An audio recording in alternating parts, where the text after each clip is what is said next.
Hello, friends. Good morning, good afternoon, good evening. Jack, Maester, Omega, Lumi, Biscuit, Cam, all the best people. Ayo. Do I, There we go. I was like, I'm always a bit anxious to like turn on my camera because I never know what's behind me. Like, did I leave a mess? Did it like is like the couch all undone? Is the dog there like showing his balls? Hey, Dark Callius, welcome in. Cool pendant. Oh, thank you. Yeah, I did. I got it for myself as a little treat for Christmas. It was like very cheap. It was like $1 or something over like AliExpress. It was cheap. I got Neon one as well, but he has like a keychain, so he's never shown it to you. But it's actually really it's like really sturdy. It's metal, right? So it's like an actual thing.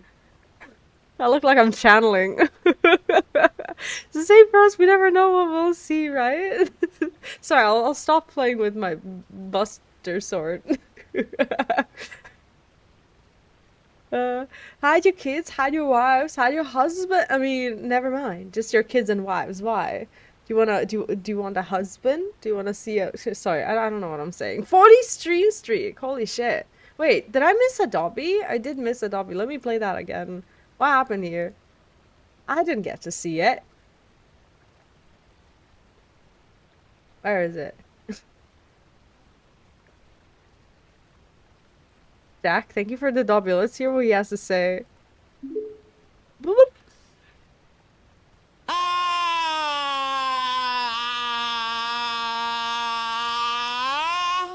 Poor Lumi, I pounded his arse raw, and now he is bedbound. Ah! Ah! Chin up, mate. I need a clear shot to splooge. Lumi, is it true? Is this accurate, Lumi? If I go quiet, don't worry, I'll be asleep. You're not asleep after this. For sure. Alive, feeling under the weather. I hope you feel better, Lumi.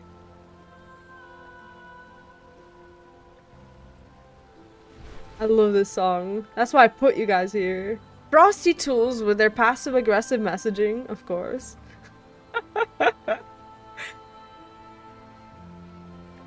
Comes back fully dressed. I'm done streaking.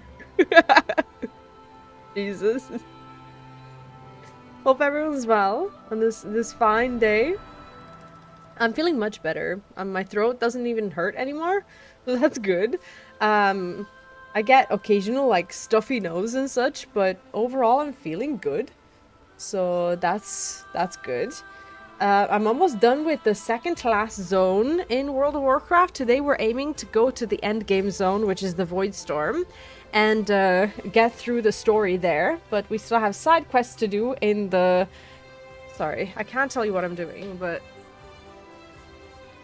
Shit.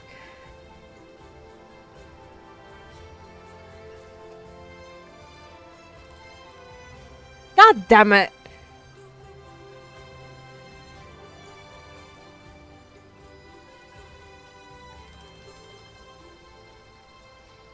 There we go.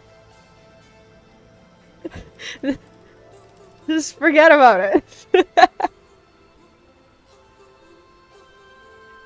Anyway. Anyway, today we're gonna finish with Harandar, hopefully, and we're gonna go into the Void. The plan for the next, I'm gonna say week or so is, I'm still hopelessly unemployed. I'm not. I have one more week of working, and I'm trying to get a job. I'm trying. I have a couple of interviews lined up, and I've been sending these like online interviews and whatever else. I got called back to some places, so we'll see what what happens there. But for the time being, I'm working where I'm working, so I'm gonna be updating you as we go. Next week, I'm planning to play Seven Deadly Sins, which is an open world. It's a single player RPG, but it's also a gacha game. It's kind of like Genshin Impact, but it's based on Seven Deadly Sins, which is the anime. And I want to at least check it out. So if it sucks, we won't play it. But if it's if it's good, we'll continue to check it out. Next week, we're getting some new content in World of Warcraft as well, because the season 1 is starting also. And we're gonna be back to Lord of the Rings online as well. So for now, that's the plan. Is you that break? We had to pick pot noodles out of her teeth. I'm gonna show you what I had to do, but don't laugh at me. So, do you know how I told you that I have like a bad knee? That one day it just started hurting, but that's probably because I ride my almost 7-year-old on the back of my bike a lot, and he's getting too heavy, so I kind of got my knee all fucked up.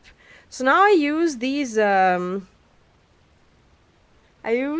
old people things, and like I'm gonna say I don't know, maybe it's like people who do sports use them, but it's mostly old people with arthritis.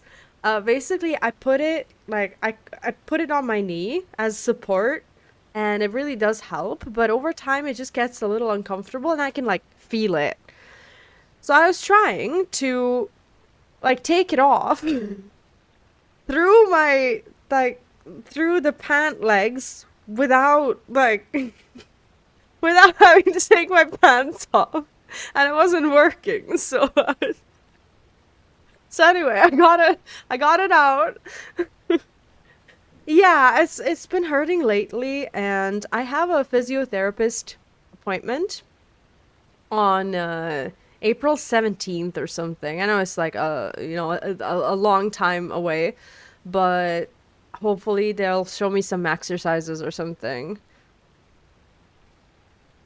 In the back, splashes cost a lot more than TV. What's a backsplash? Sorry, I don't have the word. Yeah, they're very handy, aren't they? Hey, Cloud, welcome in. How are you doing?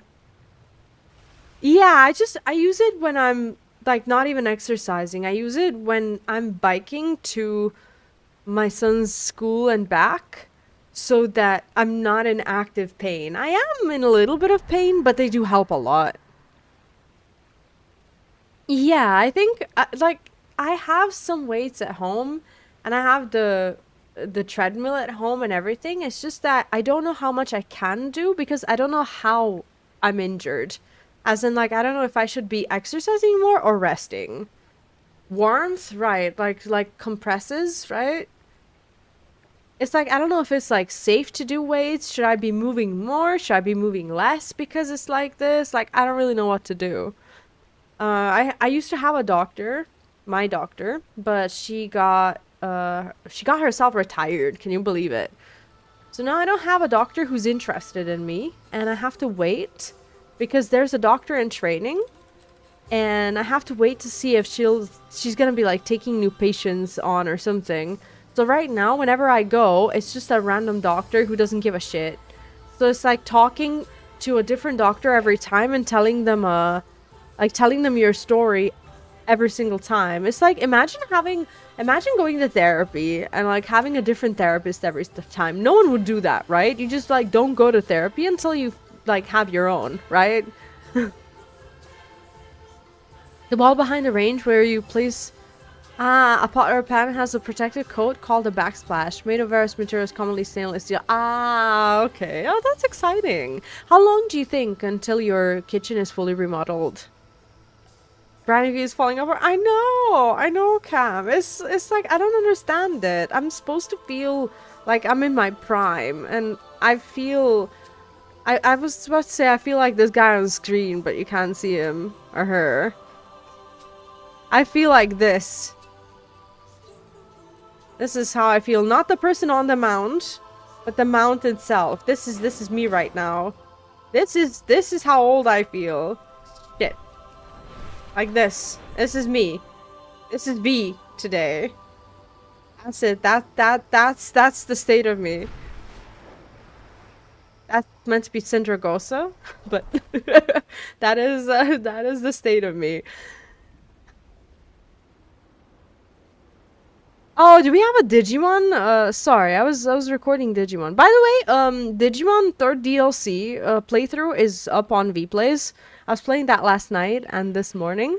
I published it for those of you Digifans. Digifans, that's so cringe. I'm so sorry. Let me turn that off. Persona? What's this? That's not good. There we go. Yeah, that's fine. Truly cringeworthy. I'll allow it. For real though. Here's what we're gonna do today. We're gonna hopefully finish this zone, and I'm gonna be as ambitious as to say that you can't let me finish the stream today and not get to Voidstorm. We have 3 chapters. They're not long chapters. I can do this. Like, we're gonna go to Voidstorm today, but we're gonna finish the side quests today. I've actually been flying around here and collecting some moths lately, so that's been going well. And also, I've been what's up with my appearance? Let me fix that. Shop, browse. Smell. Oh. Oh, I don't like. Oh, I was showing you the hip thing, right? Yeah, I remember now. What was I talking about? I was talking about moths, right? Yeah, that's been going well. I also was doing some heroics, and my item level now is 216, which is not impressive, but it's better than I deserve right now. So I will continue to do some dungeons for the purposes of being able to do a mythic next week, and I wanna, I wanna get into the raids. This is getting distracted starts now. You know everything. Holy shit. Let me, what do we wear today? Look at that. I can wear a mini skirt. Shall we be sexy today? Let's try that. Ooh, that's actually kind of hot. That's actually really cute. Alright, let's do that. These are from the, what's it called? Not Treasure Trove. From this month's or last month's gift chest or whatever. I actually quite like it. I don't often buy transmog or glamour items, but these ones I like quite a bit. I don't like gloves. Fuck it. Belts. Shoes. Ooh, I am truly hideous. What is this? I need more stuff. We're gonna go and we're gonna get me stuff. What is this? Like, who? Come on. Oh, that's actually quite interesting. That's not bad. Look at these feet. They're not bad, are they? They're not fitting for this, but... Alright, let's look at it with the skirt, right? Oh, it's almost done? Oh, good. That sounds like a lot of progress. Holy shit. I'm kind of attached to them now. I can't. They don't fit. Fucking hell. I really want them now. Do you know what? The beautiful thing about this is that I actually can't be stopped because I can just do whatever I want. If I want to wear these, I'm gonna wear these. Like, who's stopping me? Who am I defending myself from? Like, what am I doing? Oh, just can't see it. It's fine. Something's really wrong with the shoulder wraps being like this. I like it when they glow, though. Hey, Daisy, welcome in. What's up? Doing much better today. Thank you. I'm almost not even sick anymore. And I really want to do a lot of progress with the main story today as well, and wrap it up this week. And then all we do is the stuff that comes along. But yeah, WoW's been really, really nice as well. How are you? Hope you've been well. How about this? Yeah, I guess this is fine. Now my staff is wrong. Everything is wrong. Everything's just... What is this? I can't wear these feet. Can I? Look at me. I actually kind of like this. Yeah, I'm gonna keep this. I can't wear the feet. The feet are awful. I know. I'm sorry. I'm gonna be a fairy today. Look at me. I'm gonna be barefoot. Yes, barefoot. Barefoot is what we'll do. You had a shot of whiskey already? Honestly, like, sometimes you have to do what you have to do to make it through. Oh my god, that's hideous. And my ears are poking out. I was gonna, like, actually start with the quests right now, but it's, But right now, this is taking I don't know if I like it or hate it. Do you like it or hate it? There's something really, really unnerving about it. Right? This is... I don't know if Neon is here. I don't know if I should, like, call him out or something. But, like, if Neon does another, like, another blind, FF7 run or something, like, this is what we should make him. Without the eyes. Prefer my characters not to wear hoods because I want to see my character's face at all times. I know what you mean. But this is just such a cute hood, though. Like, I've never had a cute hood like this, have I? No, like, all of these are awful. This one's alright, but it's green, and that's rubbing me in all the wrong ways. Because now we're, like... Are we going all pink? I don't know about that. But... I feel like we're due for a change. Yeah, I'm gonna walk around like this today. Yep, that's me. Do I look like this? Do I truly look like this? Oh my god, I do. Luckily, I'm always in in cat form. No one can see it. Hey, I'm kind of cute though, and most importantly, very little stuff is clipping. Look, my shoulder pads are barely clipping the weapon, which is a huge relief. And the weapon itself is not clipping my ass, which is more than I could ask for. This is fine. Ah, he's cute. Look at him. Ooh, I'm very, like, look, when I jump, I look very like agile, right? I like this. What are we gonna ride today? This is all important. Can I type, like, pink? Do I get anything?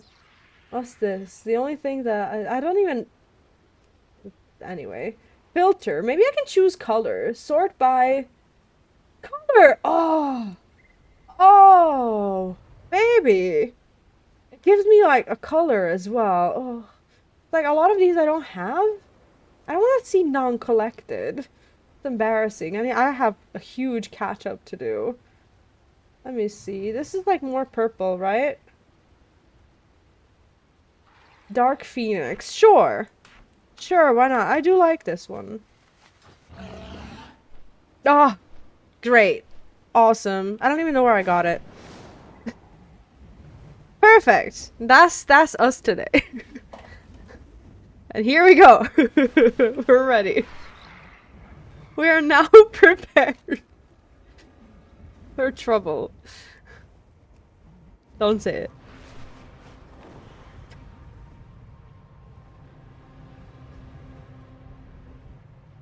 If you say the sentence, I time you out. Because I won't be able to get it out of my head.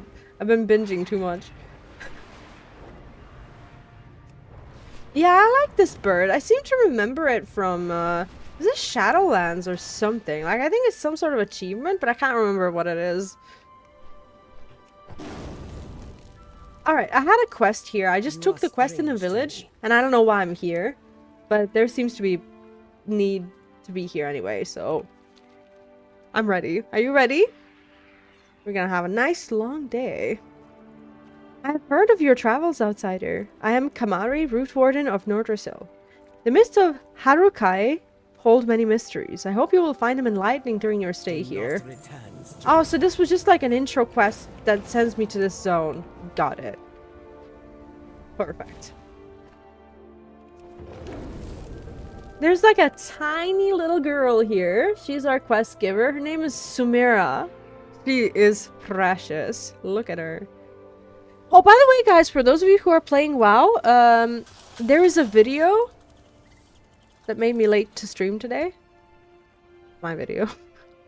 I made a small video, which is basically a recap on all of the updates that are coming out. It's just basically news for 12.0.5. So if you care about WoW and if you want to check out the news, here's the link. That's why we're starting late today. I had to do it. I am ready. The blooming lattice. What's a lattice? You're that stranger I've been hearing about, aren't you? I'm Samira, apprentice painter to Jakul. You heard of him? No? Maybe his work hasn't made it to your hands. Oh, to your lands, sorry. That makes sense, I guess. Anyhow, I heard you like helping people out. Well, a few important things went missing. When Jakul was attacked and killed, I want them back. Will you meet me near Blooming Lattice? Oh, run! Race you there. Oh my god, she's a little bat when she flies. That is fucking adorable. I need to make a Harandar. We unlocked them. Yesterday or the other day? And I haven't made one yet. Ooh! Ooh, I actually saw this online. Shall we poke the dinosaur? Let's poke the dino shroomasaur. Fungal strider. Check this out. I bet you didn't know this. I'm gonna poke it. Shall I poke it? Shall I try to kill it? Shall I kill it? Look at this. Bam!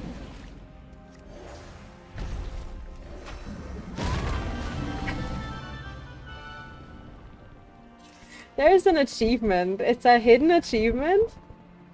It's called Hold Aggro. I got this. Get killed by a fungal strider. Just in case you're looking for a small achievement. Why is that creature so angry? I actually don't think it's angry. I think it's just big, to be honest. So yeah, if you're looking to add a hidden feat of strength, it's probably got his tax bill recently. I wouldn't blame him. Anyway, that's how you get an achievement. What was I doing? Shit, I was doing a quest. Anyway. A girl. Little girl. There we go. Over here, Night Owl. Move! Move away from my girl!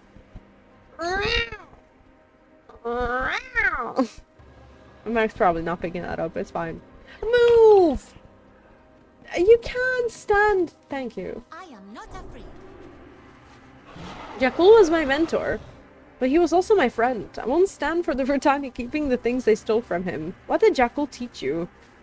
He was one of the best painters among the Harandar. He rarely took on students, but he said I had lots of potential.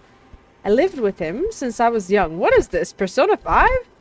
Well, younger, I guess. I would spend all day mixing paint and learning how to create our sacred paintings. With him gone, I still have so much to learn. I don't know how to continue without him. More words? Thanks for coming. I wasn't sure you would. Up the hill that way is Blooming Lattice, a settlement of Rutani who are quite vicious. Their leaders killed Jakul and took his things. I want them back. A couple of days ago, a group of Rutani attacked and killed my mentor Jakul. When they did, their stupid birds stole a few things from him. Those petals for brains will make off with anything shiny that isn't thorn down. Will you recover Jakul's things for me? I'm a painter, not a fighter. I wouldn't last very long in there on my own. Oh, she has like a ton of things. The Rutani of Blooming Lattice were behind the attack on Jakul, as you already said. They're led by a prime bloom warden who's even more vicious. I hate them, and they're all terrible. How about you go prune the overgrowth and make the rest of us safer? I know the way. So you morph into a bird or you ride on it? Good question. Both.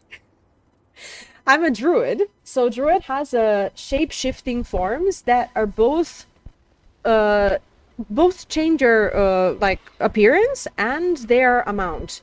So this is my cat form, and the main benefit of you know, being a druid is because the cat by default walks faster than anything else, and you also have dash, and you go like this. We also have a mount form, which is basically a ground mount form.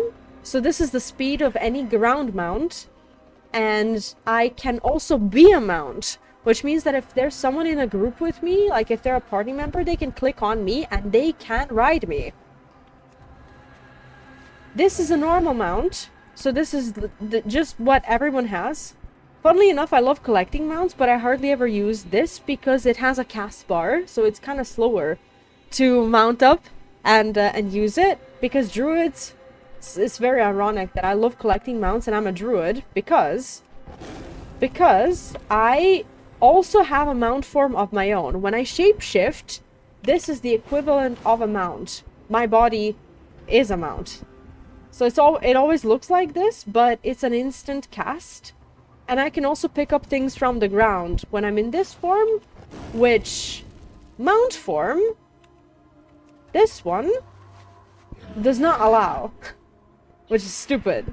So druid has a huge benefit there, because I can just pick up anything like this. Unless the quest for some reason doesn't allow it, but that's rare. Also, when someone is in my party and I'm in a flying form, they can also fly on my owl. You have to like do a little quest for it and allow it, like in the settings. But I did do, and I am also a ride. Anyway, that was a lot more than what you asked for, but I'm very excited by that feature, so that's what it is. I am not afraid. Next week, pick me up and drop me off to work, please, right?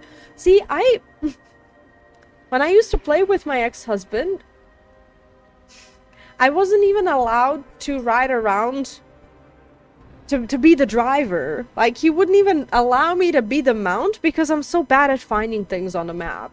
And he's just like, yeah, it's just faster if we both ride on our mounts and we both look at the map so that we can find a quest. Because there were so many times that I was like flying and he would be like on my like mount and we'd be lost, and he's just like, yeah, it's not that way. And I'm like, no, and it is that way though. It's just not that way, but it is that way. But anyway, it's like I have the technical ability, but I lack the responsibleness.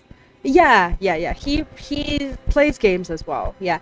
Nowadays he plays different games to what I do. Like he plays like Factorio, Terraria, Warhammer, a lot of space games, like space management unit games. I can't do that. I already do that stuff at work. I can't do it at home on my screen as well. So I don't play those games at all, but we used to play WoW together and Hearthstone as well. No. That's a funny question. We used to stream together. This channel actually used to be co-owned, so we would both stream on it when we used to live together, but then I got pregnant and he got a job. So he stopped streaming and I took over and deleted all traces of him. It wasn't like that, really. Like, he was around, but obviously when we got separated and everything, I just, like, buried my history. I'm making myself look really bad here. I don't know why I do that. The question was if he's an offline gamer. Yes. I should have just gone with yes.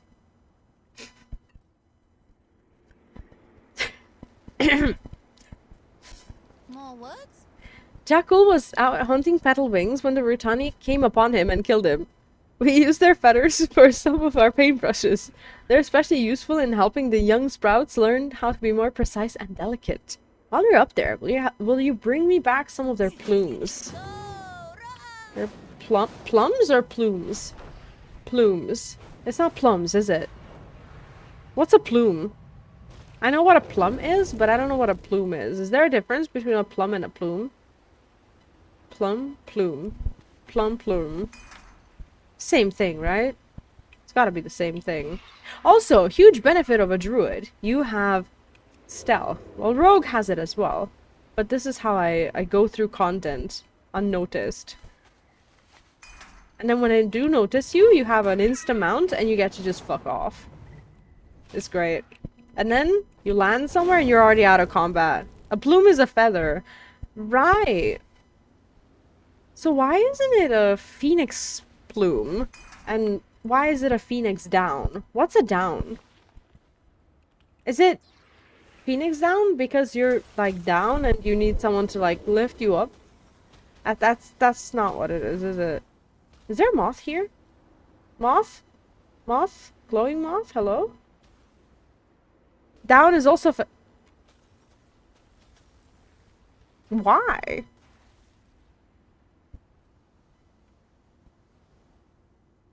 Oh, really, Maester? Oh, that's odd. Twitch is just like, not only do you have to stay in someone's chat to count as a viewer, but you also can't just like send an emote in a very easy way. I'm gonna tell you something. Like, I don't, like, lately I've just been, you know, I've just been enjoying streaming for the sake of streaming, because, it's just been nice. Like, I don't worry about Twitch the way I used to, and I've been doing a lot more of YouTube. But let me tell you something. I can see my real viewership at all times. Did you know that? And what's defeating is that for streamers who are not in their hundreds or thousands, normally your real viewership is like your viewership that you guys see on Twitch times 3. Do you know how sad that is? It's like I can see everyone who's here right now, but Twitch is just like, nah, this is the amount of people chatting with you right now. And it's always that number times 2 or 3. Right now it's times 3. Why? Because I have an extension that like shows me the real viewership, and I do that to know that, and I'm not over exaggerating when I say this, that sometimes like I still have people to talk to, because sometimes Twitch, and I'm not kidding, will show that there's 2 people in chat when the real viewership is 20, and you open the chat and you count 20 people and you see, oh no, I need to kill that one as well. So it's like I need to see the real viewership to just see if I'm actually insane for, you know, for still streaming on Twitch. So Twitch has just been a giant asshole. And sometimes people leave an emote just to count as real viewers, because obviously that helps. But like the fact that Twitch is just like, nah, you can't even set emotes now. It's like, what? Hey Zach, welcome in. Plume is also a very long cloud of smoke or vapor resembling a feather, as it spreads from its point of origin like a volcano plume. Oh! A down is an inner feather. Oh! Oh, I did not know that there's so many words for feathers. You live and learn. I try, like, not to look at it, but I also try to, like, treat, like, not necessarily Twitch as a business. If anything, I'm trying to treat Twitch as a, you know, as a place for fun. Because I've, you know, business-wise, I can't focus on everything as if it was a business, you know? I do it for fun. Obviously, it helps. But, you know, my main, you know, business right now, or what I'm trying to make out, you know, to be the business is YouTube. So I'm, you know, I'm trying to see it as fun. But at the same time, if I was to want to see it as a business, I need to know which games are boring as fuck to watch, for the, you know, for the lack of a better word. Like, for example, I'm streaming World of Warcraft for the first time in years, and actually for the first time ever on Twitch. And I need to know if people are bored of it. So that's why I look at the, you know, the real viewership numbers to just see if people are enjoying it. It's not because of me, it's more like, oh, okay, so people will fuck off if I do this. Got it. You know, so just so that I know what I should be doing online and what I should be doing offline. So in that sense, it helps. Why am I collecting these? Oh, it's a quest. Okay. Yeah, the plumes, right. So I try to stay mindful of it, but like not pressured. It just sucks that Twitch does that. It's like the reason why they do that is because they fight bots. So every time you're on in a Twitch stream, if you're not chatting for a little while, Twitch stops registering that you're there. And if you open the chat window, not the chat window, the community window where all the chatters are listed, you'll find your name there. But Twitch will not display you and will not count you towards a viewer, which is fucking ridiculous. We're just customers to you, right? Because, you know, Twitch is so profitable. You know, Twitch is the way of life. Twitch is... Twitch is where the money is at. That's the thing. Like, Twitch is actively making people chat so that they would support the people who they watch. It's like, I want people to be able to lurk, because why the fuck would you not? You're playing your own games. You're looking after your kids. Don't look after your kids and watch me. I promise you, it's not a good idea. But like, people are eating their food. It's like, what are you supposed to do? Like, eat your food and, like, you know, type, "Hi, still here." Like, what? It's like, people are entitled to have their own lives and watch a Twitch channel, and no one should feel bad about that. Twitch streamers feeling bad about it because, you know, because their views are down. Viewers feeling bad because their, you know, their views... Oh, this one is stuck. Because their views are not, like, being displayed or something. It's like, it's weird. And there's still people botting. It's like, nowadays there's so many people botting that if you're not botting, you're actively at a disadvantage. Because there's some channels that just go on undetected. That's the thing. I try not to let it affect me, but I try to also make decisions based off of it. For example, if I'm wanting to play a variety game, and if people just couldn't give two shits about the game, I will have second thoughts on streaming it, not because, oh, I need these numbers for, I don't know, I need, like, I'm not pushing Twitch to be anything. I look at it from the point of view of, like, if I'm playing a game that my community is largely not interested in, I lose not the viewership, but something more important, their company, right? It's like, if there's a game that people really don't want to watch, at some point soon I will switch, because I want to talk to my community, and I respect the decision of not watching a game because you don't feel like it. That's completely fine. But that means that I will also switch at some point soon. But if I didn't have the extension to see the real viewership, I would probably think that no one gives a shit. Because what Twitch displays is just not correct. It's just not. And that's the sad thing. And it's not like a point of validation. It's not like, oh, now it's embarrassing to be live because Twitch is screwing you over. Everyone knows that viewers at this point, that they're being screwed over. But it is kind of shitty. Because... Oh, is that a rare? I think that is a rare. Because here's the thing. Nowadays... this is what Twitch streamers now have to do. You have to, like, come up with some sneaky ways to get people to talk to you. Check this out. Guys, I'm gonna go on an ad break, and I'll leave you a poll. So if you want to watch... Not if you want to watch. If you want to just vote on a poll and say what your favorite flower is, that would mean a lot. Let me know, because we're going to talk about it when I'm back. Or guys, I'd like to switch the game. Leave a vote on, like, which game you want to watch next. You can be anonymous. It's okay. Just leave a vote. Or this is me. Guys, I'm going to play you some words. You watch those words on the be right back screen. Play the game because it helps Twitch salvage my viewership when I'm on the toilet. It's like it's bullshit. or you leave a message like, guys, Twitch is screwing everyone over. It's like you leave a very transparent message in the chat like I am. It's like, guys, if you're not typing in emotes, you're ruining me. It's like, you know, it's like now Twitch is promoting artificial interaction.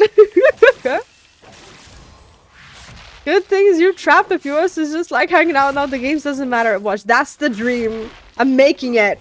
I am fucking making it. You'll see. This is the year for Twitch. It's like now you have to be fucking sneaky to fight the platform that you stream on. So that the platform that you stream on would allow other people who watch you to discover you because other people are there. It's like a snowball effect. It's like Twitch is almost counterproductive and counterintuitive. This is Twitch. We want to make money. But we also don't want streamers to bot. So we're gonna cut everyone's viewership right now. We're gonna cut it.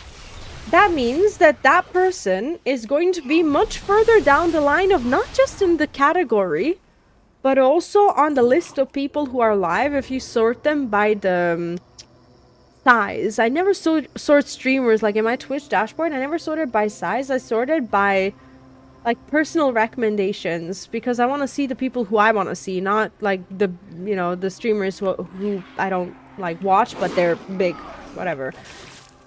So people who sort by size, they will not see you in the first 2 or 3 scrolls or whatever. And at some point they reach the bottom of the or the top of the single digit embarrassing ones, right? And they don't even go down. It's like, oh yeah, there's probably a reason why these guys are in single digits. A person with 9 viewers probably has 30. That's the thing. And they know it. Whoever has the extension, like they see their real viewership, right? They know how much they have, but Twitch is just like, nah. You know, 3 years, 4 years of progress on the platform, going from 7 viewers to 9 to 15 to 20. Yeah, don't matter. You're back to 7. It's fine. So that's Twitch nowadays. It's like, and then those people, they don't, in turn, they don't get more people joining their stream because their stream is not the cool place to hang out. Because there's no people there, right? And then Twitch makes less money. Hello? Do you want to make money? Let people have their real viewership up. What?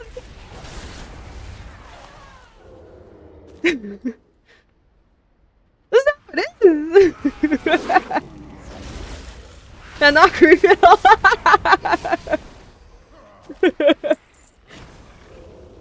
What if a streamer has 1 million views? Tapping in could overload the system. I don't even know if there was ever a streamer on Twitch that had 1 million viewers. What's the highest viewed stream ever? Do you want me to find out? I'll find out. I'll crash somewhere. Shit, I'll crash. Alright, what is the highest number any Twitch viewer has ever had concurrent viewers on any stream? Let's see if the stat exists.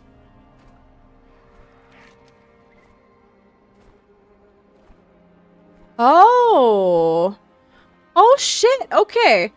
The current record for the highest concurrent viewership for a single Twitch streamer belongs to Ibai Lanos. Does anyone know who that is?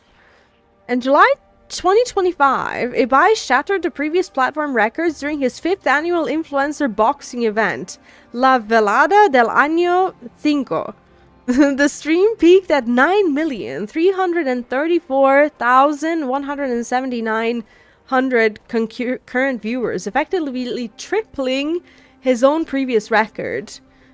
The list is heavily dominated by Ibai and the Spanish-speaking community, who consistently organize massive stadium-scale events. First 3 slots by Ibai, 9 million, 3 million, 3 million. And then the Grefg and Squeezy. Do you know any of these names? I don't know who they are. Who are these people? I don't know any of them. Anyway, 9 million is a lot more than I thought. that the streamer would have. Guys, time to learn Spanish. You want to be a streamer?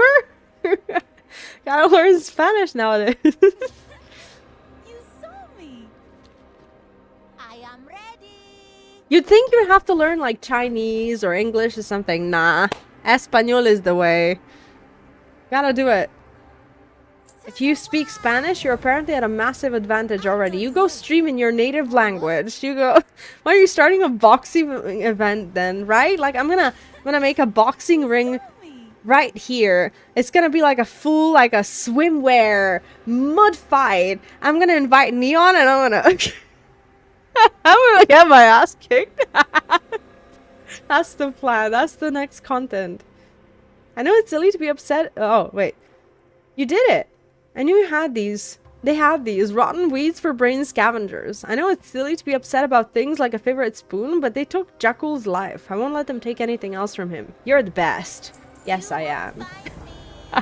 I'll find someone who wants it. I have a ready to fight energy in me at all times. Like, I just haven't found a good opportunity. Sometimes sometimes I walk down the street with this angry energy and I'm smiling and everything's fine or whatever. And sometimes I'm just like, I wonder if someone's gonna stop me in my tracks and be a dick to me. Let someone stop me and be a dick to me. Like, let it be, let it be someone I can fight. And like, let me get into a fight. Sometimes like, I feel that. I really feel that. Like, sometimes I'm just like you can't tell, but like here, I'm ready, I have issues. The scroll you brought back was left behind for me by my mentor, Jakul. I didn't even have a chance to read it before it was stolen away. Jakul left directions in the scroll to a cave that's behind a waterfall in a blooming lattice. I'm not sure what we'll find there, but I would really appreciate if you came along while I check it out. Will you meet me there? To the wild.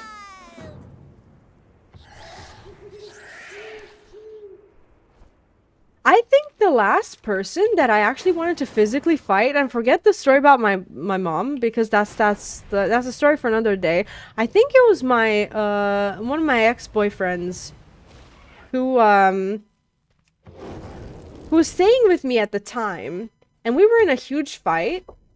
And like, apart from the fact that he was like a complete massive utter dick, what he decided to do on purpose was he took my ketchup out of my fridge and he left it sitting on the counter on purpose so that it would go bad. Because fuck me, right? That is the one time that I vividly remember thinking, I'm actually gonna fight him. I swear to God, right now I will physically fight him and I will win. Like, you have no idea. Like, like I was ready. Like, I remember eyeing him and I remember thinking, like, can I take him down? Like, where shall I hit him first? Like, I remember.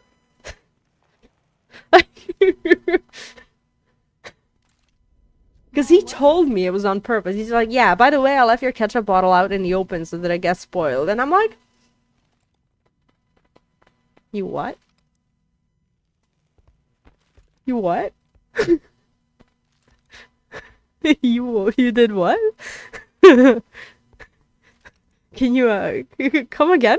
Yeah, it's such a questionable taste in like. Well, I was not aware ketchup could go bad. It was summer. It was like 30 degrees. Everything would go bad. And this motherfucker decides to leave my ketchup out in the open on purpose. The fucker worked in a kitchen. He knew.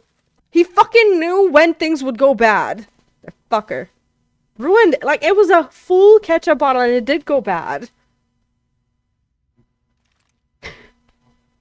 Yeah, it could go bad. Never leave it out in the open. It's disgusting.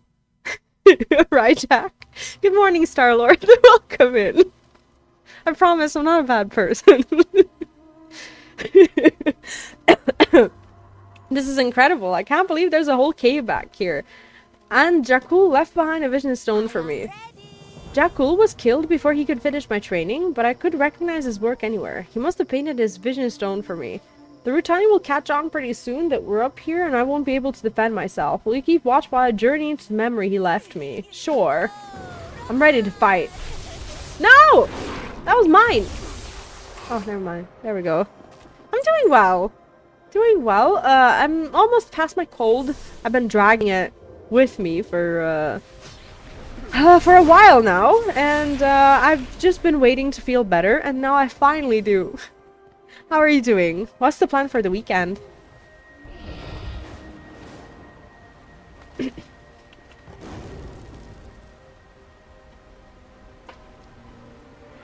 am not afraid. Thank you so much. You gave me a way to say goodbye to my mentor. Now that I've seen what he wanted me to do, I can continue my training. It means so much that Jakul left this here for me. I miss him, but I will honor his memory. Ah, what do I get? What did I get? Memories in stone. Oh, I get nothing. Okay, that's fine. Achievement done. Yeah, I'm feeling a little bit better. What's the plan for this week? This weekend, Star-Lord? Are you playing anything? Are you going anywhere? Sorry, I'm asking too many questions. Like, where are you going? What are you doing? What's for lunch?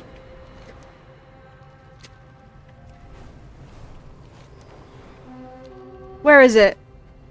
I heard it. Does it live? It lives. But not for long.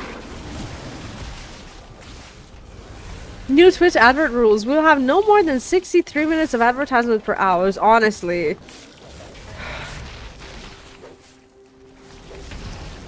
Ads are nothing. Like, ads are not income. Like, unless you're like a million viewer streamer or something, like, ads are not income.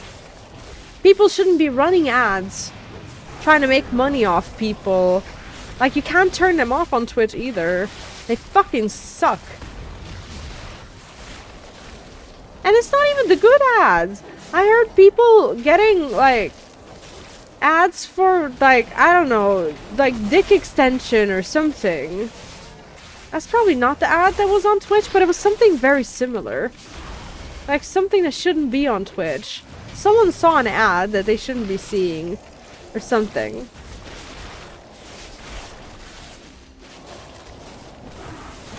Are you sure, Maester? Because that ketchup... That ketchup tasted bad. But I will say this. There's a chance that that ketchup tasted bad because I knew that it was out there. So I will accept the possibility that the ketchup wasn't in fact bad, but that I knew that it was out in the open and that it just like made me smell it and go, ugh, it's out now. How do I get that ad? I don't know what you need to do on the internet to get that ad, but try like a few Google prompts that suggest that you're in need. And maybe something will happen. Supposed to snow, really? It's like 18 degrees Celsius here, which is quite warm. Really? Oh shit. Oh, are you also job searching? Yeah, me too. Me too. I gave notice at my old job and I'm searching. Good luck. What kind of job are you looking for? We are blessed to live in Harandar, and we treat that as a responsibility. The root of world trees wind through these lands, I don't know, and we must tend to them to make sure that they continue to thrive. I'm Sienna, charge nurse of Nordersil. It is a responsibility to take very seriously. What do you do to help the world tree? The world trees do not need much to thrive. Harandar is nearly a perfect home for their roots, but drought, parasites, and other dangers do arise. This is important for Harandir, as important as it is for the world trees themselves. It brings us purpose and reminds us the importance of our home. We will defend this place with our lives, with the knowledge that what we do reaches beyond us. My claws are ready. Oh, honestly, Star-Lord, same. If I could, I would opt out of Fridays because I want to keep streaming on Fridays. I really do, and I need time for, you know, for videos and such. We have long tended to the roots with the help of the creatures who live and grow here. Think of it as a symbolic relationship from which we, the creatures, and the roots all benefit. That said, my partner Riverscale isn't contributing very much lately. Please help me find a way to motivate him again. First, you must cleanse off the essence of the outside. Cleanse yourself in the waters of Harukai. Am I dirty?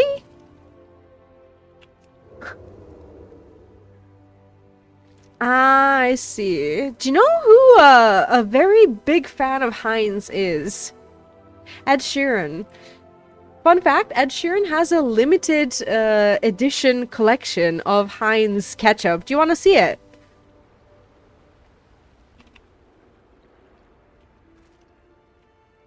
It looks like this.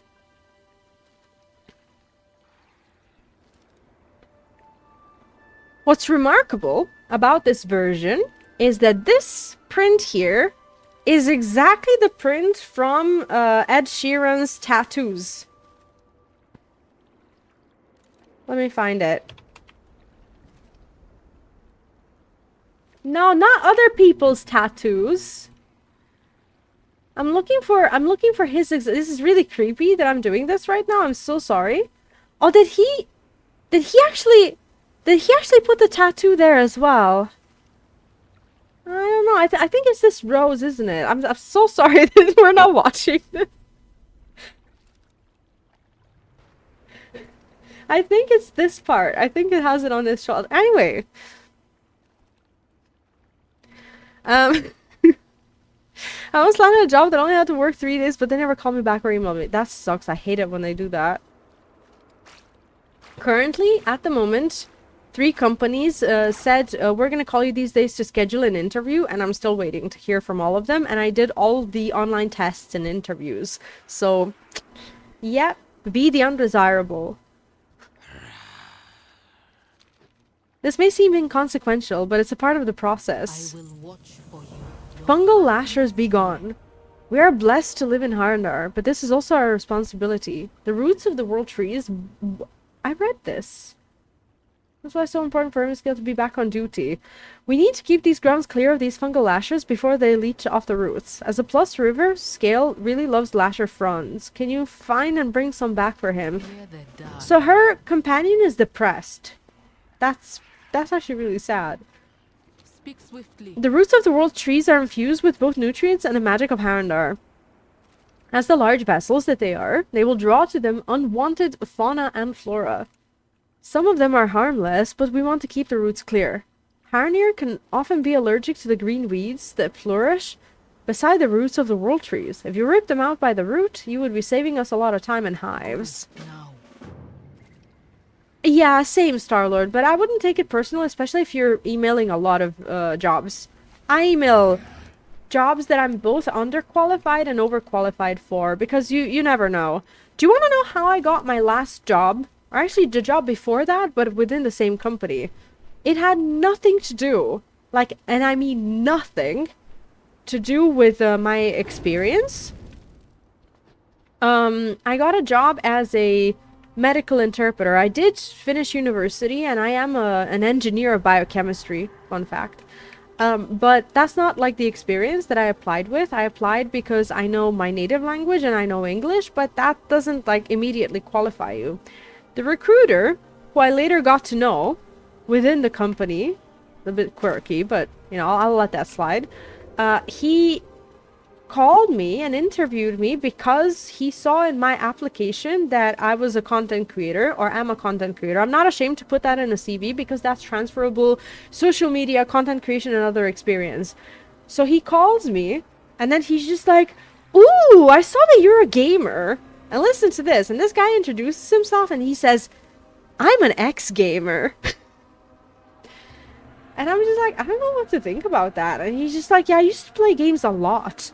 But then they started taking up a lot of my time or whatever," and I'm like, well, that's fine, but that's not a good thing to say to me.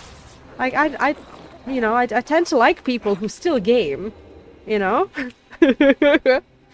But yeah, he turned out to be mega weird.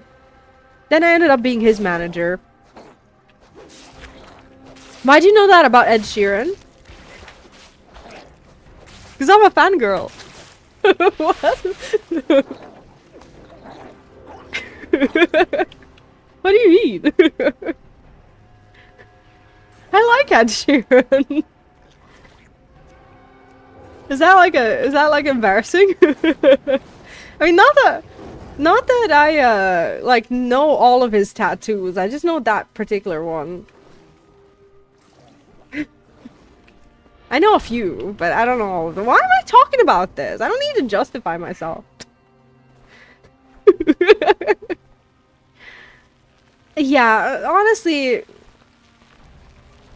working remote has its benefits because you don't have to directly deal with a lot of people.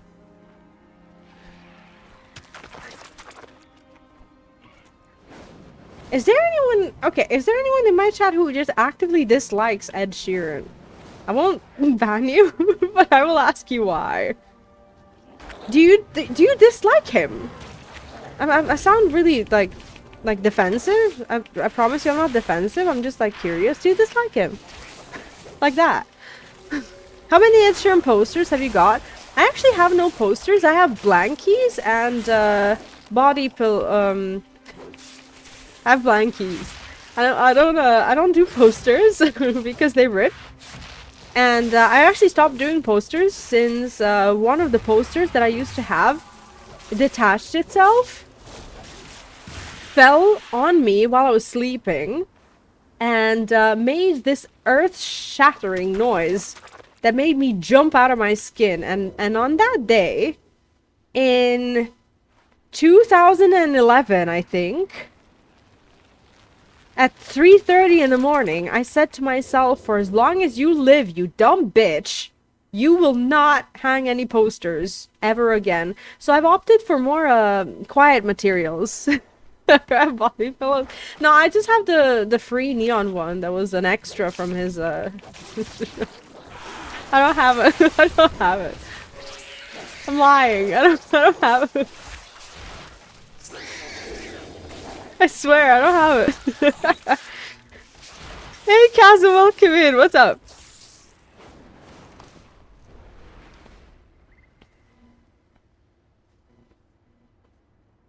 I don't like High's mustard, but I like standard light yellow mustard. I like mustard. Mustard is great. Don't know him as a person, but he's very clever. Has a wall outside his house with whichever celebrity who visits signs by now. How much must be the most expensive wall in the world? That's actually really cool. Do you know where he lives? Okay, I promise you, like, as I said that, I realized what I said. And I swear to you, I didn't mean it in, like, a creepy way. It's like, oh, do you know where he lives? Like, maybe we should go there. Like, that's not... that's like, I heard myself say it and immediately regretted that decision. I like the tone.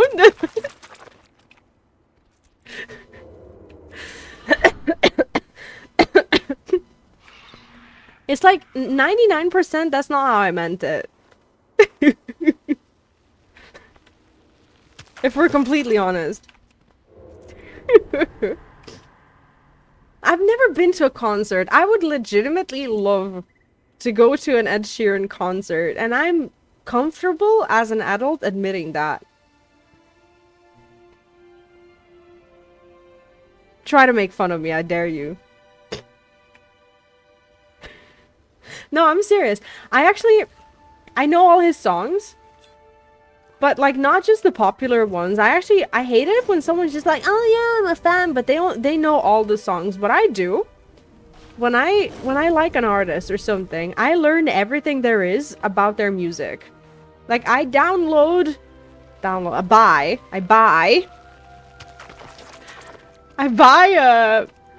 all of the songs, like old albums, new albums, like improvs, or what are they called? Diss tracks, those like acoustic, whatever they are, like all of that stuff, and then I listen to it, and normally I find a banger somewhere where, like, bangers are not meant to be found. Like a really old song or something that, like, no one knows anything about. So those are the songs that I normally end up liking.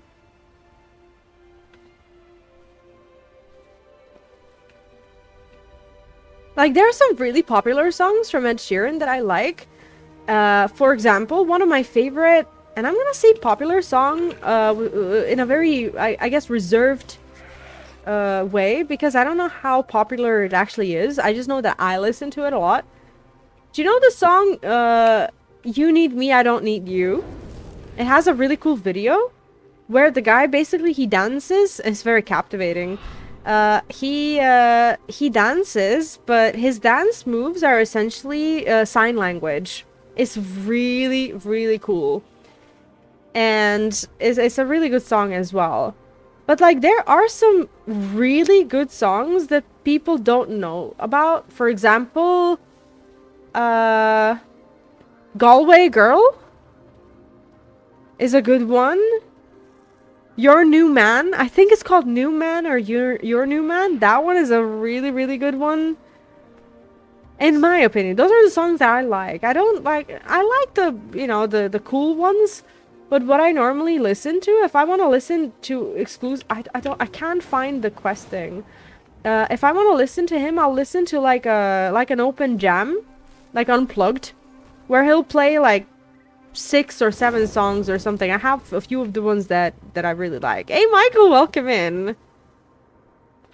How are you doing? Mine's Galway Girl. Galway Girl is really good. I'm actually happy that someone else knows Galway Girl. It's a really good song. Did you go to the concert? Never been to an okay, oh, you've never been. I thought maybe you never been up until like last year or something. I hope you do get to go if you enjoy the music. Yeah, there's a lot of those, I almost said butt plugged, unplugged versions of I need to stop talking for a second. Reset myself. Where's the fucking quest thing? I've been looking for it. Yeah, Galway Girl is great. I love that song. I'm still one of those fucking stupid people who pay for Spotify Premium. I really shouldn't. But I do it because it's convenient for starting soon music. Because I have my playlist there and I don't want you listening to ads. So technically it's like a content invest. Oh, I need to kill these. I'm just flying around. Chasm.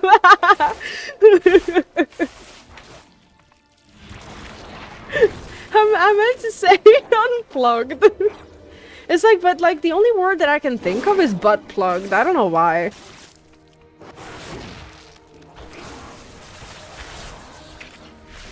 I think I know why. Because I read a horrifying story on Reddit a few days ago. I had no business reading it. And I don't know if I should say it on stream. It's I guess really bad. But there was a guy. Hey Neon, welcome in. Story time. Neon, how are you today? So, there was a guy who got taken away from his family home. Right? That's the end of the story, just so that you're at peace, just so that you know that he's safe, right? So I'm gonna start with a spoiler.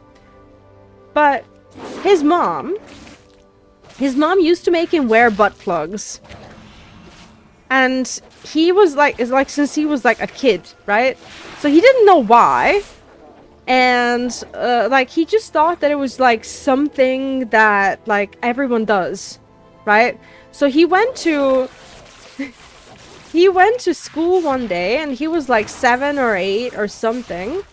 And basically he told his story on Reddit. So I guess it's internet safe, right? So he was on the toilet and his plug, it fell out. And he entered his classroom, and this is so heartbreaking and embarrassing. He actually said it to the teacher, and he's like, I need to tell you something. Like, my butt plug, it fell out. And the teacher was like, what the fuck? Right? And he thought, poor thing, he thought that he was in trouble because of his, like, butt plug thing, right? And he's just like, yeah, can you please help me? So the teacher went to the toilet, they saw it, and they're like, why do you have this, right? And he's just like, well, I thought we all had it, right? So they called the police and everything, and he was mortified. He thought that he was gonna get in like huge trouble or something because it fell out. It turns out his mom had schizophrenia, and she was this fucking freak who made her child wear it so that Satan wouldn't teach her child to like anal sex or something. Like, the story, I was just reading it and reading it and reading it, and it was just getting worse and worse and worse with every sentence. And now you heard it too.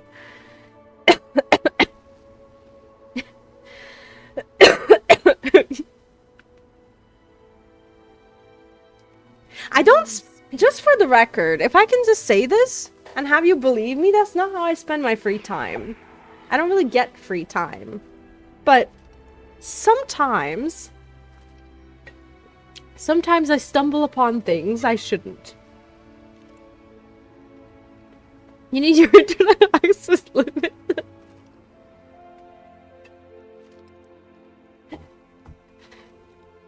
Maybe. I don't have a leg to stand on here. Like, I actually cannot say anything. Funny, I knew the little guy could do it. No, that's a bald-faced lie. If this grove crawler could somehow find a way back into his cocoon, he would already be there. Sienna sighs. His second favorite treat is the potatoed. If that doesn't work, his third favorite treat is the petalwing. That should get him back onto his mite hunting duties. I have the backbone of a wet frond. What's a frond? If you must. No buts about it? No. No, he's going with me. I'm not even gonna be in stealth because look at that. Oh, I have an idea. And you already know what it is. Not untainted. Untainted.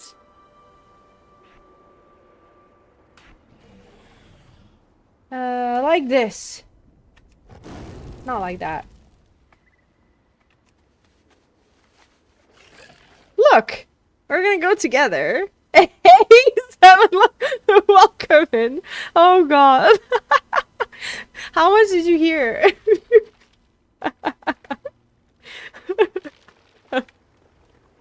Look, this is so cute. I love it. Wait, where is it? Was I not meant to feed it? Huh? Oh, we're out of the quest area, aren't we? Oh, shit. Wait, where is it? Am I in it? It's over there, isn't it? What the fuck is it? It's over there, right? What am I meant to do? River skills favorite feast slain. Got it. Rebuttal. Oh god. Is this a favorite treat? No. No, none of these are favorite. Oh, I need to...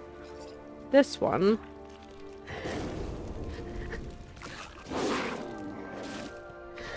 I was just...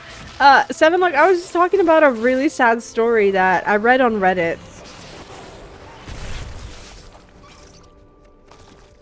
And some freak parent who for some reason was allowed access to parenting.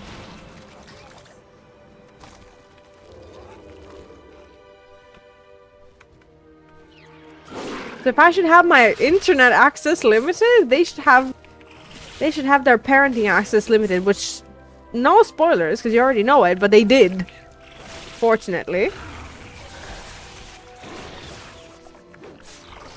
Like I always say, I think that procreating should come with like a test, right? I think that like I think that everyone who wants to have kids, I think that they should like take like a sanity test or something, just like a general test of like, are you normal? Are you gonna hurt someone? Do you have like murderous tendencies? Are you a fucking freak? Are you gonna leave them? You know? What are you talking about? Skybird has the best puns! I love it! But yeah, like maybe it's a hot take, you know?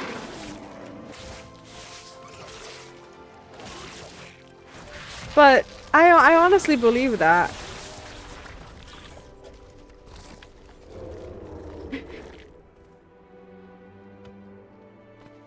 Never. We only ban people for good jokes.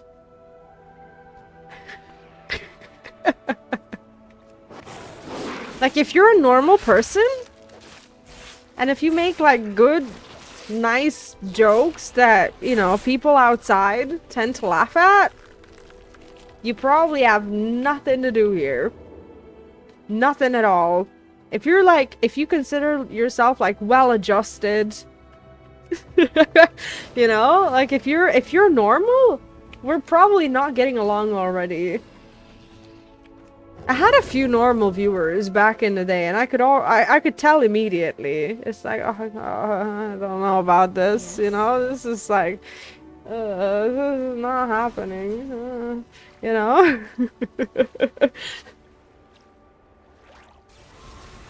It's going to be at my enemy. If anything, that's like a VIP status right there. Oh god. I knew you could do it river scale. Who's a good grove crawler? Who's the best crawler of them all? Who's a big, strong grove crawler who knows how to teach strangers how to care for fruit trees? Sienna looks up at you. You knocked him out of his laziness. I can't thank you enough for your help. Yeah, you really can't. All your items really do suck. Watch over you. And even though this is an upgrade, it's still... What am I complaining about? These are outside quests and I've been doing not outside quests lately. I need to shut up.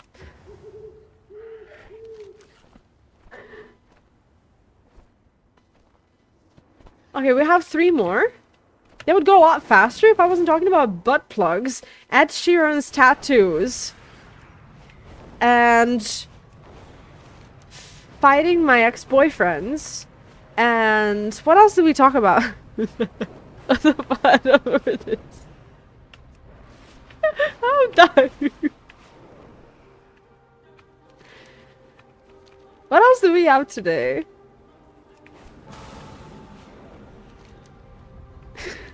See, I would like to believe that everything is always your fault. Because when I start the stream, I actually start the stream with a fresh, clean mind. I was a normal person before I came here. I had a normal day.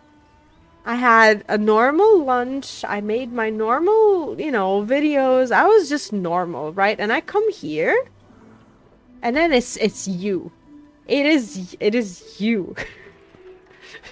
It is you who make everything happen. You ask me questions. You lure me. What did the roots bring? Ask Huron about his role. What do you do? I am no warrior nor leader. Those days are behind me.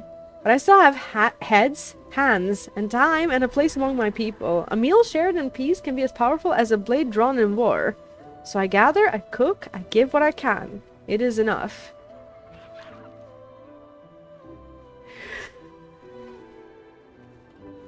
I never said but... I did say Ed Sheeran butt plug just because I was meant to say unplugged. Like the... You know, the jams. And I said butt plug and they won't let me live it down. Because I was thinking about butt plugs and I said it instead of... That's not how it... Hamara was not built on friendship, but on necessity. The Harandar, the Rutani, the Fungarians, they do not care for one another. But endless bloodshed serves no purpose but to empty the land. So we built something fragile, a place where peace might hold if only just here. See, I told you a story about why I had butt plugs on my mind. But you ignored, like, the sad of the story. You're like, yeah, very sad, whatever. She's still thinking about butt plugs. Yes. Can't win.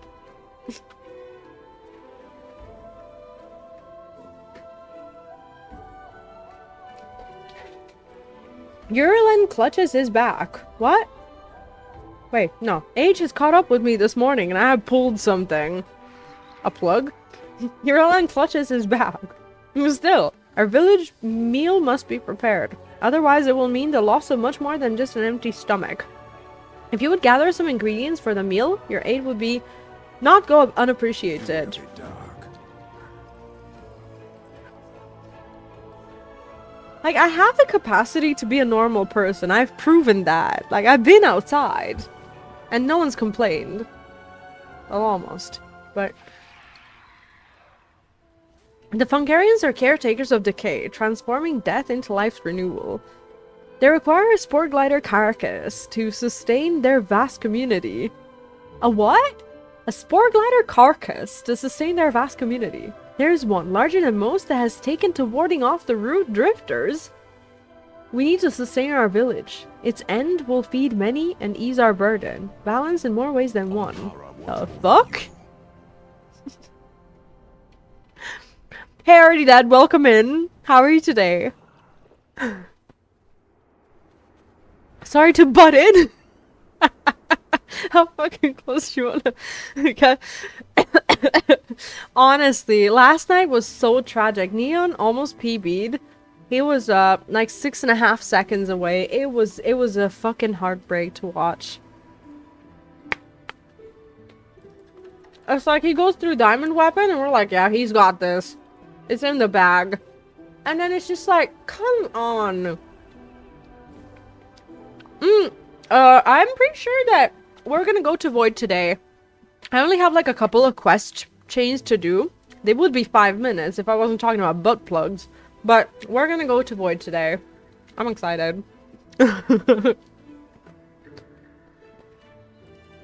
Oh, that sucks, already dead. That, honestly, that sucks. I hate administration so much.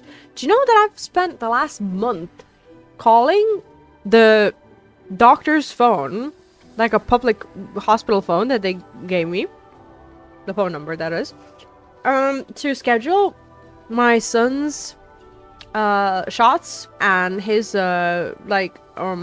checkup, like health checkup before he goes into school. I've been trying to call for about a month, and you know what I did? Since they wouldn't pick up the damn phone, I went there in person, and I stood in front of their door. I cracked it open a little bit, and then I started calling. And I was just like, yeah, this phone is not functioning, right? So the nurse comes in, and she's like, well, what are you doing here? And I was like, well, I'm trying to call this phone number, and I don't know where the office is. And she's like, oh, this is the office. I was like, well, what's up with your phone? And she's like, no, the phone's working, right? So I go into her office, I push myself in, right? And I look at her phone, and I can like very faintly hear it ringing. It's like, dude, that's not ringing. That phone is not ringing. And she's like, well, you know, I have patience. I can't have the phone ringing loud. It's like, well, I'm calling and you're not picking up. And I pushed myself a little further in.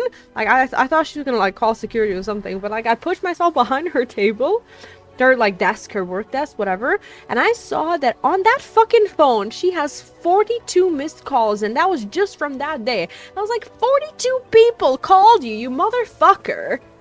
Like, and then she's just like, oh well, but you know, doctor, he's not even here to it's like, hate them. It's exactly what I did. Imagine if I was just stood there and if the phone was actually ringing. That's what I wanted to do.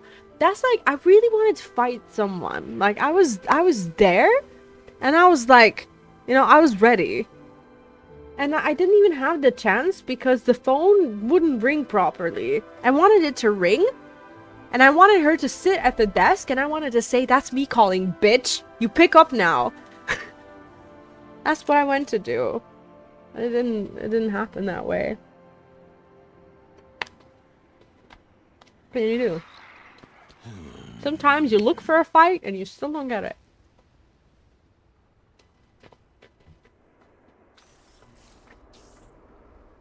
But I did schedule the appointment. That's the that's the end story.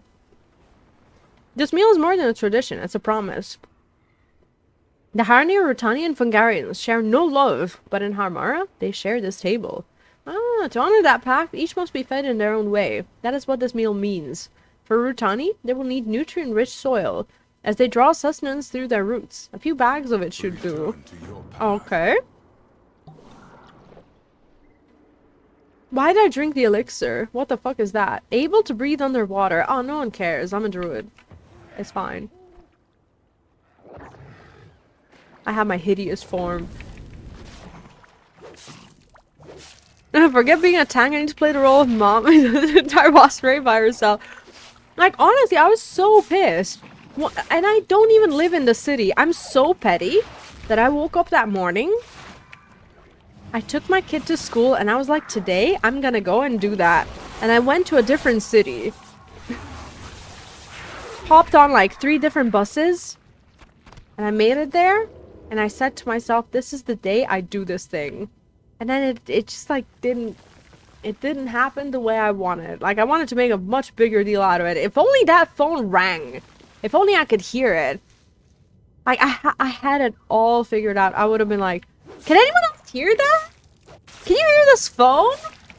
Hello? Hello? Is anyone gonna pick that up? Like I was gonna stand there and I was gonna yell. And like ask, hello? Someone's calling. Are you gonna pick it up? And then like she does, and then I'm like, hi. That's what I went to do.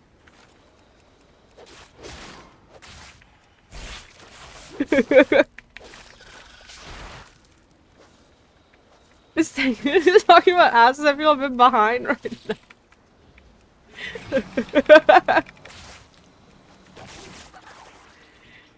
We're talking about assholes who don't do their job right.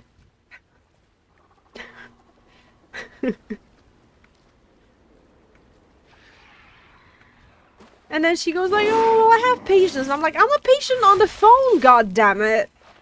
Do I mean nothing to you?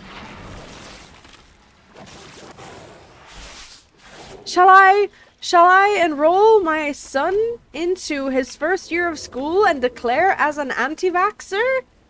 Because you won't have me schedule the appointment? Are you gonna be the person responsible for that? Fucking hell. You know?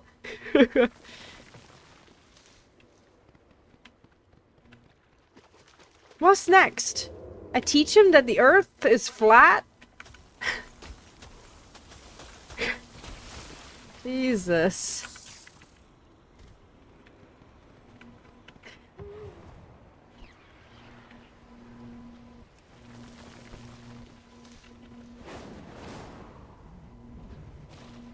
Yeah, I finally scheduled the appointment for like April 6th or something.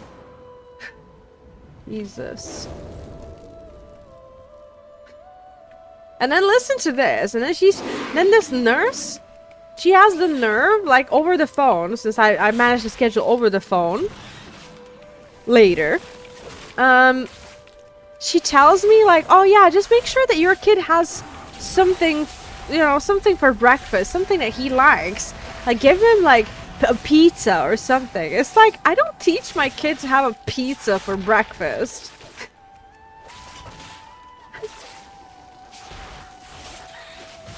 Not hard going at, just feed him pizza before his shots, because he needs to eat.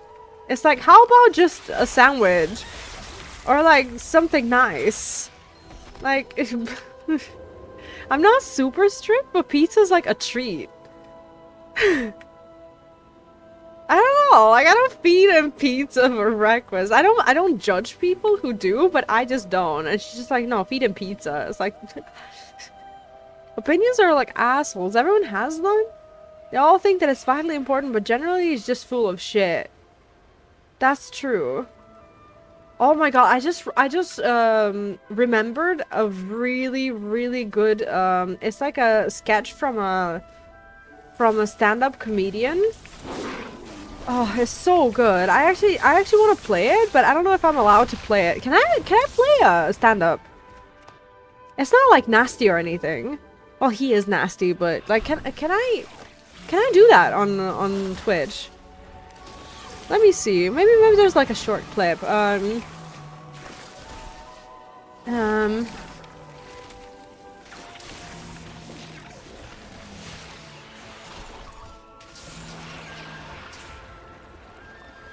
It's 5 minutes. No, actually I found a shorter one. So basically, George Carlin, he's passed away. Honestly, one of the best comedians that's ever lived. He just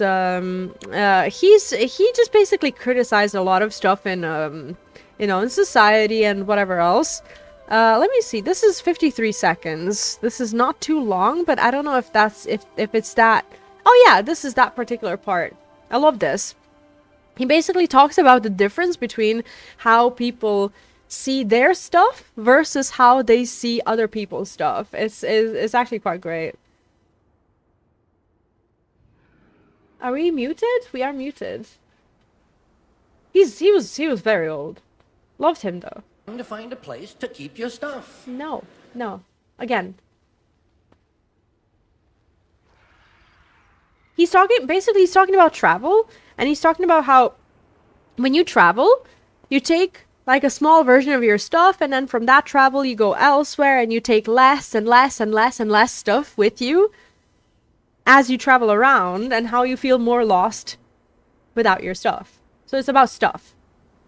There's a place for your stuff. That's what life's all about when you think about it. Trying to find a place to keep your stuff. Everybody's got to have a little place to keep their stuff. That's why you have pockets. That's why you have glove compartments. That's why they have lockers at the bus station. That's all your house is, really, when you think about it. That's all your house is. It's a place for your stuff. Hey, if you didn't have so much goddamn stuff, you wouldn't need a house. Sometimes you go to someone else's house. First thing you notice in someone else's house is you don't quite feel 100% at home. You know why? No room for your stuff. Someone else's shit is on the table. Have you noticed that their stuff is shit and your shit is stuff? Get it off! Get that shit off there and let me put my stuff down. All you need really He is a makes place. me laugh. That's what He's so good. He's so good. I think I know which one you mean. He has so much good stuff. Whereas a lot of other people have a lot of good shit. But he's good at his stuff. He was good at his stuff. What's Rude Drift Jelly? What the fuck is that? He's hilarious. Like, he makes me cry. He's so funny.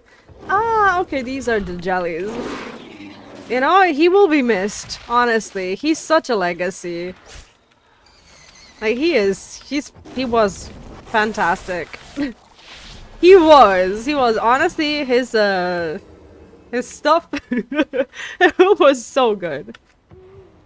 And he was right about so many things. But yeah, I love his skit about travel. It's so funny.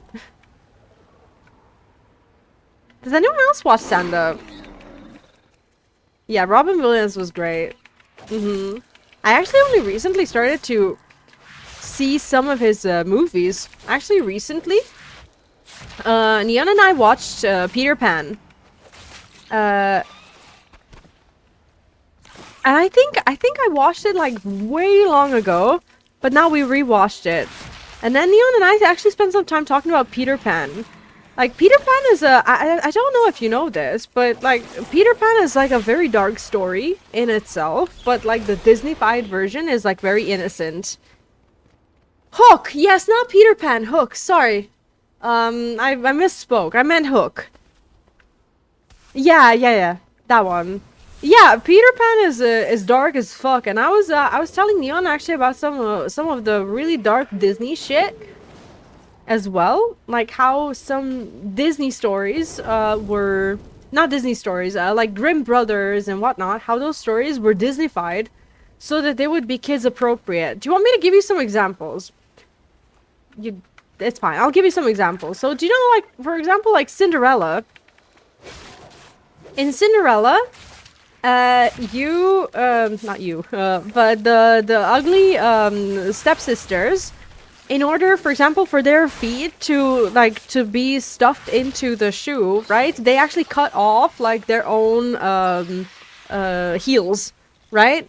So there's that. Sleeping Beauty is awful. I don't want to like go too much into it because that's actually kind of triggering. But in Sleeping Beauty, she actually, I don't know if she ends up having a child from it, but she gets abused during her sleep. And then I don't know if it results in like her having a child or something, but she gets like S8. So there's that one. Which one is also weird? Like the Lost Boys, right? They're all like from what I know, they're all like boys that like escaped from home and or died or something like that. What else is there? Oh yeah, Ricky as well. The Little Mermaid is fucked. The Little Mermaid is so fucked. I know that one too. Like, I don't know how they made it kid-friendly. Like, kids, like, kids had no business listening to these stories. Oh, one of her infants knocks a splinter from her finger, waking her up. Oh, so she did end up having a child. Yeah, that's horrifying. Cinderella's fucked. Yeah, the stepsisters, they cut off their, you know, bits of their foot so that they can fit into the shoe, right? What is this? Huh? Crystallized resin fragments. What are you?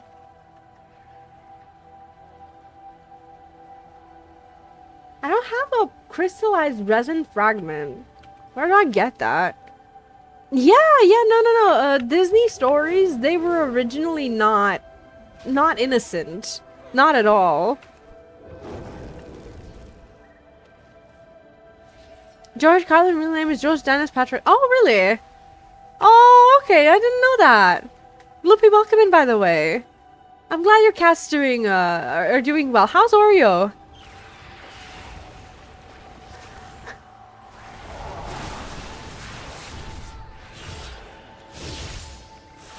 No, I think that Maleficent, the movie, I think even though the story was just like, ah, it doesn't like result in that kind of romance with the kiss, I think they actually really redeemed the story. Maleficent is the one retelling of a Disney story that I approve of.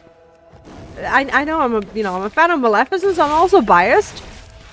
And I don't want to spoil what exactly it is, but I think the whole kissing scene, I think it's redeemed in Maleficent. I thought that was really sweet. Yeah, no, they have to change all the stories.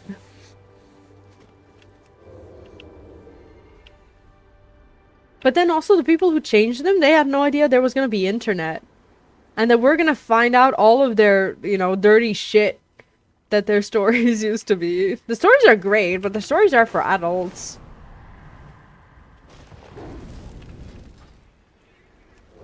It's so weird that they actually tried to make adult content into kids content. Like, how fucked is that? Oh no, Gloopy has a cat. Is it Oreo as well? I think it's Oreo, isn't it? But yeah, I know about the rabbit as well. Oreo seems to be a popular name for pets. I think it's a cute name.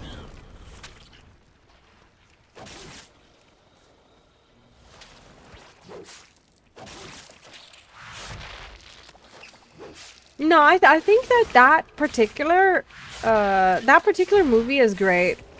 Yeah, Oreo's 17, yeah.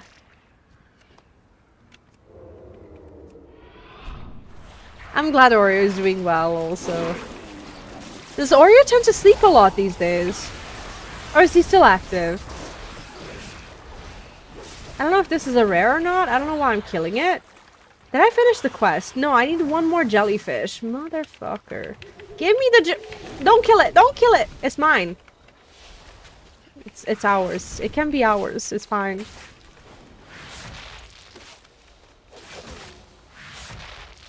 Okay, so some of you have seen this while we were playing Kingdom Hearts, but I'm gonna show you one more thing.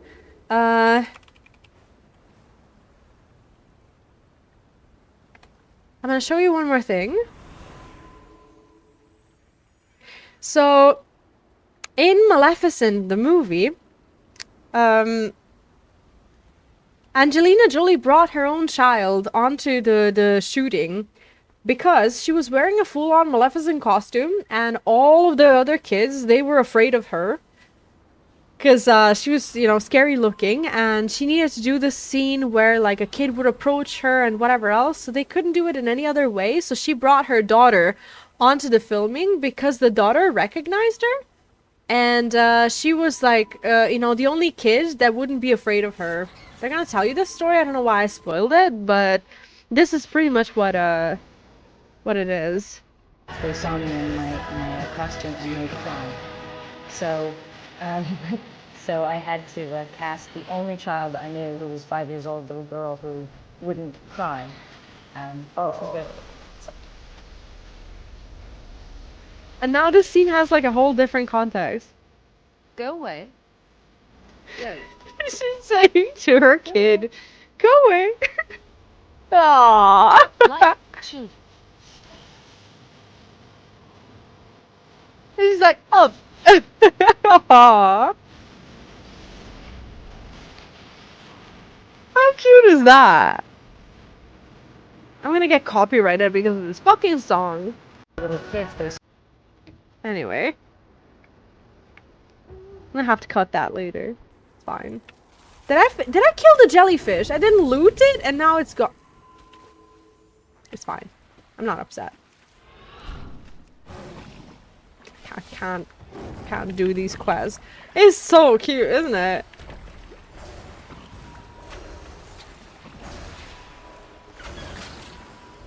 Yeah, that's true. WoW is more cute than it was. I know a lot of people hate it, but like here's the thing.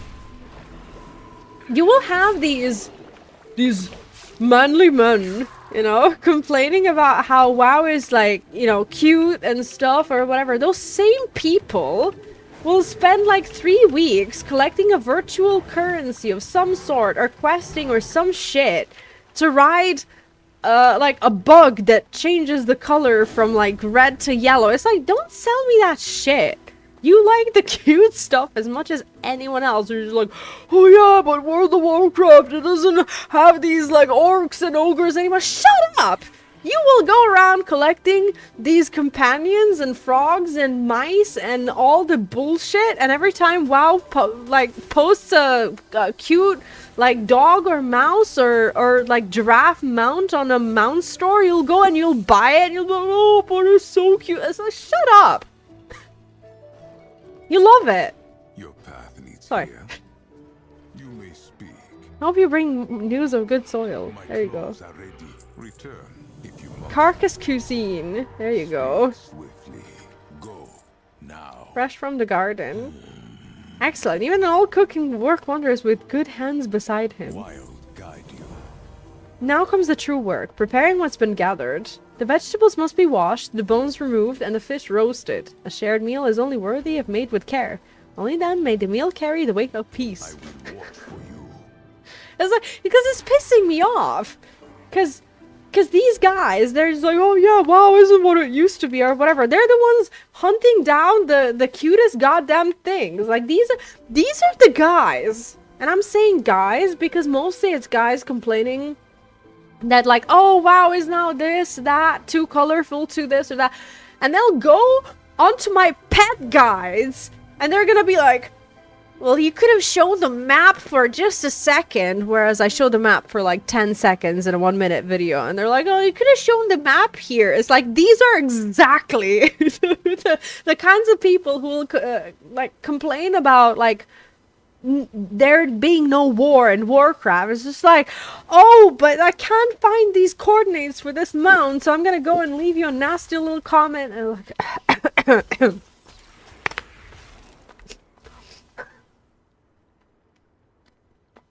no, we didn't come. Oh, actually, no. Dark Arachno, he's German. He came in later on. And he actually... I read him the message, and he translated it, and he said that the wooden spoon, that it's, that it was mistranslated. That it was meant to be like the cooking spoon. Not the spoon, but the, what's it called? What's it called? The spoon for giants. The one that you like try soup with, but like a giant would use it as a spoon. What's that called?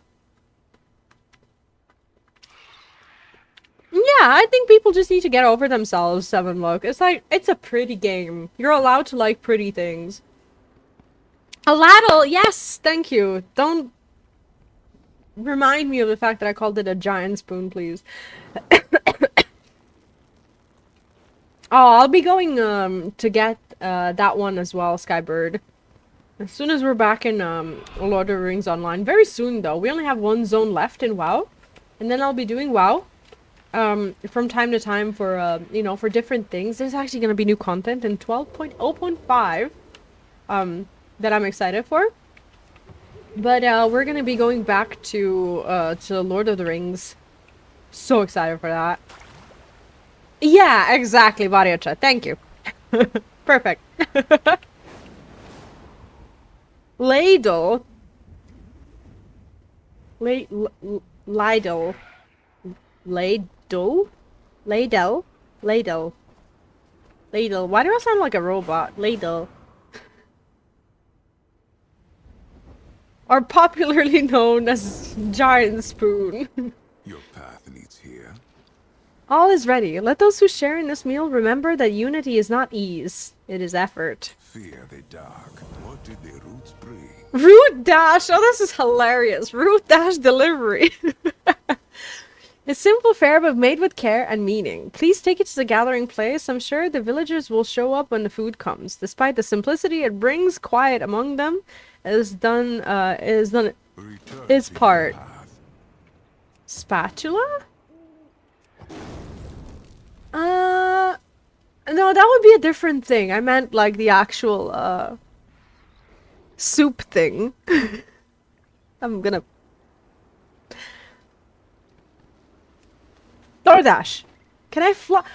Oh, that's cute. That's cute. My cat has the cutest little box with the fish inside of it. Can I keep this as a... No? Let me see if the bird has it. Oh my god, the bird has it too. It clips a little bit. Does the human have it? The human probably carries it. Oh, it's clipping horribly with my little... Yeah, that's fine. This is me on my bike. Ish. No. It's no. Yeah, don't worry about it. No, not at all.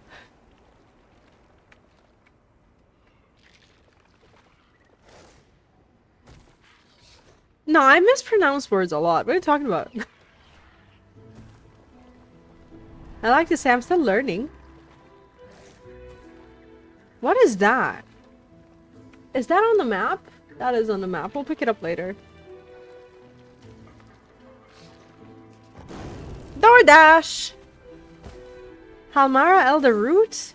Oh, everyone's coming here to eat. Oh, that's cute.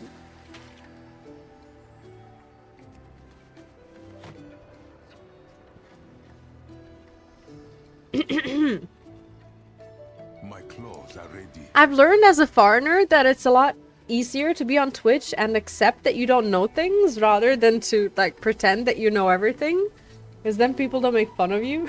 Yes. It's a self-defense thing, I think. You have done more than fill bowls. You have upheld something fragile and vital. For the peace of Harmara, we thank you. What do I get? Now. Harandar's kitchen. Oh, we have 2 quest chains left. What is this? Oh, isn't that cute? It's a... Oh god. Charcuterie board. Charcuterie? Charcuterie. That's really cute. Oh, I like it. Look at that.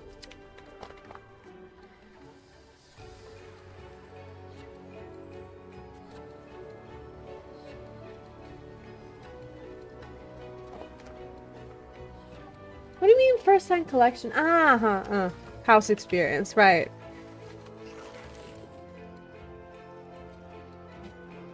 Alright, 2 more quests, and basically they're 2 of the last chains that we have.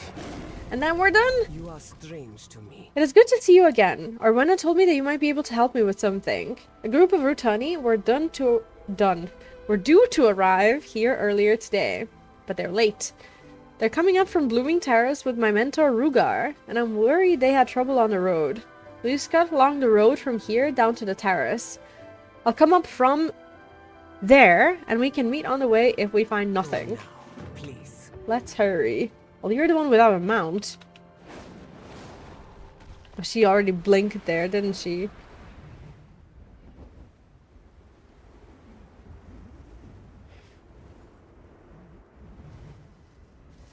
What do you mean, Maester? Like travel or trauma, or what are we talking about here? What kind of experience? In game or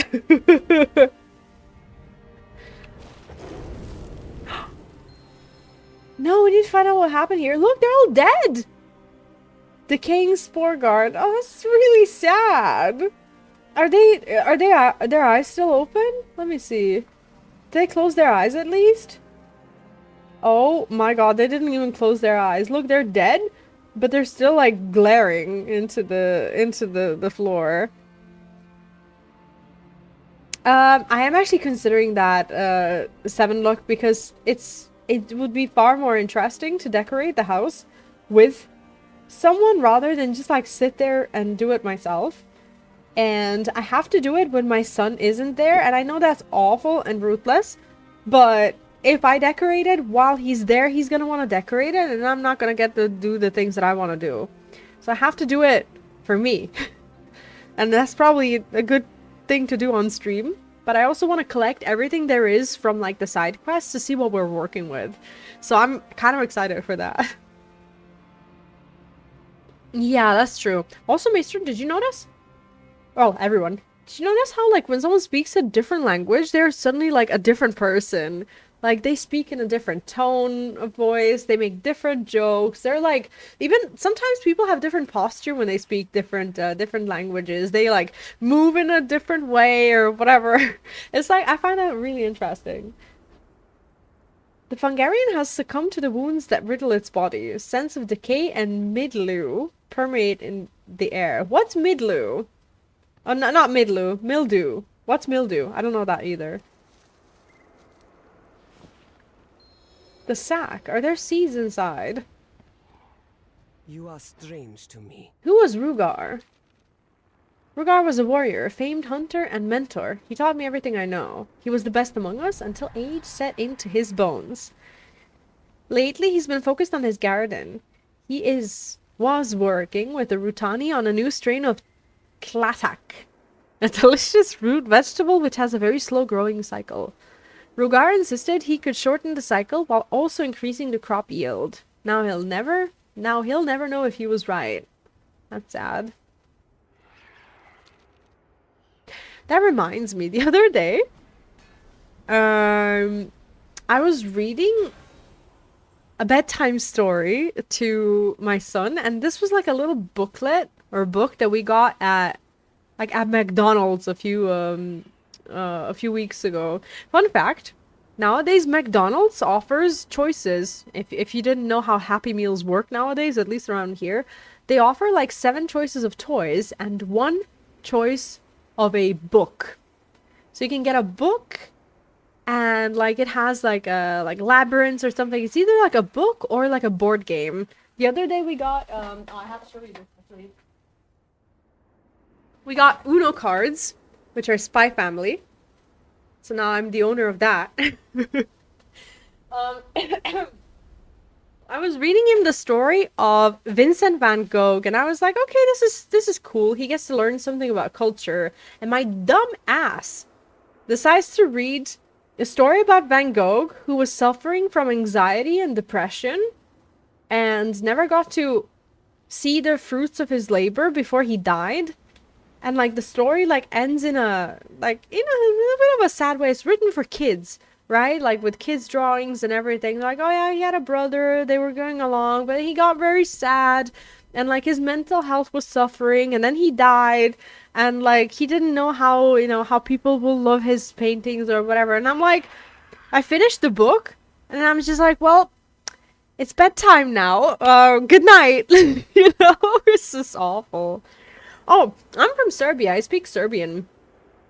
I used to, fun fact, Cam, I used to stream in Serbian way back in the day when I used to play Hearthstone. But it was like a community that I didn't really want to grow because people would get really rowdy, and I didn't really have a reliable mod at the time, and I wanted to grow the community to English as well, and I just didn't want to, I didn't want to shoo away an English-speaking person every time that someone would come in, and I don't know, they just weren't kind to people who speak English who would be in the chat. So I just I decided not to speak my language on stream again. Okay. See, I actually didn't know. That went over my head because I thought maybe you thought that I was from Slovakia or whatever. I was like, oh, close enough. That's fine. Oh yeah, they offer books now, Michael. Yeah, at least around here. They offer books, but they also, the last time that we were here, as you can see, they offered Uno cards. And there were different Uno cards. There was My Hero Academia, there was Spy Family. This one had Spy Family, and there was Naruto as well. So I wanted to grab Naruto, but they didn't have that one, so we got Spy Family. It's fine.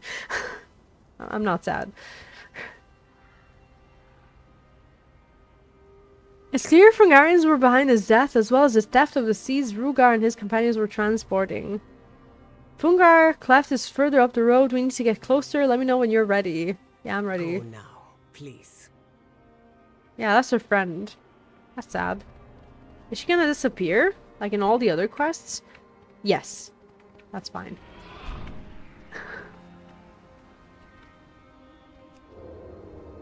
You are strange. Quietly now, the enemy is close. Welcome to Fungal Cleft. The local Fungarians here are more volatile than those in Harmara. They have no concept of balance and strive to spread their spores far and wide, overcrowding the nearby Rutani, are blooming terrace, and threatening to spill out into the rest of Harandar. The captured Rutani must be within the settlement. Over the hill north of here is a Fungarian village, Fungal Cleft. I believe the missing Rutani have been taken there. The fate that awaits them is a brutal one if we do not get them back quickly. Usually Fungarians favor hosts that are already dead for their reproductive purposes. Do they mean like necrophile? No, they mean like... they mean like hosting...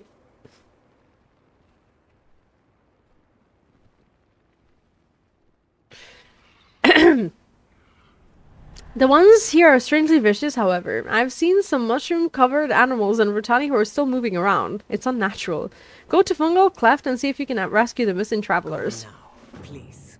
Back in the bag. You are strange What a to mess me. this is. The sack you found was supposed to be filled with seeds. They're part of an important cultivation project that Rugar was working on. It appears the Fungarians made off with the seeds when they captured the Rutani. While you were looking for Rutani... No, while you're looking for Rutani, see if you can recover the seeds that were stolen. Perfect.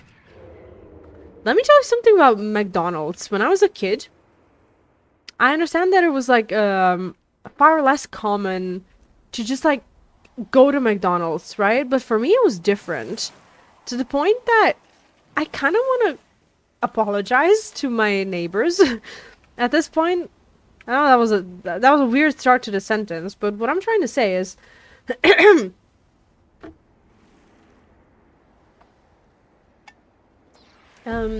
I was a kid, we had neighbors who lived across the street from us, And they were very good friends with our family. But my family, in comparison, was a mega poor. And I mean, like, really poor. Like, they, in comparison to us, they have a mansion, right? It's like a big 3-story house that actually looks like a villa. Now, they built it because they got into some huge amounts of money or something. I don't know how or why. But anyway, I now understand that it's a lot of ego and a lot of, like, other stuff involved in it. But they had the money, right? Especially when we were kids. Like, they were well off and we weren't. And my mom never actually took me to McDonald's. Like, I have no living memories of my mom taking me there. However, when I would hang out with, well, not with my neighbors, at my neighbor's house, because for a long time, I was the only kid in that neighborhood. So sometimes they would look after me. They liked kids, and they were good friends. Like, the grandma was good friends with my grandma, so sometimes she would look after me, like babysit for free, which was nice. But the parents, they, at some point, they got kids of their own, which was fine, because I was only like 6 years older than them, which I know that sounds like a lot. But when they grew up enough to, like, even step into McDonald's when they were like 3 or something, whenever I was around at their house, I would get taken to McDonald's with them. And you could imagine, for someone like who didn't used to go to McDonald's, it felt like luxury beyond luxuries. I cannot describe how luxurious it felt to walk into a McDonald's and get a Happy Meal. It was that moment of, like, I can't believe this is happening. I'm actually getting a Happy Meal? Like, what? Like, it was like, I would always just be stunned by the fact that I'm even, like, walking in there, because my family would never walk in there. And they would just take me to the city, and maybe they knew. They probably knew. But I was always, like, I was the kind of kid that, like, would never ask for it, to the point that they would get annoyed with me, because I was so shy about, like, asking for something that I was just like, no, I don't want one. It was, like, I would be adamant at, like, not wanting one, that I was just like, no, I don't want one. I had lunch, and they're like, which toy do you want? Like, I don't want one. I don't want one. Which toy do you want? You know, they would, like, get annoyed with me to the point that I was just like, okay, I'll have this one, you know? And it was just never a thing for me. So nowadays, like, now I'm a working adult, still. I'm a working adult, and when I go into McDonald's with my kid, I'm just like, ooh, but can we afford this? And then I'm just like, even though, like, obviously we're not rich or anything, but, like, I'm starting to realize that McDonald's is not like that much of a luxury. Like, there's, like, still that little kid in me who's just like, ooh, we can afford this. You know? It's not like $5. It's not like, nowadays I feel like it's more like approachable as well, and we don't go often. We go maybe like once a month, or even once in like 6 weeks or something. Like, I would like to think that's not like too often. But, you know, it's still kind of like, because of how I grew up, nowadays it's still like a treat. Even though it's like shitty food, I remember that, like, I never used to, like, even have it, you know? I didn't know dishwashers existed until I was 17. When I first saw one at my friends, I said, you have a robot butler that washes dishes for you? I'm gonna tell you, the only reason why I knew that dishwashers existed is because of my grandma. My grandma was an imperfect woman. She was, you know, she was actually great. Like, she was sassy, she was, you know, she held her ground, and she was adamant, like, when dishwashers appeared. And mind you, she was a shift leader in a kitchen. Like, she started off as a, you know, cook, then became a sous chef, then became a shift leader, and she was up to here with dishes, right? And she got a dishwasher. My grandpa was like, why do we need a dishwasher? And she was just basically like, shut up, I'm gonna buy myself a dishwasher. And she did, and it was great. So we had a dishwasher, and my grandma made me promise something. Do you want to hear what it was? I'm gonna tell you anyway. My late grandma made me promise that when I get married one day, that I will marry a guy who will buy me a dishwasher. was the promise that when I was like 13 or 14 or something, like I had to make my grandma that promise. I eventually stumbled upon a dishwasher. I was never bought a dishwasher by any husband. But this dishwasher that I have right now, admittedly, my mom got me it when we were still on good terms. But we're not anymore, but I still have the dishwasher. But my grandma, she loved her dishwasher so much, she gave it a name. We were not allowed in my household to say dishwasher. And I shit you not, we were not allowed to call it a dishwasher. We had to call it the mistress. I grew up calling my dishwasher a mistress. Just in case you thought you had a little bit of a weird childhood.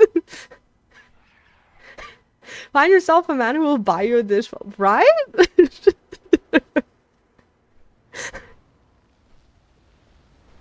Go now. My grandma should have told me, like, no matter what you do, you get yourself a dishwasher. My grandma just... And she probably wanted grandpa to just be like, yeah, I'll get you a dishwasher. She had to spend her own money. And she, you know, and she bought herself a dishwasher. She was probably pretty pissed at that. Because he was just like, yeah, we're not going to get a dishwasher. And she's like, shut up, asshole. We're getting a dishwasher. And she did. I learned a lot of good lessons from her. Mistress Dish clean my plate. Exactly. It just had to be called the mistress. Because my grandma, she was so theatrical. If you would say the dishwasher, she would, like, completely ignore it. And then if you would continue to say dishwasher to, like, piss her off, she's like, what? We don't have a dishwasher. What are you talking about? Bought my friend a mini dishwasher for Christmas. She said it's the best thing she's ever had. Duh! Dishwashers are a necessity. They're not a luxury. Like, any man who's just like, yeah, you don't need a dishwasher, like, fuck you! Fuck you! Forever, like, fuck you! No, it's not a luxury. It's a necessity. No! I will not have that. I was raised right. It's a necessity.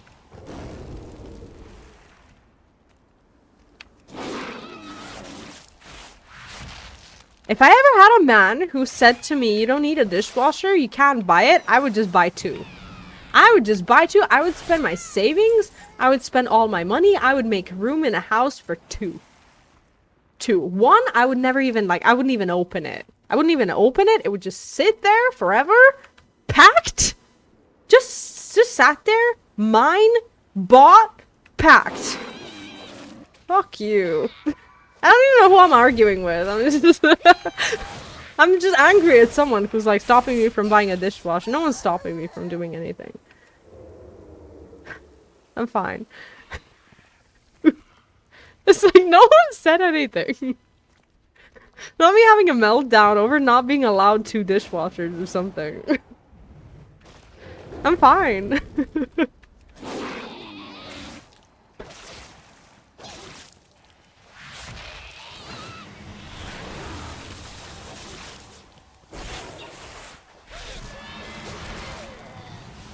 Few weeks ago, my therapist accused me, probably unfairly, of having issues with authority. I think she was onto something.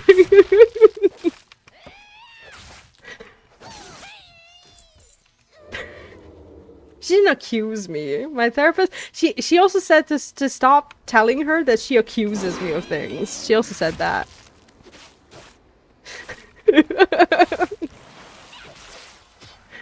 Should have ended it with having issues. Well, she knows that. That's why I'm there.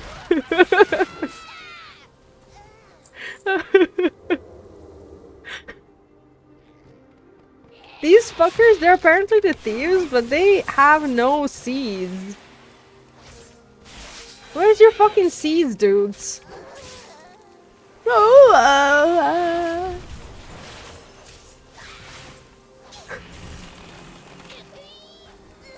What's your favorite old movie, Gloopy?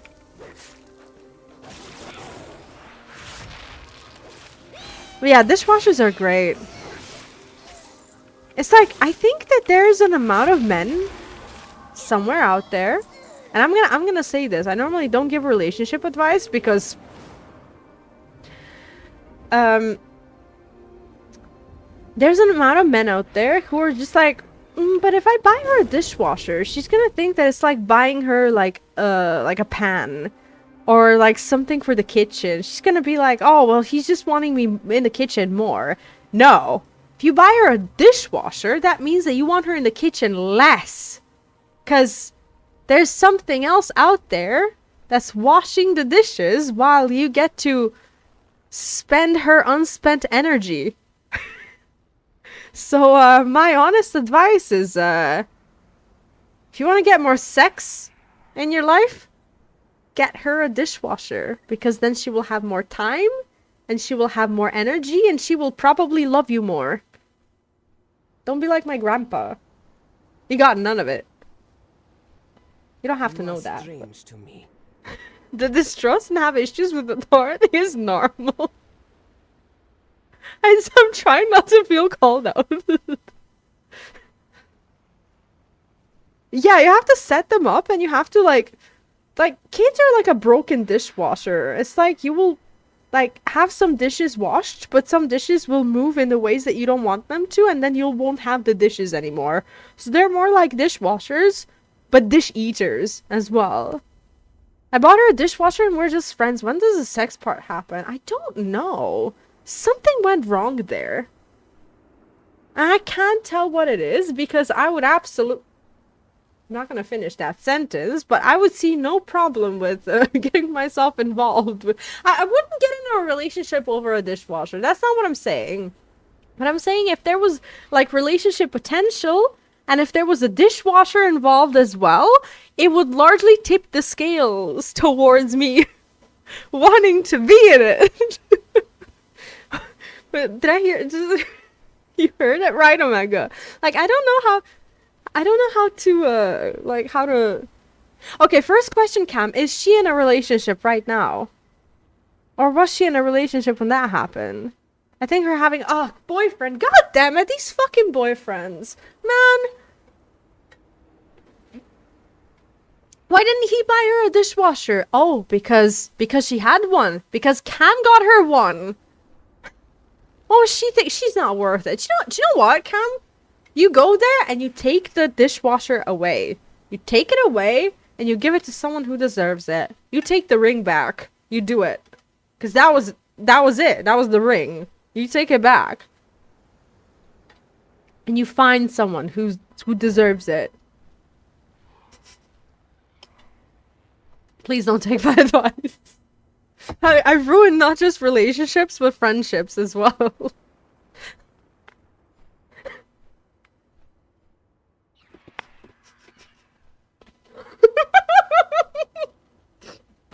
Not Neon going like, what the fuck am I hearing? I forgot you were...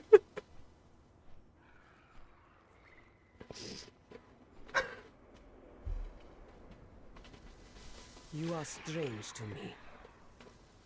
Go now, please. Oh, the ghost. Is that about the... I almost said about the ghost, but... Is that about the dead guy who stalks his woman? Control your woman? You controlled your woman, am I wrong?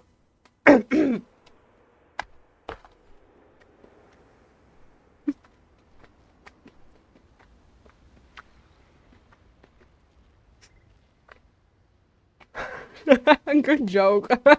Alright. See, I already have a dishwasher. Neon doesn't have that problem. I already have it. Mm-hmm. Neon doesn't have to buy anything.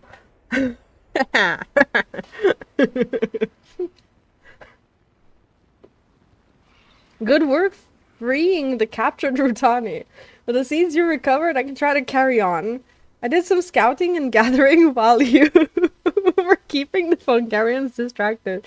I could use your help with another task. Meet me at the cave northeast of here. Please. You did say you wanted to. No, I said I would buy two if I had a man. who tells me or who told me that I couldn't have one. Then I would buy two.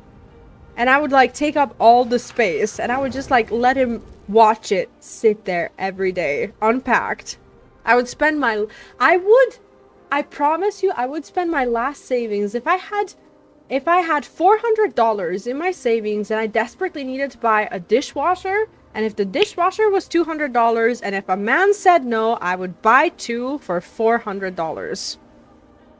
I would buy two. I promise you that. I promise you. That would be the easiest purchase.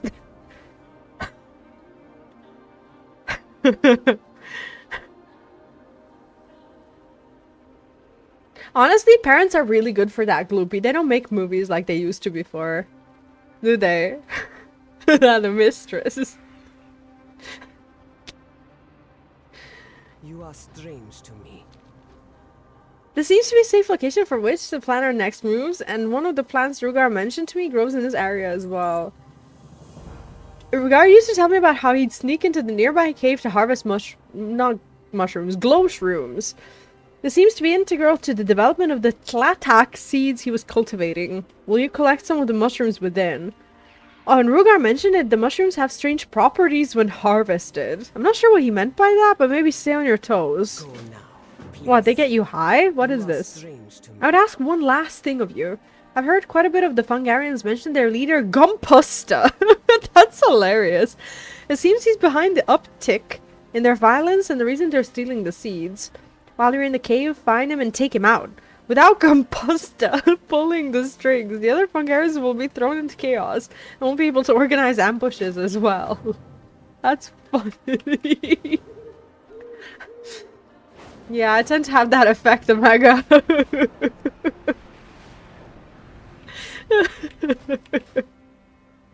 Yep.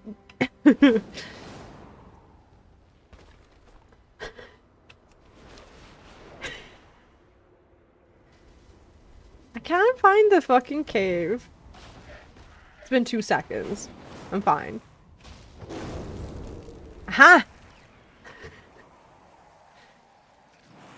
Are these the digging? What's the strange effect?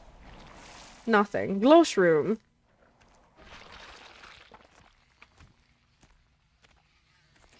Inoculated mold stalker. Wide cap blight bringer.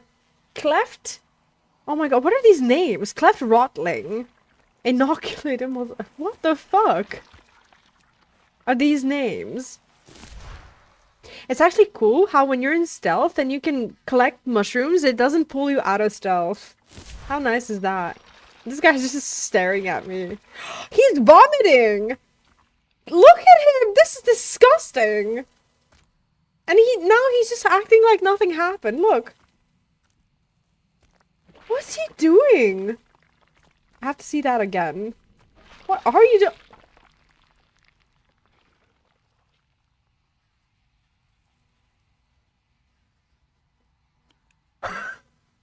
What is this? Like, I did not want to see that. He's just going around puking. And then he dances. He's like a 17-year-old me with one too many. That's great.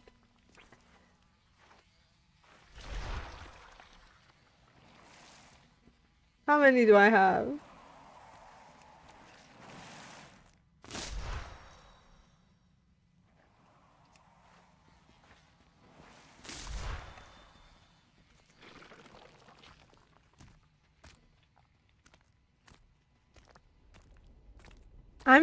I have a feeling I will never get out of this cave.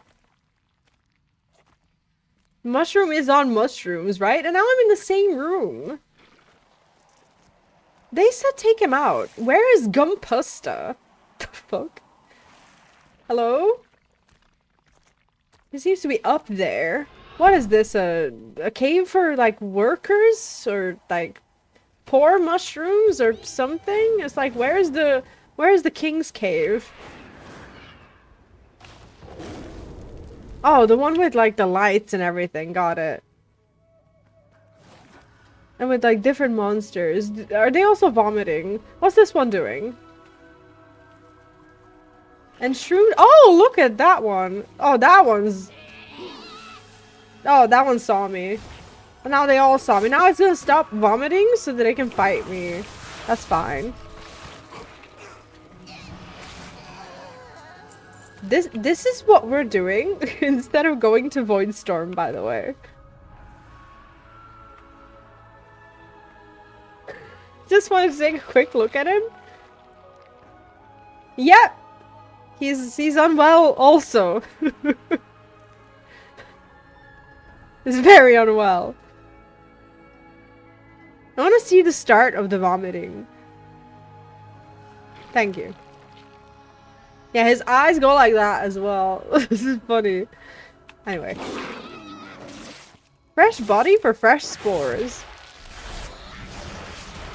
I'm actually testing Convoke these days and I fucking love it. Josephine Cochrane invented a dishwasher in 1893 and of course it was a woman. GG's. What a win. What an actual win. And you know who invented bras with wire in it? Men. See? That's the difference between being useful for women and being not so useful. Was that not Gumposta? I thought that was the... Oh, Gumposta's chest looted. Oh, never mind. That was him. Cultivation notes. There we go.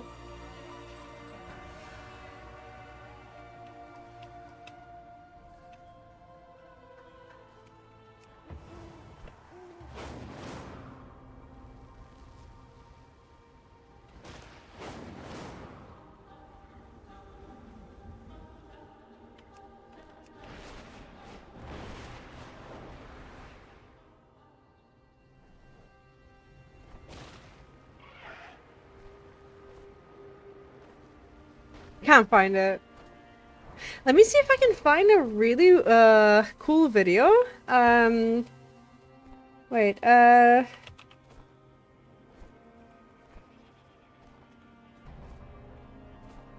saw this one.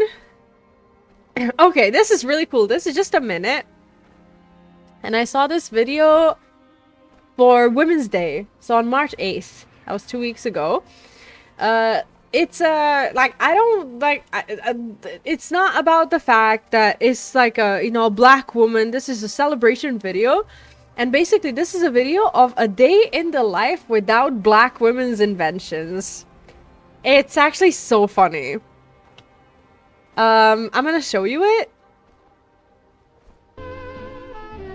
I'm gonna get copyrighted to bits for all of this, but we'll check this out. This is so funny. Like, it actually teaches you things. Like, she did such a great job. Yeah, I don't know if I can, like, should I, like, mute the audio or something? Because it's gonna copyright me. This is central heating. What's this? Oh, home security systems.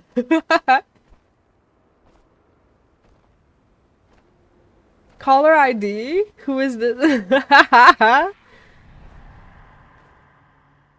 Oh god. Sanitary pad.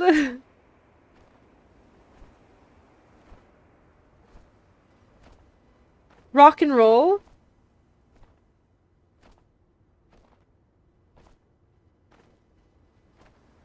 Tech that enables remote work. Oh really?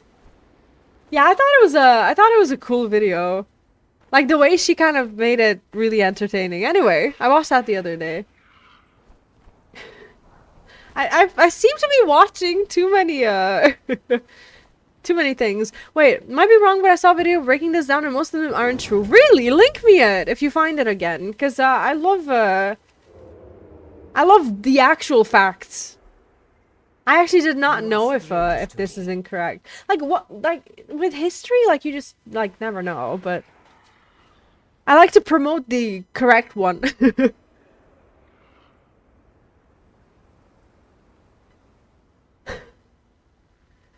The Fungarians aren't always violent and aggressive. Gomposta must be the force driving them. He seems to be the one infecting living creatures with spores. When then gone, the Fungarians may return to a more balanced You are state. strange to What's me. this? Rugar's notes on his cultivation efforts. This is fantastic. I can try to reproduce his work now. Good work taking out Gomposta also. May this throw the Fungarians into disarray and keep travelers on the road safer. Go now. GG's. Late bloomers. We have one more sub-achievement, and then we have the Sojourner of Harandar. Rugar mentioned that the glowshrooms helped create a more robust harvest when they were mixed into the dirt he planted crops in. How he even figured that out, I'll never know. I would like to carry on Rugar's work. Since we're already here, we might as well gather what we You are can. strange to me. Go now. Go now. Oh, okay. Sorry. I think this is the last quest, right? Yep. Last one! And then we're off to do the actual serious stuff, right? Does anyone even read these quests? Have you ever heard the text of these quests before? Or am I the only idiot reading it out loud? Tell me if there's another one. I'd like to meet them. I love these quests. Actually really good stories.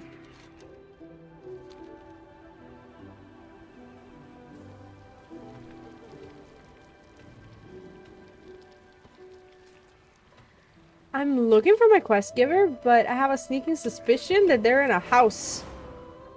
And not here. Oh, that's the Elder's quest. Oh, that's cool. How am I tested? I was the... What did she say? Way, you're a strange one. By the roots. Speak swiftly. What do the roots bring me? Walk without fear. Nature guide you. For the goddess. She just has something different. Serve this world well. I am not eternal. Yes. I can't find it. It's fine. Every time you read Fungarians, I hear Hungarian. This is so god. By the roots.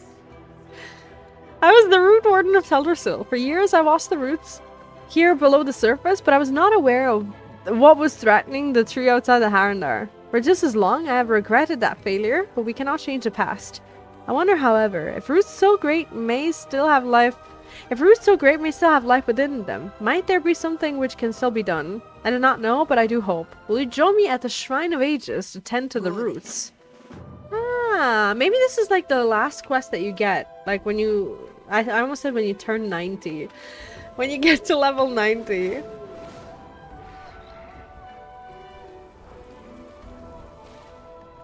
No worries, Cam. If you do find it, and if it was an actual myth, like that's so strange to me. Like, why would someone make a video where they just like, I don't know, talk about history in an incorrect way? That's something that everyone, well, you'd like to think everyone has access to.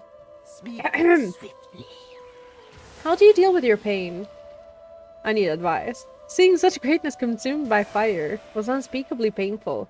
But the pain wasn't the hardest thing, and time has dulled its edge. The hardest part for me was the loss of my life's purpose. As Root Warden, I knew what I lived for, and what I was willing to die for. With Teldrassil gone, the void of purpose and meaning was a more difficult thing than I could have ever imagined. Helping the young Harnir and others at Harmara has become a greater focus for me. That has kept me from being overwhelmed by grief. What's been the most difficult about all of this? I mean, she lost her job. She used to live for it. The silence. But I heard her voice, like one hears nature around them. We are speaking now, but I hear the nearby stalkers, and the rippling of the stream around us. Teldrassil was like that, yet more so. Always woven into my thoughts. For many years, then nothing. But worse than silence is the knowing. The certainty that silence is all I'll ever experience. It feels very much like being afraid. But fear is about what could happen.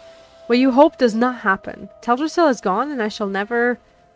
That knowing is a greater burden than I can express. Yeah, basically, like, when your worst fears actually do happen, it's like, then what? You're a strange. I lived far longer before I became Root Warden than after. Yet Teldrassil will always be what defines my life. Aww. We have much to do.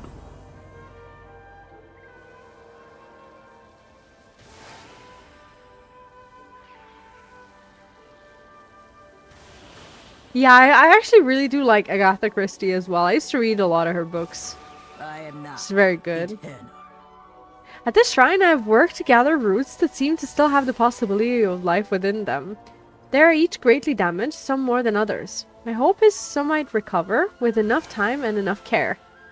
And that way, I honor the great tree's memory. For that to be possible, though, we have to keep them safe from the hazards of Harandar. Please be sure that nothing nearby threatens them. What am I meant to do? I'll shrine protected. Oh, so just kill everything? I think this is a kill everything quest. Yep. Kill everything.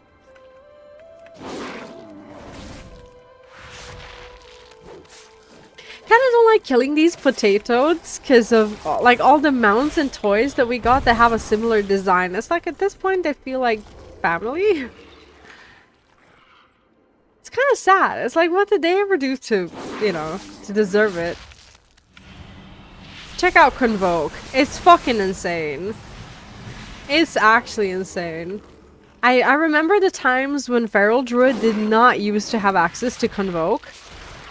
And Druid used to just suck in comparison to Moonkin.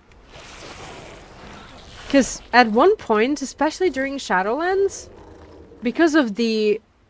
I don't know what they were called, or what they are called, like, class abilities or something like that.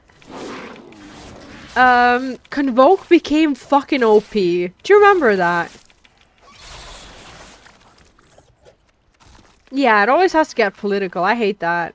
It's like, some people just want to see a silly video. It's like, not everything has to be political.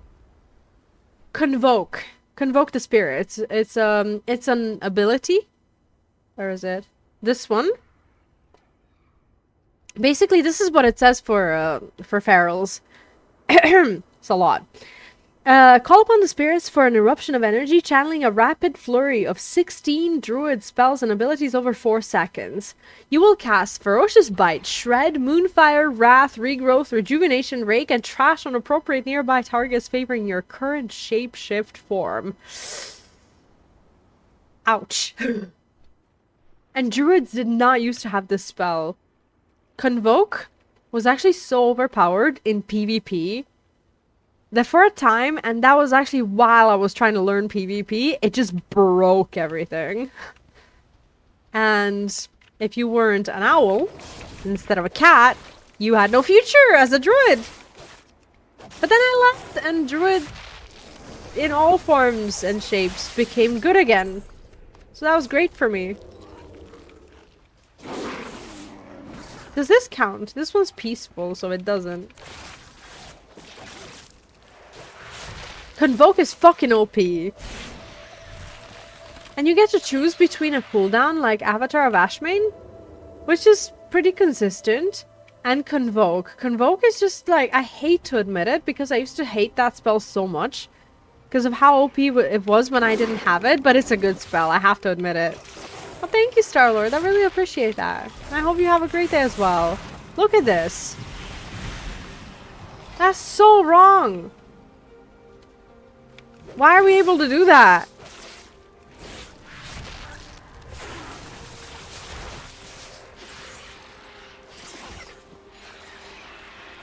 And the cooldown is only 2 minutes. You should not be able to do that. But this is actually my first time playing with Convoke since I came back to WoW. Convoke is making me want to gear up just to see how powerful Convoke can get. Oh, is it a TV show? Already dead.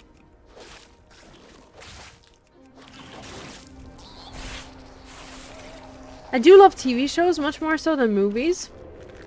I do love my, you know, my movies, the ones that I do love, but the rest of them, I'm very poor at discovering them.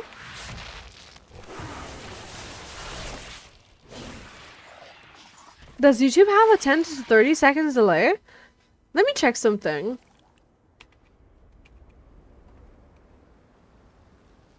I think I had a mini power outage.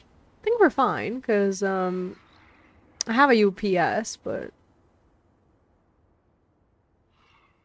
Let me take a look.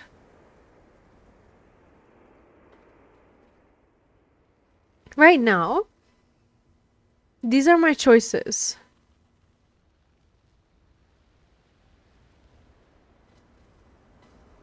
Normal latency, low latency, and ultra low. It's set on low. If I put it to ultra low, we won't be able to have captions in case you use them. But I also can change them while the stream is live. So next time, I will put it to ultra low latency. And there will be captions after stream. I'm not sure if you use captions on YouTube while there's a live stream. So, low latency should not be a 30-second delay still. That's actually kind of a lot. But I'm also not on the, like, max settings, I suppose.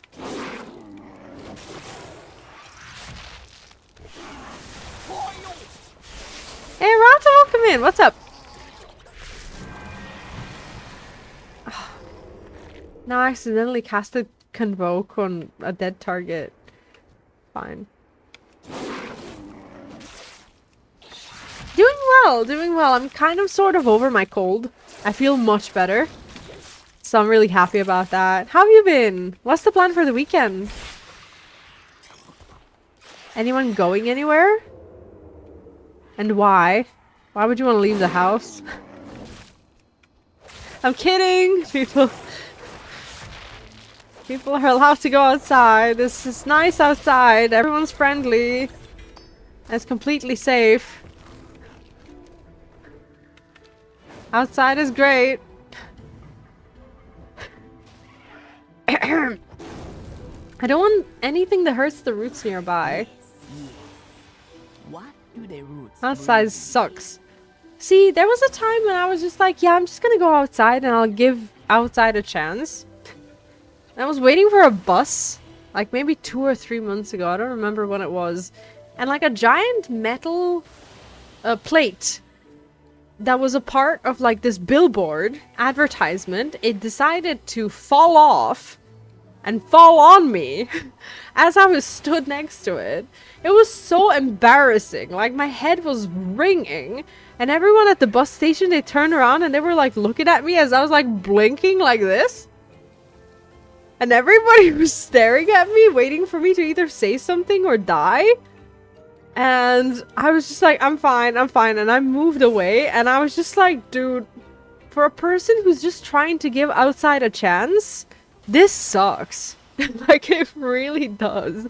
Like, outside should recognize that I'm there trying to like it. And then this happens. And I'm just like, why do I even try? Fucking hell.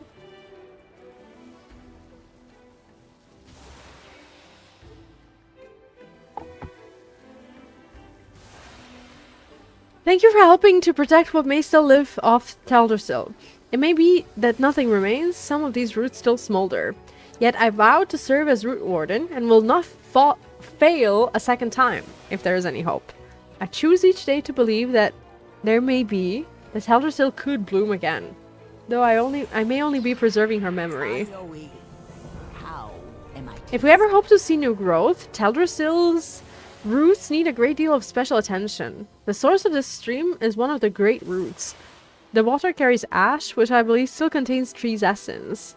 The stalkers in the stream carry a mixture that of that ash and slime from their tendrils. Ew, a very potent mixture. Bring me as much of it as you can carry, and I will combine it with regions I've gathered. Then we will be ready to apply it to the roots. That's nasty. I don't want to do that. I don't want to touch any slime. Huh? These guys. Oh god. I'm sorry. I'm sorry. See, I always expect bad things as well. Like, always. And then sometimes people are like, you're pessimistic. You don't believe in happiness. You're cynical. I'm the woman who has metal plates falling on her head when she goes outside. It's like life needs to throw me a bone a little bit. Like, come on. And everything good that happens, I make it happen myself. You know? What is this? Mastery increase. How do I have this buff? When I'm stood in this, is that my trinket? What is that? More like realistic. These days especially.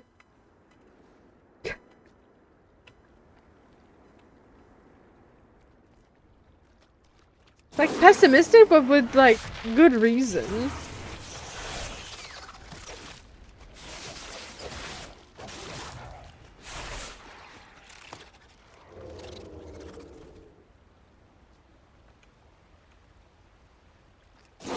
And let me tell you something. I have recently found the song that describes my life. And I hear this song on a good day. I hear this song once or twice a day. And if I'm very, very lucky, I hear it 3 times a day. Do you want to know how? So I don't know what it is. I think Neon knows. So if I'm lucky, I get to hear a very depressing song 2 to 3 times a day when life is good and when I have the time. Do you want to know what it is? It is the intro. It is the intro song to Friends. The first part of that intro song to Friends. Like, I actually started rewatching Friends with Neon, so that's why I say on a good day we get to watch a couple of episodes or so. For those of you who have forgotten it, or who don't know, the lyrics are as follows. See, no one told you life was gonna be this way. Your job's a joke. You're broke. Your love life is DOA. So, I didn't know. This is the funniest part. I didn't... I'm trying to say this with a straight face. I didn't know what DOA means. The worst thing is, Neo was watching with me. He didn't know either. So I was just like, dude, this song just describes my life completely. It's just this last part that I don't understand. What the fuck is DOA? And I Google it. And it's like, DOA means dead on arrival. And Neon and I were on Discord. And we're just like looking at each other like...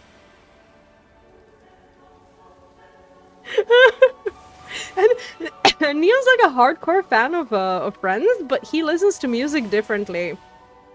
I never hear the rhythm, I only hear the lyrics. Neon never hears the lyrics, but always hears the rhythm. For me, for a song to make sense to me, it has to have words. Otherwise, it's like, oh, it's a pretty song, but it has to have like an oomph, like voices, right? And so every time my hard day ends and we watch some Friends and I hear that intro song and it's the show telling me your job's a joke and you're broke and I'm like, and I'm just there like hugging my bowl of popcorn going like, yep. And Neil knows exactly how I feel about it. And he just like, I can see him like rolling his eyes every single time. That's me and my optimism in his prime. This will do nicely for today. Just give me a moment to mix. Do you smell smoke? No. What? Did you refer to Teldrassil as her? It may seem odd, but for years Teldrassil was everything to me, and since the burning I've been haunted by her loss. When your life is dedicated to one thing, especially something as great and full of life as Teldrassil, it does not seem like a sufficient word, right? What do you hope to achieve with these roots? Everything possible. Whatever that may be. Perhaps some of these roots can be saved, perhaps roots can grow again into a great tree. Such a tree might retain some essence of what I dedicated my life to. Perhaps nothing except the freedom to die one day, knowing I tried all I could. You need a different job. You blame yourself for what happened to Teldrassil. How could I not? I was the root warden. Teldrassil was mine to watch over, my responsibility. I've told myself countless times that I couldn't be expected to know that the threat above the roots, that no one knew or expected what happened, and I know that is true in a way. But also, as a root warden, was to devote myself to Teldrassil entirely. The tree should not have burned while I still had breath. Dark. I see smoke rising above Harmara. The roots are on fire. Not here, but beneath the remnants of the tree. I have seen this happen many times, but we must always respond with haste. Take to the skies and douse them. Much to do. What has she done? What does she mean, take to the skies? Smoldering fires. Huh? Oh! Oh, actual fire. How did that happen? Wait. Oh, I just need to fly over them and they, How am I doing this? Where's my bucket? I have no bucket. I'm just pissing on it. My owl is just pissing on it. It's fine. Don't try to make it make sense. Just pissing on it.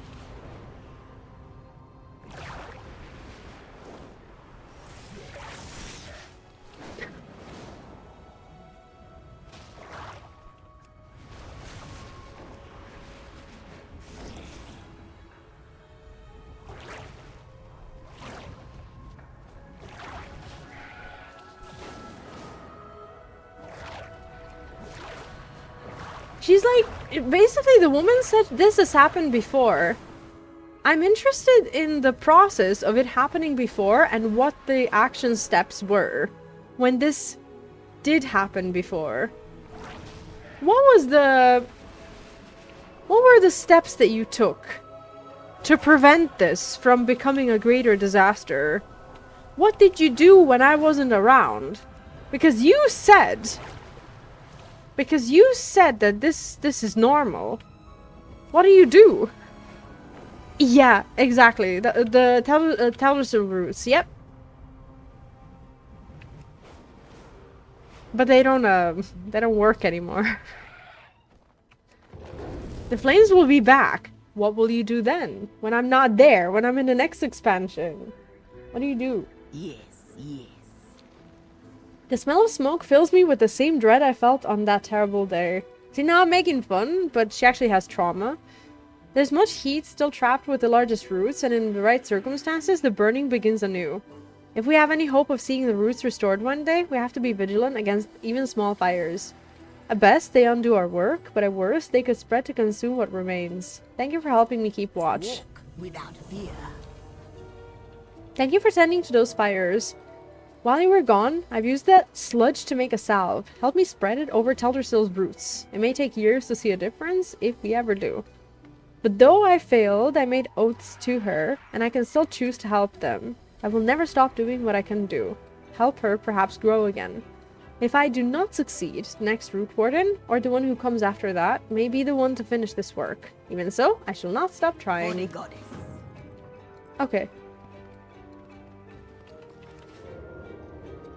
They're lengthy, and I've enjoyed this zone and the quests in it more. Like, see, that's the difficult thing to say because I enjoyed all the side quests, but holy shit that I love it here. This is the last quest and I'm like, aw, you know, they're really good. And I'm gonna be honest with you guys, I've rambled so hard and so much, I don't know if you're making any sense of this. I'm so sorry. Like, there's gotta be, like, at least someone who's, like, paying attention to the quest, and if I'm making it really difficult for you, because, you know, I'm sorry. Because, I get it. Wait, where do I apply your salve? She gave me a task, but there's like no places to... What? Do I have to wait for them to spawn? You have got to be shitting me. Hello? Look, this is the quest area. Oh, never mind. Sorry, it's not just a tree. It's fine. It's fine. There's...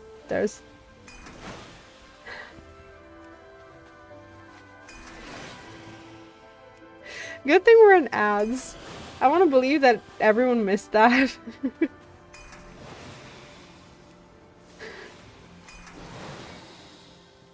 It's fine. The quest is not broken.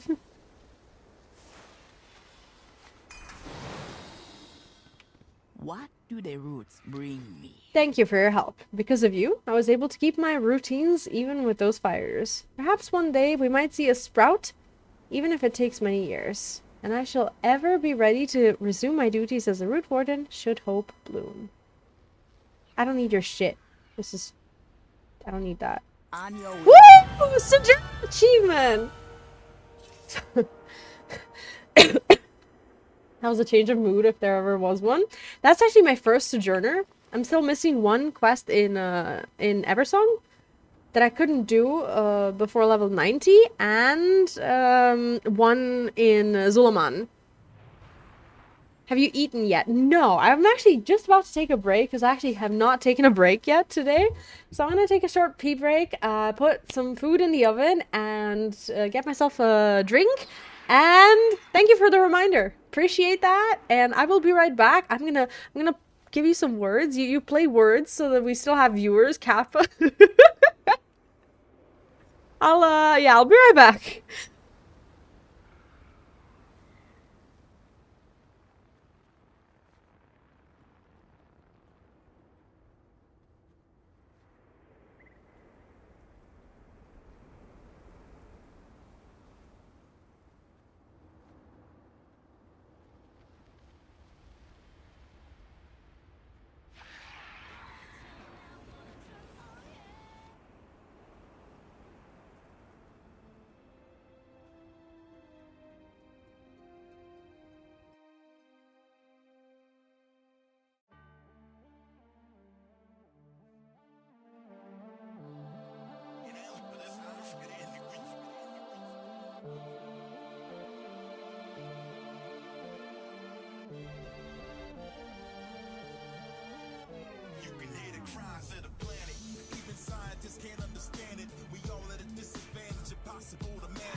Now it's time for the networks to take a new approach.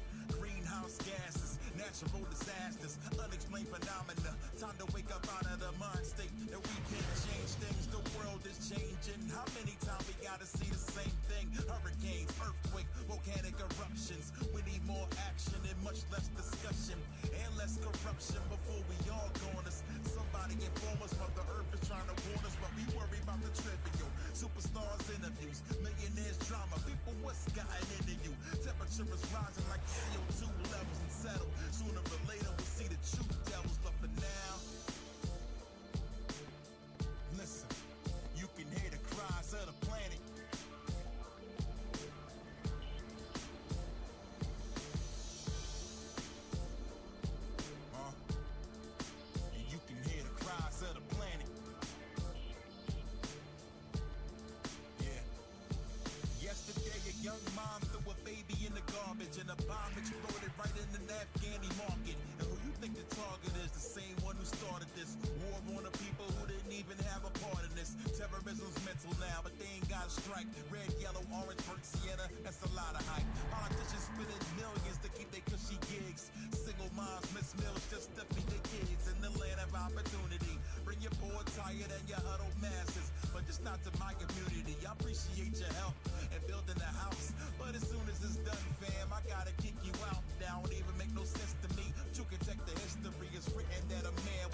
We are back.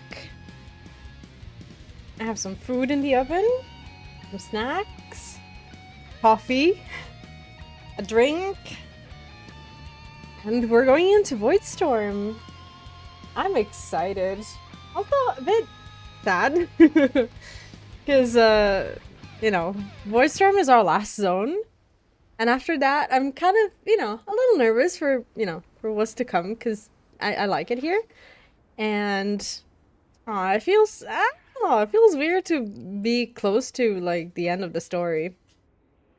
Obviously there will be more stories, but you know, it's, I don't know, like I've really enjoyed the expansion this time around. I think the story is fantastic, and I'm so glad we decided to get the Sojourner. I will do those remaining achievements because I actually want to get Sojourner on stream. There's a couple more left. I don't know what the fuck this is. I finished everything, and now there's another side quest. Even though I got the Sojourner, I don't know what it is, but let me go and pick up this quest. This better not be another chain that stops me from, you know, from going into Voidstorm, because I really want to go into a Voidstorm. The Voidstorm. Like, what is this?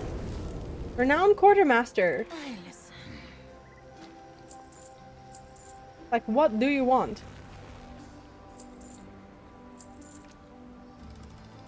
Take your garbage. It's not garbage, it's good items, but... I will watch for you. Legendary Prosperity. Harandar hides wisdom in every anal of its history. You would do well to seek out its legends for yourself. I suspect you may learn something of this world and our places in it. Discover a legend of the Harandar.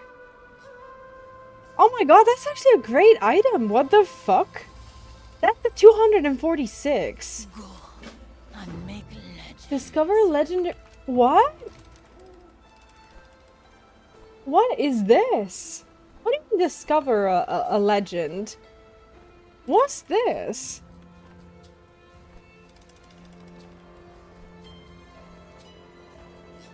What the fuck is that?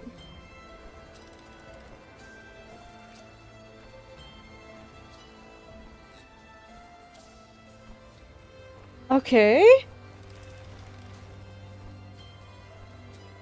Oh, you must have reached level 19, glory level 8 with the Harandar. The quest became available at the weekly reset. Oh, it's like a very high gear quest. Okay, shall we do it? Oh, motherfucker. I'm looking at a guide. But the guide has the map in German. It's like I'm looking at the Den of Echoes, but on the guide it looks like it says dickhole. I don't know this word. What is this? The hole. The hole. Am I in the hole? It's like this is the only guide. This is it. This is what we're working with. I want to get this piece of gear. I'm sorry, but this is happening. I will just use that then. Okay, I have to go into the hole. That's fine. That's a level 246 item level. Okay. What now? Let me move this to the other page. Screen.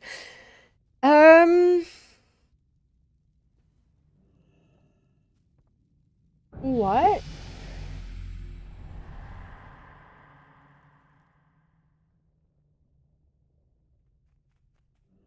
Go to NPC Zurshar Kasame. This dude. What? He's not talking to me. Accept the weekly quest Lost Legends from him. I don't have this quest. Does anyone know why? This dude is supposed to offer me a quest, but that's not the case.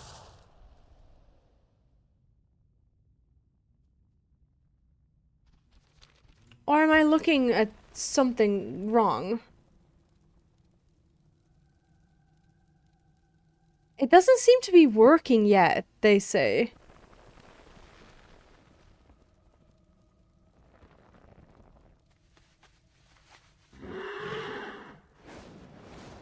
It doesn't look...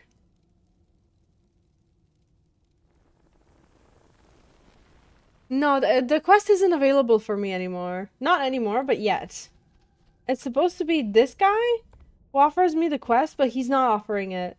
That's okay. We'll leave. I'm not offended. I don't need him. Fine. Who needs a 242 item level anyway? Not me. I'm good. I'm good. I'll just not have it. Fine.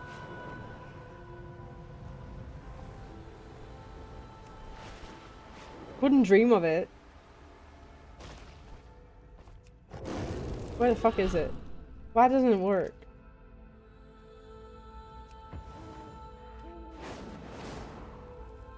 Alright. Time to move on. It's fine. We're gonna go into the Voidstorm, finally.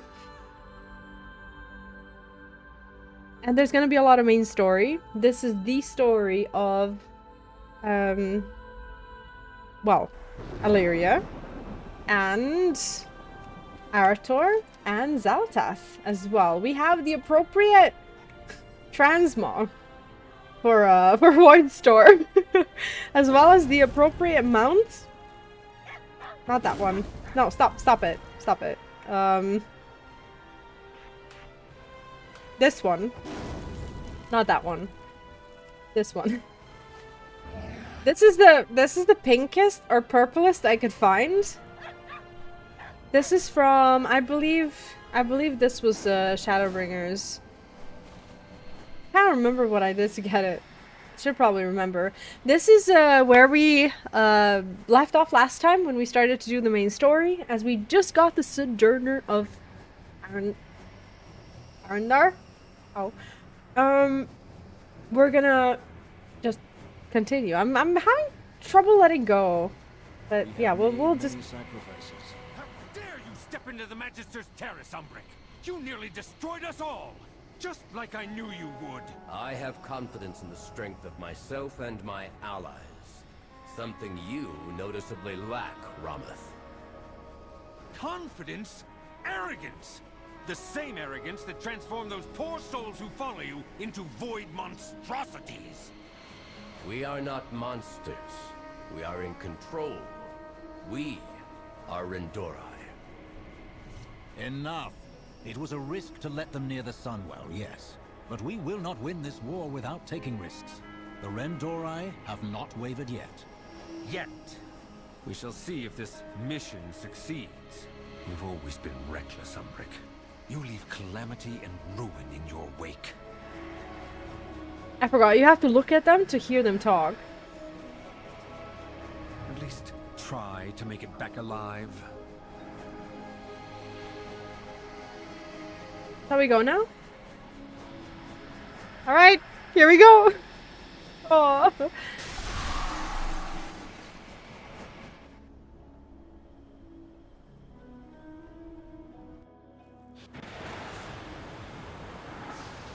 It is as purple as you expected. Oh god. Eyes forward. So, this is now the main story, and today we'll stick to the main story. This power. I've never felt the void like this. All-consuming. The void here. It is like nothing else. Surely you can feel it too. The overwhelming power. We must do something to stabilize the area. I'm barely able to keep our escape route from imploding. And the rest of our scouts, I can only hope that they can hold it together. The Rendori know what to do. They will place Shadestar loci to protect this area, but we will need your help activating them. We must scout. Yes, yes. Scout ahead. Everdawn, no! Oh god. Well, go follow her. This is Latraxian, the demon turned, well, essentially a light warrior.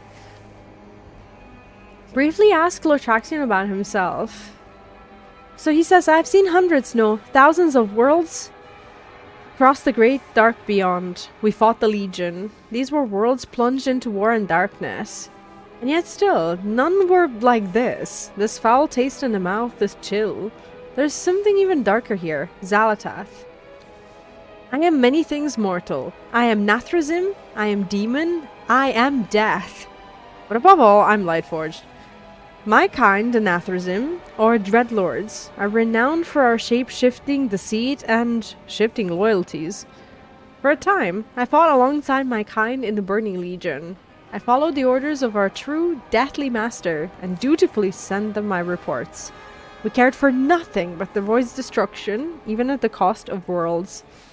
But then, I met the Draenei. I saw their light.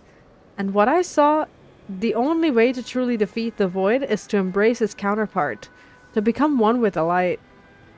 The other Nathrazim did not understand, so I left them behind. The light is my only path. Remember the mission. Huh. A distant realm crawling with vicious or viscous? Vicious, sorry. Vicious evil monsters, just like old times. Alleria, Terralion, and I faced 1,000 years of war with demons in the far-flung realms. It is as simple a solution now as it was then. Kill or be killed. We must get a lay of the land. Come.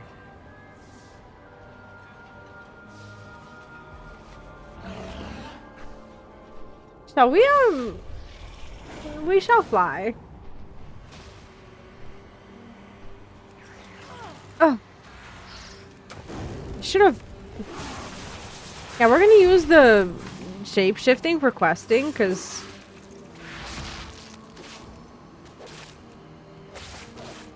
this makes no sense.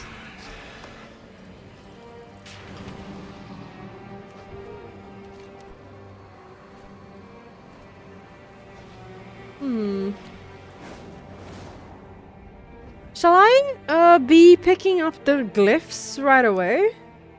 Like as we go? Because I got the glyphs from most of the other areas. Would be silly not to.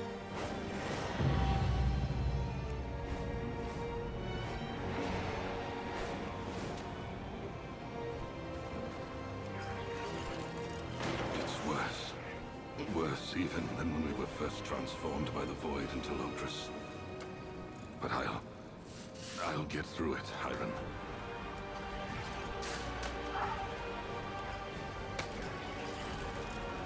This little shit.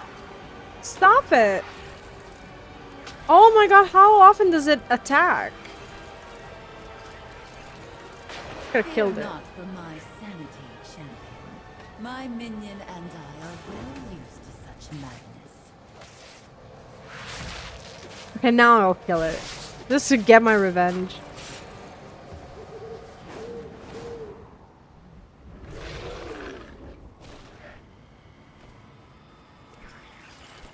It is like drowning, flailing your arms out. But we will learn to swim.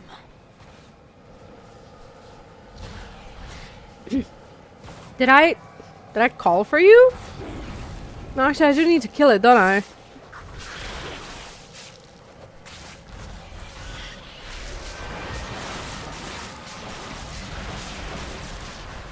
That was nothing if not convoke worthy.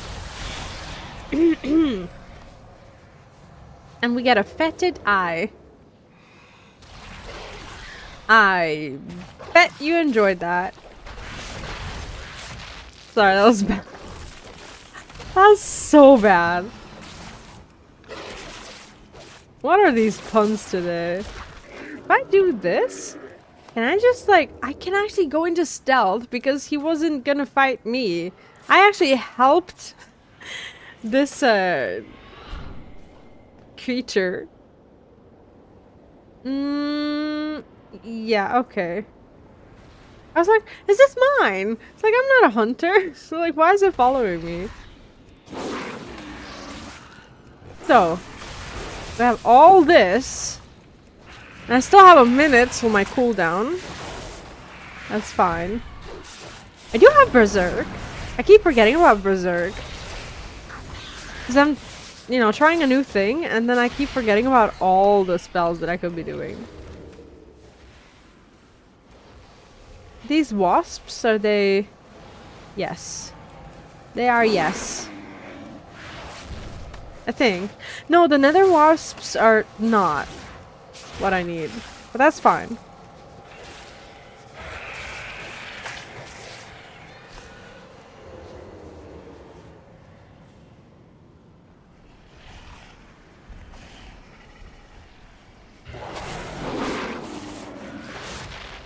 I have to check my trinket or something.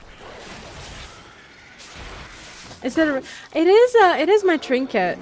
So what it says, this is actually my new trinket. I got it in a dungeon, and it says you're embraced by the light, increasing mastery by 63. Your damaging spells and abilities call a beam of radiant light nearby. Standing in the light blesses you with 111 mastery while you stand in it. I'll take it. I was like, is that mine? But I only used it today for the first time. It's like, why do I stand in the beam?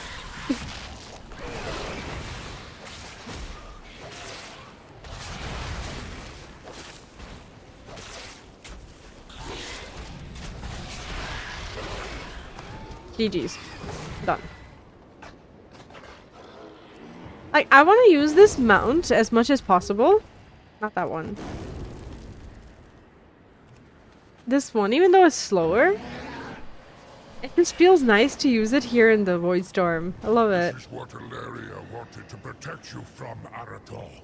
The darkness beyond. What can I do? After winces, there's a pressure in my mind, a fear in my heart like I've never known. Be alert for opportunities to help. The Void Elves risk corruption, and yet are most suited to understanding the world around us. We need their expertise, but cannot trust them.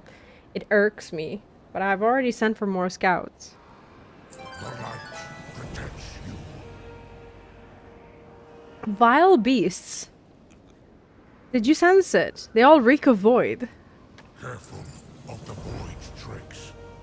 No, I'm actually okay with them. That's fine. What is this? Sturdy Void Elf barricade. Not sure how to use that in the house. This little thing costs 2,500 marls if you want to buy it. Jesus. Someone on Reddit said that they feel like every single housing item needs 1 0 taken away from this price. And I agree. This is so expensive. Join me and young Arator. Let us... Oh, wait. We have secured this location. Some Void Elves can make this into a proper camp. There must be some weakness we can exploit to stop the storm. We must bring in my army here to meet our Justice Zalatath and Zalatath's armies. Join me and young Arator. Let us see what we can gather from this place across the horizon. Hey, Heather, welcome in. How are you doing? Hope you're well. How have you been? Tell Latraxian you're ready to survey Voidstorm. Sure.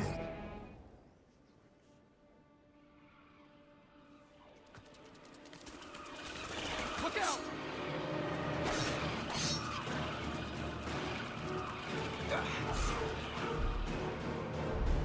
Oh, look at me and my little transmog. Oh god. I think we're dressed for the occasion. How cool is Arator? Arator! Lathraxian? What the hell are you doing here? Mother, thank the light. I knew you were alive. It's too dangerous for you here, Arator. The void devours everything it touches. We have a mission here, Mother. And I'll stop at nothing to see it through. I know. That's what terrifies me. How nice is that little cutscene? The weather in my state is weird. This is no place for pleasantries. We must move quickly. 80 the other day, yesterday 30 and snowing. I actually did hear from someone else that it's going to snow this weekend as well. That is so strange. Let me tell you, Heather. It's actual legit spring here. And it's 18 degrees Celsius outside, which is, I don't know the conversion. Let me see. 18 Celsius to Fahrenheit is 64.4 Fahrenheit. It is lovely. Like, the days are so nice. Like, I can't believe that, you know, that it's snowing where you are. Like, how is it snowing? That's scary.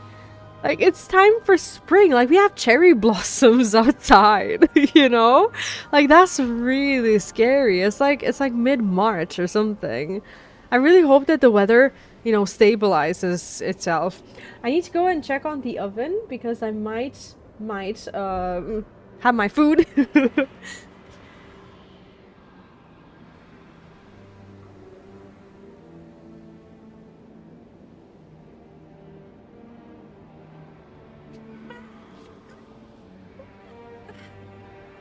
Something was wrong. I had pastries in the oven and do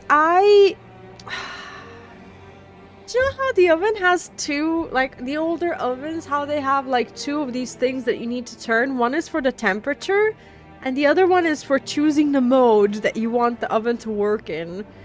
So I put the correct temperature, but I forgot to turn the other fucking thing. So the oven never turned on and I was like, I don't smell nothing, you know? So now I have to wait more. That's fine. It's fine. No food, no food. Let's just do the quest. The light will always prevail. Okay. She's alive. She's here. I knew in my heart that she was still alive, gone somewhere hunting, just like always. Actor smiles somewhat sadly. But this time we are here too. This time we do this together. Ask Arator when he's planning on telling Alleria what Terralion did at the Amani Pass. He tried to kill him. His dad. And that's his mom. For those of you who just joined. Arator grimaces. Not now. I only just got her back. I will tell her. I will. Once we are somewhere safe. Once tempers are running a bit less high. The last thing I want is for her to be furious with father. So please, keep what happened to yourself. Let me tell my mother in my own time, when it feels right. Right now, we have a war to wage. We need you in the fight, champion. Ask Alleria how she got here. Ask Alleria how you can help. Let's ask her how she got here. I think we're gonna see a little movie. Oh, never mind. Oh, I've been hunting Zalta since we first learned of the Dark Heart. After she left Kazalgar, I followed her to Koresh, where she sought to prevent Demencius' return. I continued to follow her, even after the heroes of Azeroth were pulled away to defense of Silvermoon. I will not relent. She allowed the Shadowguard Ethereals back into her ranks. As she opened the way for them into this strange place, I slipped through. In the chaos of the storm, I did not have a way back, but I didn't need a way back. My query is here. Ask to hear more. There we go.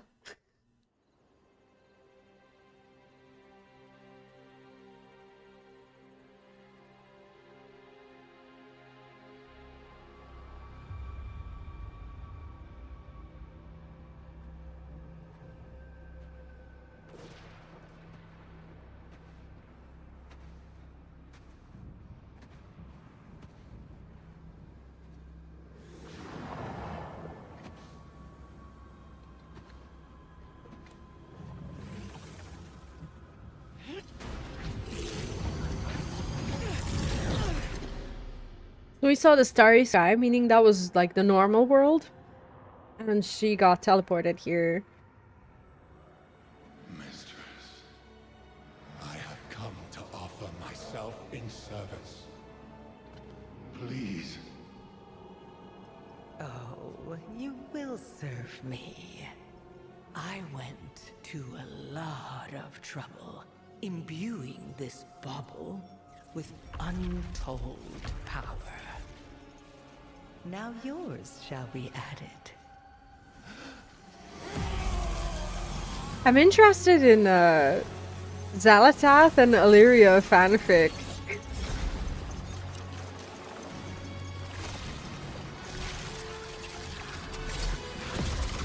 There's gotta be something out there.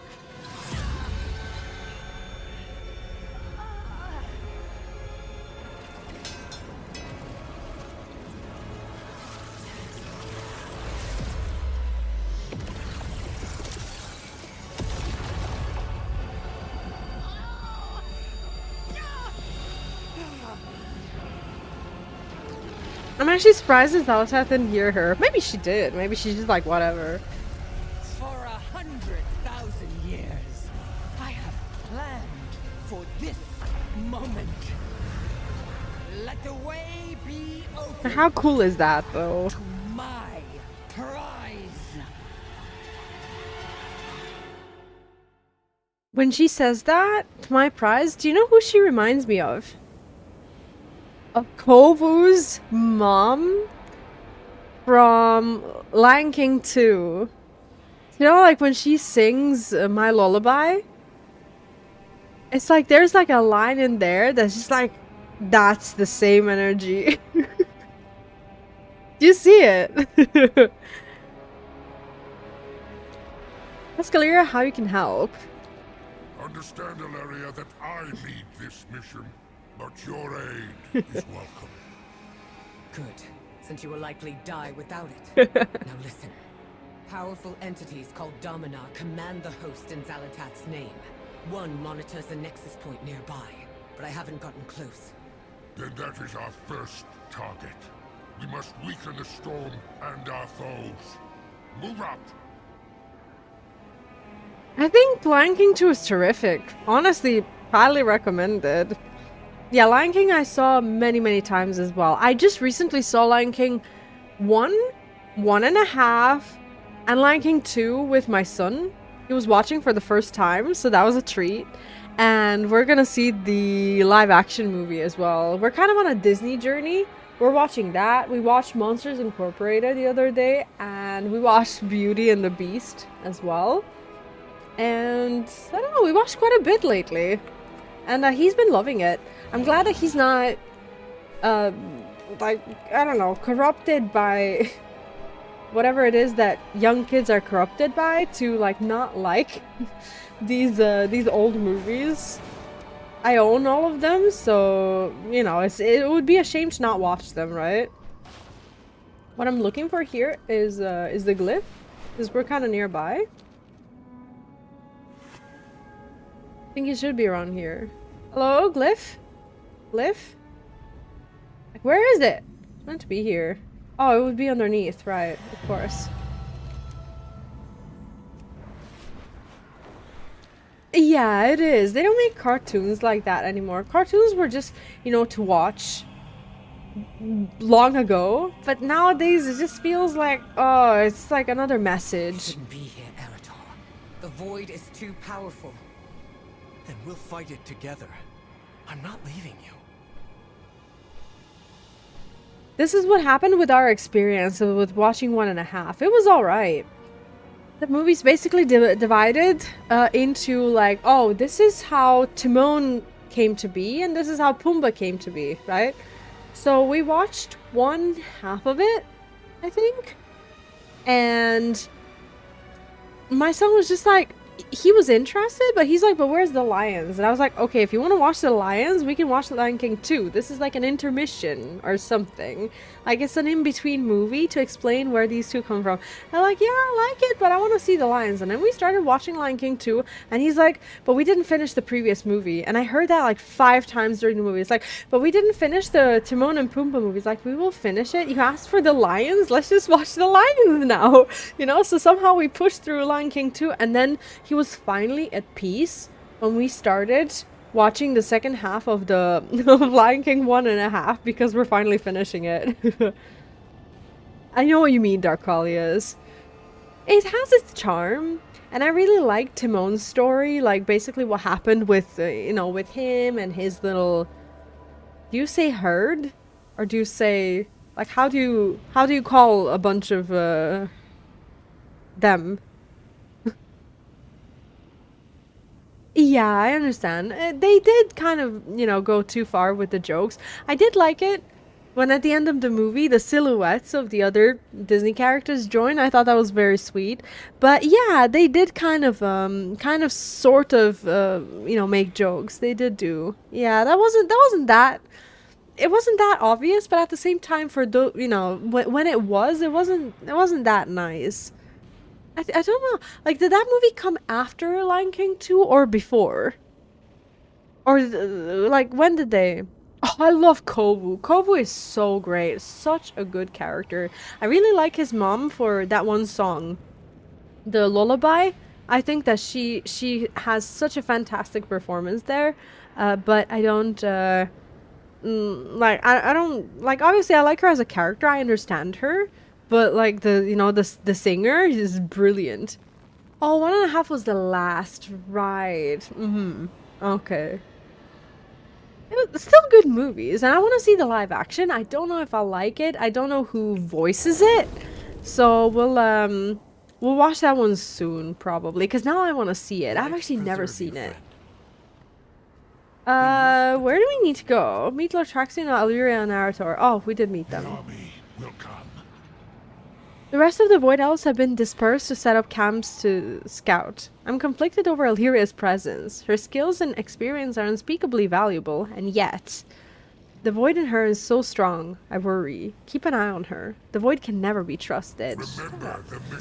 We may be a small strike team, but we are strong. We have you after all. There's no need to move with complete stealth. We must cut a path to the Dominar here. Take down the strongest enemies you can find. We will join you in the fray. No. You take the strongest enemies you can find.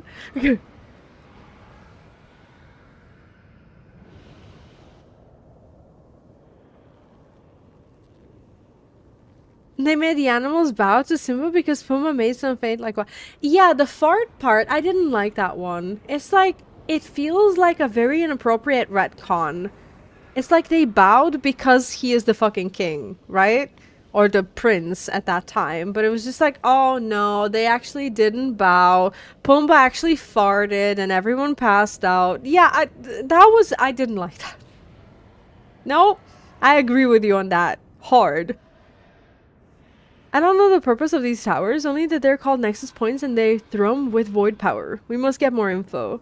The Dominar use some kind of void-infused metal on the beasts here to add them to armies of the devouring host. They call it shadow grafting. It empowers them, but also influences their minds. Alleria smiles wryly. What power doesn't? I have a plan for it. With you here, I can finally act on it. Oh god, what is it? We must be cautious. My attempts to infiltrate this place alone have been thwarted. The time for caution has passed. We will reach their leader and rip the information we need from it. Jesus, he's vicious.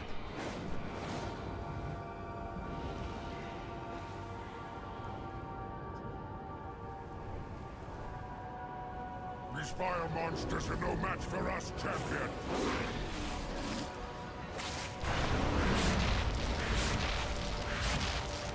Yeah, it does. It does, especially now, like, after I rewatched the movie. Like, when I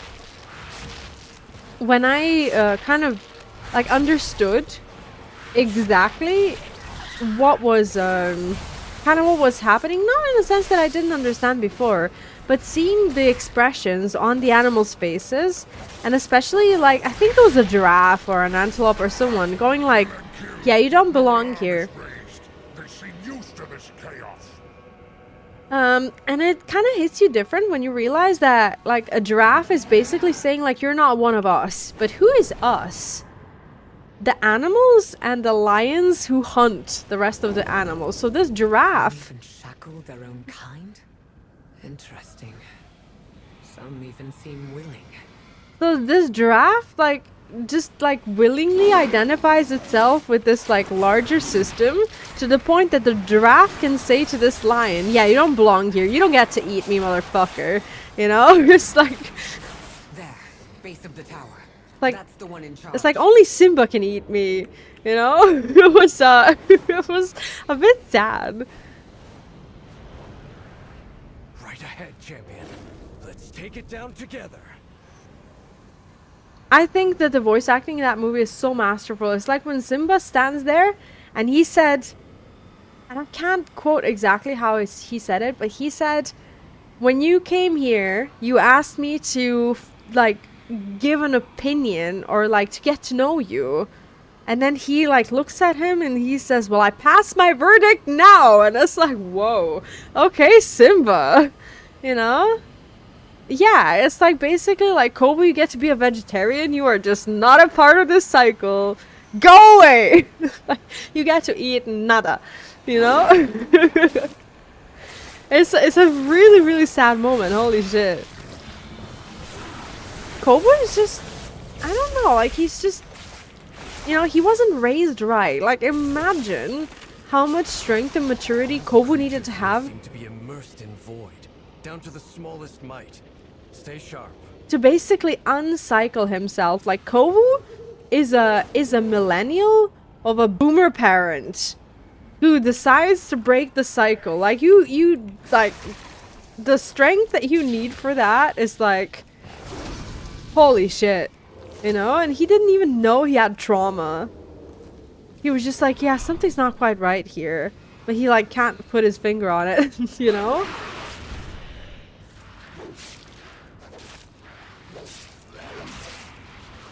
And then he meets like parents of other millennials who are like not like his parents, and they're like, yeah, we don't want you here. You're raised too weird. Like, it's not right.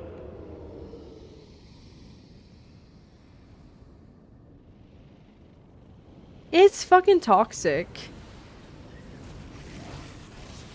What I found to be a little bit of a plot hole there is the fact that when she started to talk to Kobu about who he's gonna be, what he's gonna be like, and all this stuff, then years pass, and he's suddenly this, like, teenage lion or whatever, but we never see him grow up, and it's just surprising to me that that whole time, he never ever saw, you know, any of the other lions. It's like, was he so sheltered?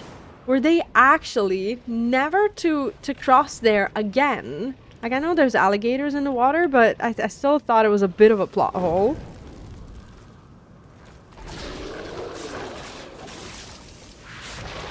And I was just surprised that Kiara, she never like really reached out to like try and look for him or anything.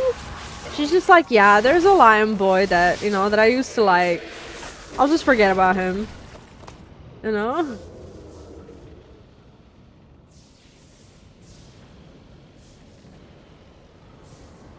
He just went, somebody that I used to know, and, you know.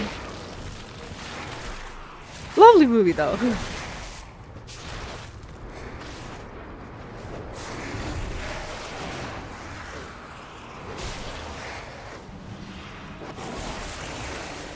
Shit. Okay, okay. Ow, ow, ow, ow, ow. Alright, I will not go there again. Alright, let me kill babies instead. Cause holy shit. Alright, someone else started killing my stuff. Let me at least be there. Cause I think I need to loot their fragments. Oh, thank you, Horde. Oh. Saved by the app. But embarrassing.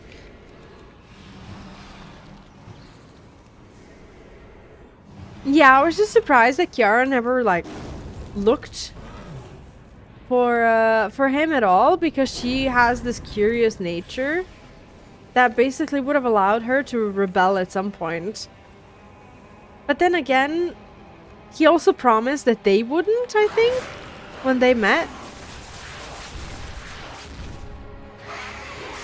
Also, what's interesting is they said that Kovu is the last heir to Scar, handpicked by Scar. But who's Kovu's father? If they had a pride on the other side, like, do we know who Kovu's father is? Because he said that he was handpicked, and not often do you have a situation where there's two male lions in a pride, and then like a bunch of like lionesses and stuff. Did he like did his dad, did Kovu's dad go after the wrong female and then Scar like killed him or something? Also, this is another plot hole that I find extremely heartbreaking actually.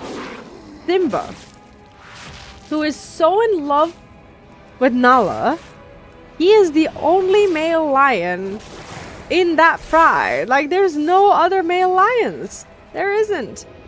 And then, like, there's a bunch of, like, lionesses. We never see a baby. Like, did Simba decide to be, like, a monogamist? In a sense that his pride will die because they're not making any more, like, cubs? Or does he actually fuck other lionesses? And then every time he has to, he says to Nala, I'm so sorry, but this is my duty because, you know, because there's no one else. Because there can't be anyone else. Like, does she have to, like, sit there while he goes and does that? Like, maybe I'm, like, thinking too deeply about it. But I find that kind of sad. Because they're a couple. They are. But, like, can he allow himself to, you know, to be a couple? Is his responsibility as the king to repopulate? Am I overthinking that? 'Cause I've given this a lot of thought. And there never seems to be a good time to discuss this. Now might be a good time. You intend to take it prisoner? I would rather incinerate it. So it's never said who Kovu's dad is, but he was picked to be Scar's heir before Scar's death. And Kovu's mom, I keep forgetting her name. He said that Scar handpicked him. But like, who's the daddy? You know? I don't know why.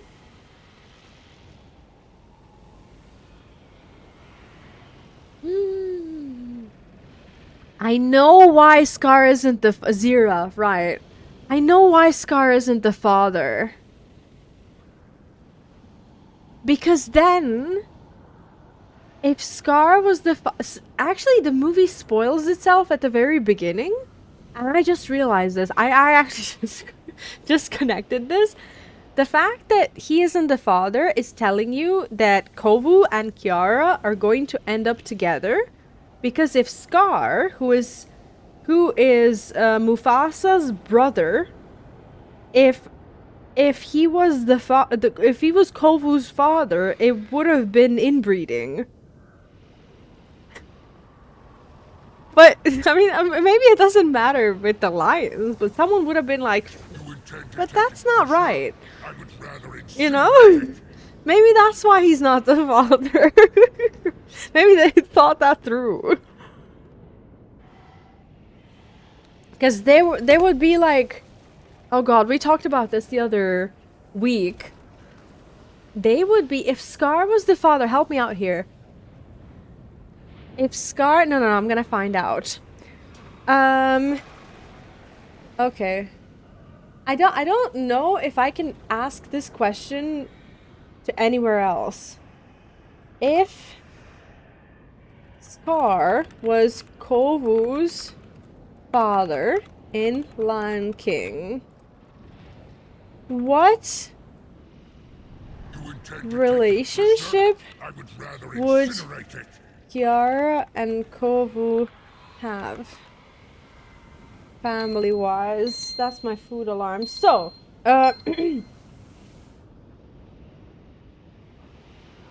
Since Simba is the son of Mufasa, this is what Gemini says. Simba is the son of Mufasa, and Mufasa and Scar were brothers. Simba and Kovu would be first cousins. To find a relationship between Kiara, Simba's daughter, and Kovu, you have to move down one generation. First cousins once removed. In a direct line, Kovu would be the first cousin of Kiara's father. This makes Kovu and Kiara first cousins once removed. If you look at them as being in the same generation, starting from their common ancestors, Ahadi and Uru, Mufasa and Scar's parents, I don't know this lore, where is this coming from? They would be second cousins. In this what-if scenario, they would share approximately 6.25% to 12.5% of their DNA, depending on how you calculate the lineage. Because this would make the central romance quite messy for a Disney movie, the creators explicitly stated in the film that Scar wasn't even his father, he just took him in. And Zira mentions Kovu was handpicked by Scar to be his heir rather than being his biological son. This was a deliberate choice to ensure Kiara and Kovu were not related by blood. Yes! Who is Kovu's dad? Maybe AI knows. I'm gonna find out. In the official Disney canon, Kovu's father is never named or shown. While he looks a lot like Scar, the movie goes out of his way to clarify that they're not biologically related. Nuka explicitly complains in the film, Scar wasn't even his father, he just took him in. Right. The Scrap King Ragandi. The Chumvi theory, the Night Pride connection. I don't know these books. I'm gonna have to look into this. This is very interesting. Let me just get my food. No, I haven't seen the live action. That's the live action movie that we want to see. There's only one, right? Or is there two?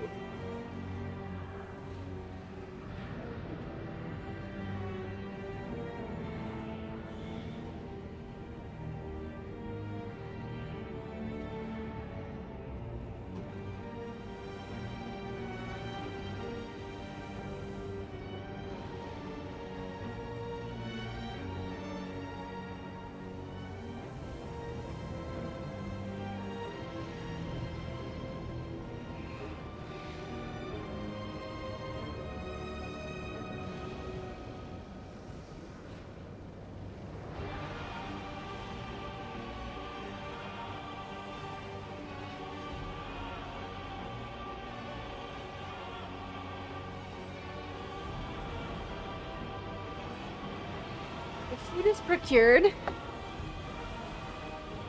Perfect. There's live action Lion King and live action Mufasa. Ah, so now we have two movies to watch. I actually didn't know they made a second one. Thank you for mentioning that, because now I have some good news to share with my son. Because I didn't know there was two. It messes with some of the lore. I'll watch it first, and then I'll tell you how it was. We're probably gonna watch it next week. Then I have to tell him now. He's gonna be so excited.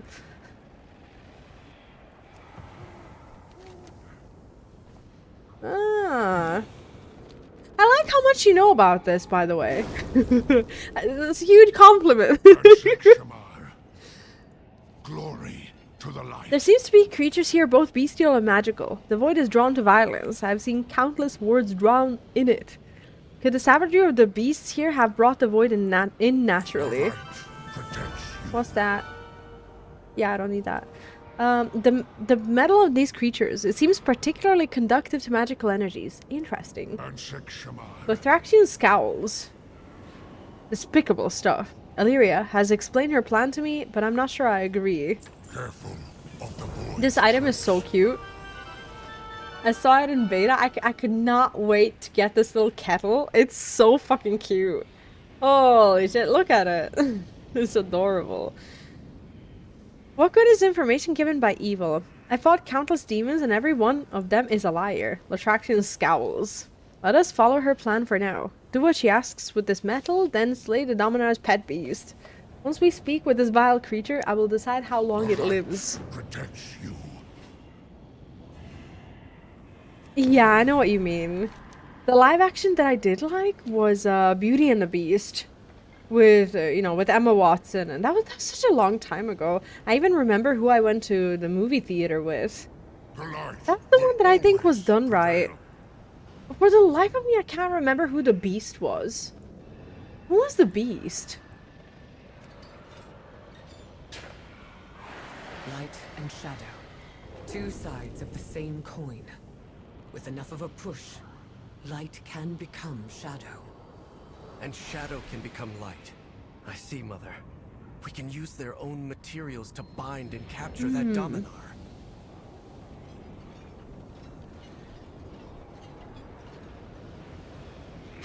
Live action Lion King is older, if I'm not mistaken, right? Because that's the only one that I know of. And they made Mufasa as a prequel, right? Is that where the names of Mufasa's and Scar's parents come from? Maybe. Because I just found out that that they have names. That they're mentioned somewhere, and I'm wondering if it is. Oh, okay. See, I love that Disney thought that through. Like the whole cousin thing. And I just realized it. I was like 31 years old and, and I just realized this. Which goes to show that kids... But I'm afraid I must take my leave. Kids would likely not think about it. Which books? I know obviously they're stories based on which the movies were written, but is it like the original, like Lion King, like the book, or is there like another book written that's different? Because now I have to know.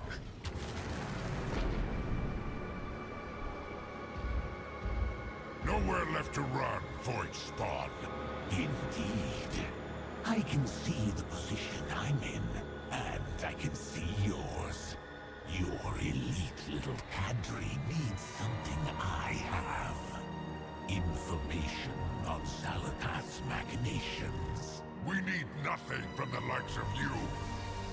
Stay your hand, Lothraxia. That thing is right.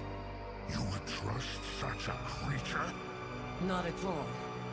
But I trust that it wants to survive. This is such a cool plan. You will tell us all you know. And I will know if you lie. Please, fair lady.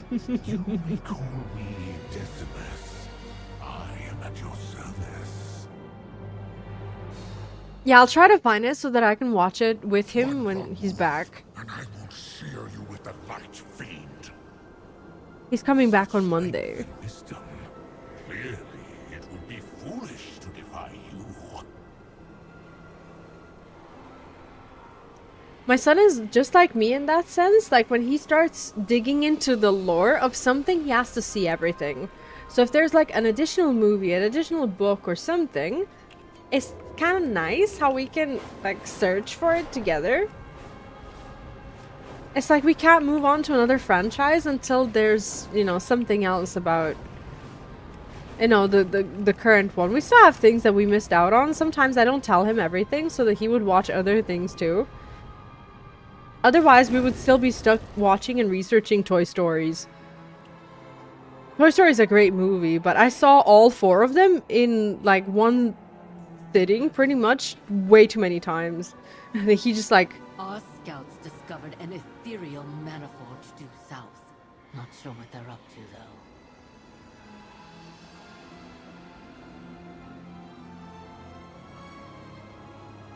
Don't assume victory. Ask Alleria. Alleria looks distracted for a moment before fixing her gaze on you. It's good to have support here. We must crush Zalatath's plans. Ask Alleria if she's certain working with this void creature is wise. I know. After what happened in Karash, Locust Walker convinced us to work with Zalatath, and I argued against trusting a void monster at every turn. And was I right to? Locust Walker is gone. But had we not worked with Zalatath, Dimensius would have devoured all. Or would we have found another way? If I had trusted Locust Walker from the start, could I have prevented his death? During the coldest nights I've spent here, I don't sleep. I only ask myself these questions. I had told Locust Walker that he is no longer my mentor, but that's not true. Here, I shall accept a lesson of his once more. A void creature has only one goal: survival. We can make that knowledge fight for us. I'm gonna tell you something. I actually did not know this, and I think that this is actually really cool. Blizzard made a recap experience for anyone who hasn't played the previous expansion, since this is the new saga. They made it so that if you log in, and I think if you go into Silvermoon and you do like the intro for the War Within and whatnot, once you have free roam of the city, I think that there's like a place in Silvermoon where you get to re-experience the War Within, which is the previous expansion, but not the full version. They took the most important story bits, and apparently it only takes like 2 or 3 hours to play through this like scenario where they play you pretty much everything that happened in the expansion instead of you watching it on YouTube. I actually did not know that. Had I known that, we wouldn't have watched the video that I watched before the expansion launch. I would have probably done the, you know, the catch-up experience so that you can see it as well. I actually didn't know they did that. It's pretty cool, because that's the only expansion that you need to know for this one. I thought that was great.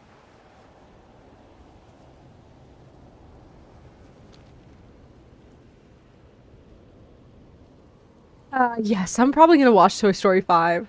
You can play through the War Within recap in the main city in Dornogal too, but make sure you skip the intro first.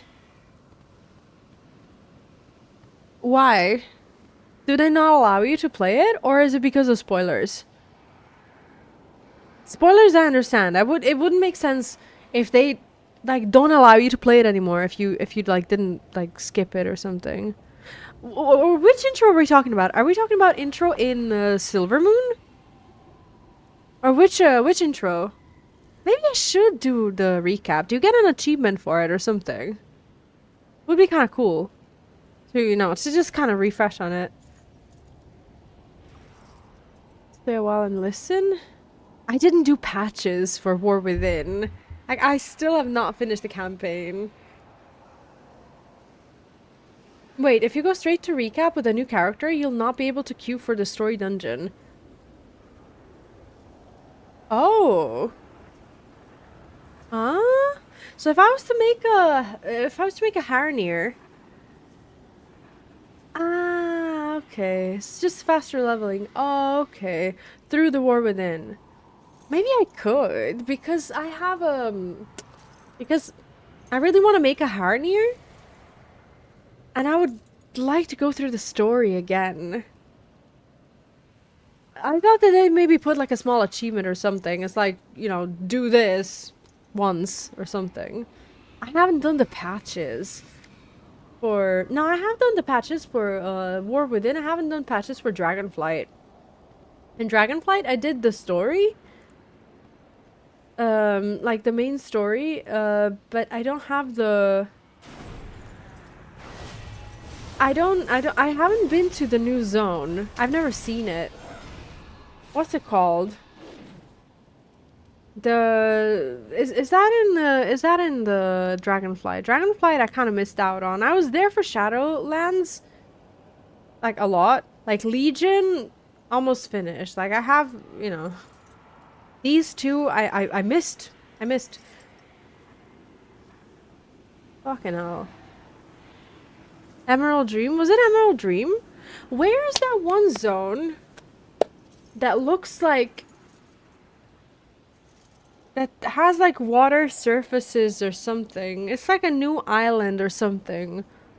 I saw a preview of it, but I wasn't playing WoW at the time. It was like, it looks like some sort of Emerald Dream. Is that the Emerald Dream? I actually don't know. I wouldn't know if that's the one. I just know I saw some like water and somethings. I don't know. Tell me of Silvermoon, Naruto. How bad was it? Honestly, if not for the light forces intervening when they did, we would have lost everything. I see. And your father? Is he well? I fear the light blinds him, Mother. In his rage, he struck down an innocent. An innocent. Who? Erator. That doesn't matter now. What matters is that if the light can turn someone like him... Daddy tried to kill me, Mommy. You fear succumbing to it yourself. Trauma. I already did, fighting the void. You see these embers I bear? I burned myself in wrath. They remain as a reminder. Of what? That there's something wrong with the light. That thought terrifies me more than the void ever could. If I've learned anything from fighting beside your father, it's that the light is strongest when rooted in love and compassion. Those two things, Zerator, just happen to be your greatest strengths. Stay true to yourself. And wrath cannot overtake me.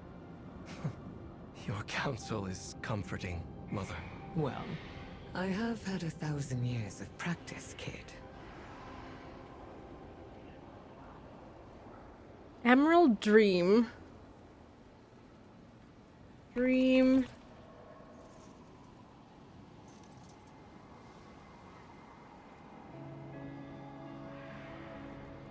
This? No, never been there. Is there maybe like some sort of like a Siren Isle or something? I'm just gonna go and type this. Siren Isle. I think I've been there. Yeah, I've been there. I've done that. But there was another, I think there was another island that I missed. Maybe I don't know, maybe I'm making it up. I don't know. I thought I saw something like years ago when I wasn't playing and now it's haunting me. Because I know I've never been there.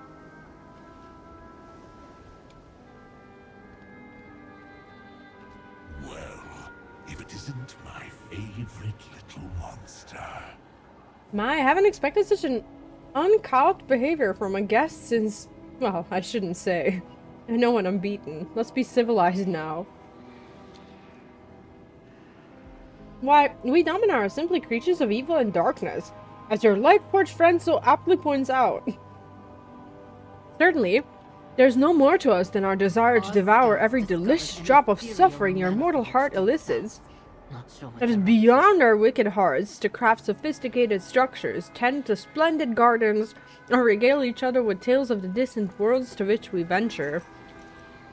Decimus leans forward and eyes your weapon with obvious delight. And the fine craftsmanship of their denizens. No, we yearn only to lead Zalatat's devouring host and slay brave heroes in her name. Decima looks you over and grins hungrily. How could we turn down such a scrumptious meal? Is this sarcasm? I can't tell. Yeah, I've been to Karash as well. Siren Isles, I think I've seen. Yeah, I did do Siren Isles. I think it's the Emerald Dream that I haven't seen. Be careful not to have too much fun. You've done good work. Have I?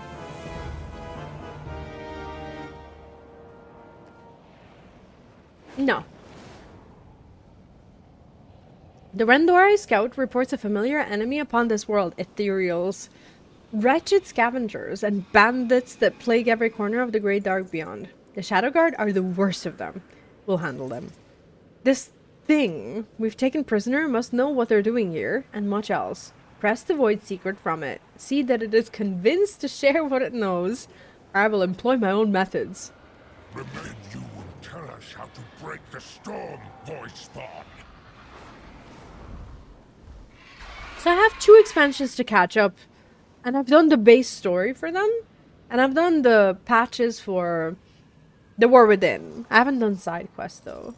Oh, what pleasure will you bring me today? Apply force. Oh god. I don't have time for this. Tell us what you know. Am I? Let's have it then. Oh, are you gonna... Hello? Oh, I have to fight him. Oh, I was gonna eat my food. Now that is It did say apply force. won't get you far out here, but I'll consider it offered in good faith. On the fringes of this world, you will find nexus points. They keep the storm churning. Then we will destroy them, and the Ethereals will provide our ordnance.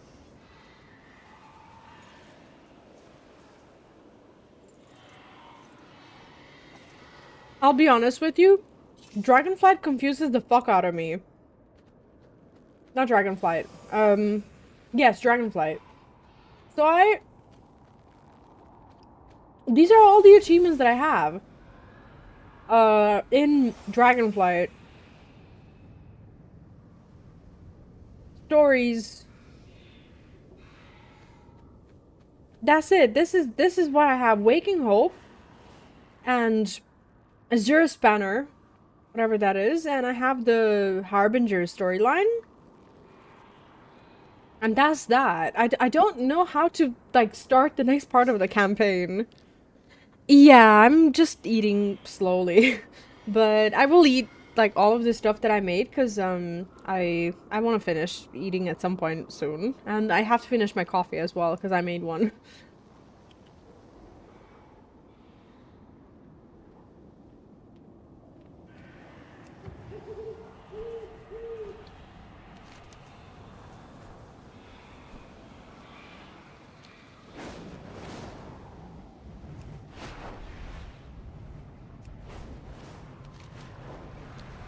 I think we're about to watch that movie that was not played in beta.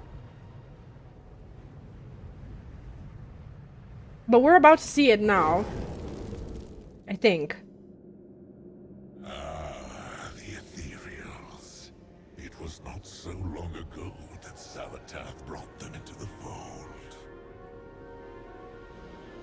Should I? Do you recommend making a Harandar and then leveling through Dragonflight and doing the story that way? Because I don't know how to like I thought that I needed to grind some reputation or something to continue with the main story, because at some point the shield quest, they just stopped popping up for me, and I was like, well, where do I go? And I was trying to, yeah, that's what I thought. Oh, okay. Oh, maybe I should do that, you know, just start kind of, you know, refreshing myself. I think that would be a good idea, because I don't remember the story. The only thing that I remember about Dragonflight is like seeing a little bit of Caligos and Alexstrasza and them talking about something, and Black Dragons something. That's like all my knowledge right now. Just the Azerothian I've been looking Zalatath, temptation made manifest. Even her foes yield to her whispers. Care to hear how? How did Zalatath take control of the Ethereals? I think we're about to watch a movie. Don't take my word for it, but how cool would that be?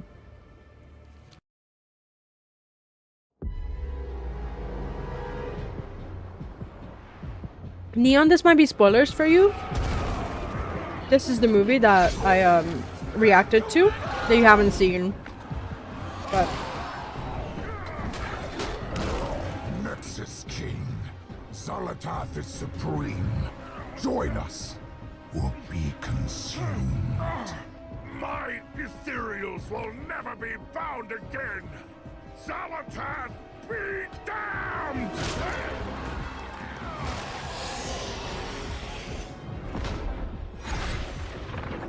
Retreat!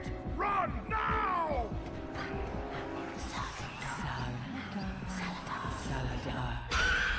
Jesus Christ. I was waiting for the jump scare and it still scared me. Pointless resistance be done. Zalatath. For eons, you and your people have been slaves, fed scraps. But I offer you a freedom beyond imagining. Empty promises. What do you know of our suffering?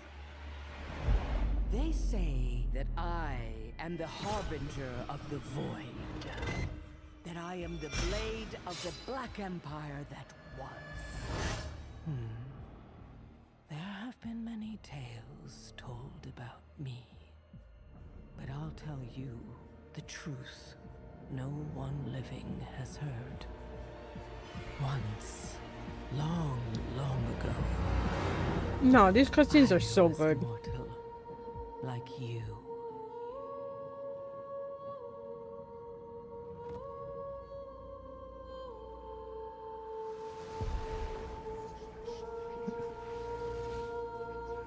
I lost my world, just like you. Big reveal here. Holy shit. I drowned in hatred and vengeance, just like you. But the one thing I've learned over in eternity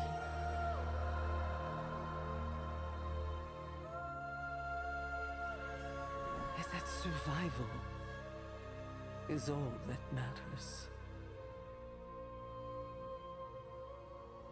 What I'm about to do ensures survival for all our kind.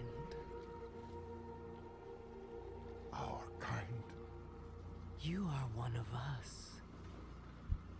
You are void now. You may flee, but only I offer a true path forward. You may flee, but I'll kill you. Survival and more is at my side. And you can lead them all. The choice is yours.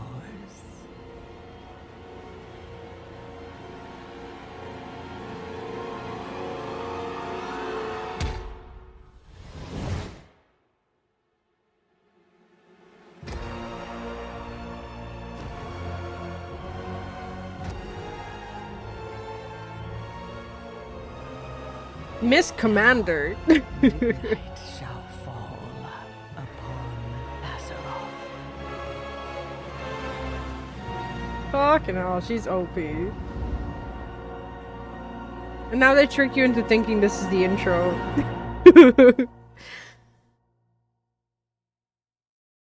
Like, oh, I'm seeing the logo, that must be it. Once mortal? That's what she told Salhadar. Perhaps it was even the truth. Not everyone being surprised as Zalatath tells the truth. It's you again. I can't remember the last time I was restrained like this, and in such a novel manner. What do you suppose we call the material now? Lightcraft? It's not like unlike your friend's light forging, now that I think about it. Always a pleasure. So we're getting Wing 1 next week, right? And then we don't get to find out what happens. When do we get the final one? 31st? Or something? I was to say Blizzard makes evil women extremely hot. They do.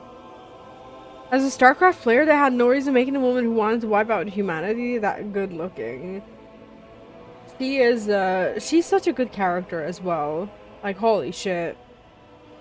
It's such a tragic story as well. I actually watched my ex-husband play through the entire StarCraft campaign. Like, the story itself was just so good. Hey, Brunvallo, welcome in! Thank you for the reminder. This time around, we're riding a phoenix. Thank you for all the reminders. I will hydrate as well. I do need to. I'm having a great day. We're currently in Voidstorm, as in the last zone of the expansion. We're 15 out of 17 chapters of the main story. After that, all we need to do is clear all the side quests, and then we are done with the story part. Friday the 13th, so I hope you're doing something spooky.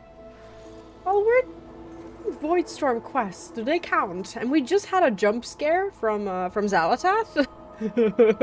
It sounds scary. I actually did clear all the side quests from the previous zones.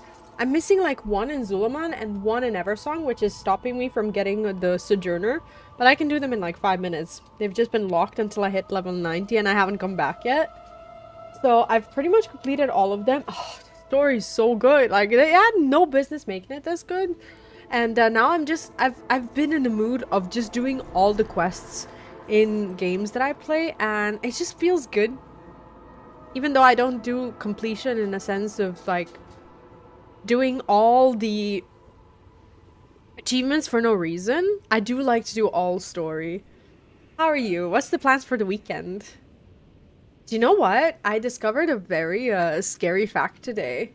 The last time we had a Friday the 13th in March, that was the Friday the 13th before the COVID lockdown. You're welcome for that knowledge. Wing 1 and 2 will unlock, yeah, on Wednesday. Then week 3 after Wing 2 will unlock, yeah. Yeah, that's what I thought. Yeah, I'm really looking forward to the raid.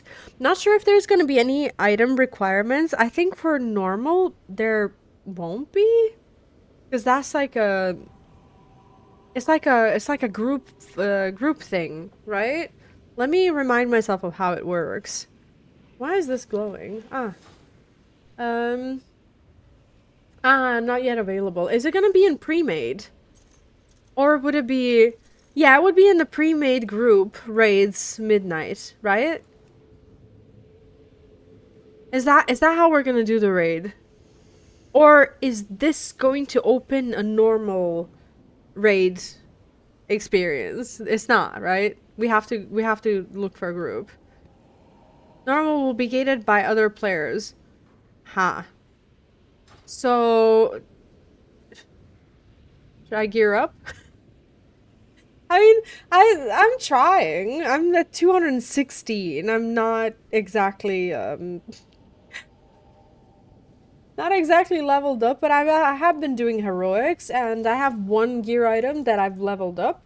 So my shoes are at 237. I'm pretty happy about that, but I have some crippling items, like I still have a finger, which is 192, which sucks.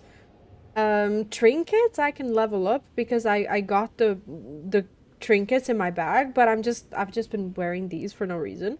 And I have a 224 chest, which I'm extremely happy with, because, you know, that's huge, and 227 neck, so that's been nice. Better come prepared. Clear the raid on Mythic and they might pick you, right? It's like, no, I'm gonna log in on a Wednesday morning and I'm gonna decide to do the raid, and they're gonna be like, well, why don't you know the strats? It's like, dude, shut the fuck. Like, should I go and, like, is it available on beta? Should I go and practice, spoil myself all the bosses and everything? Like, come on. Ugh. We aren't safe here. All my life I was told stories of my mother and father. It shouldered me with lofty expectations. Seeing my mother in action, making use of what I've learned. For all the danger of this place, it feels good to be with her. There is much Aw, left to that's do. cute. If Xalatath was mortal, then she is all the more monstrous for all that she has done, for becoming what she is now. Our long battle comes to an end of this world. I swear it. Link curve for invite. Really? Oh my god. Wait, for a new like, what? What? Link curve for invite. Oh yeah, here's the proof that I paid 500,000 gold to.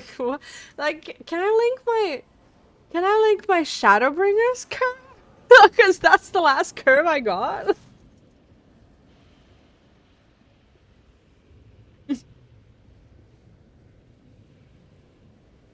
Here you go.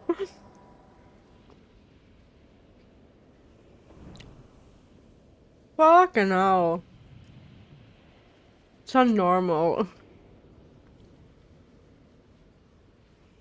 It's like, bro, I've been gone. Here you go.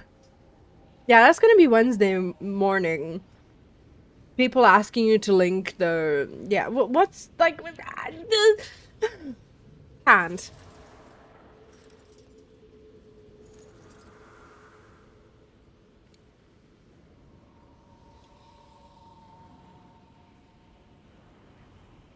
And it's gonna be 3 bosses that you just zoom through. You're not gonna know what's going on. You're gonna live. Everything's gonna be fine. Like, people overthink this. Like, overthink it. It's a normal raid. Just be normal as well, you know? Fuck no.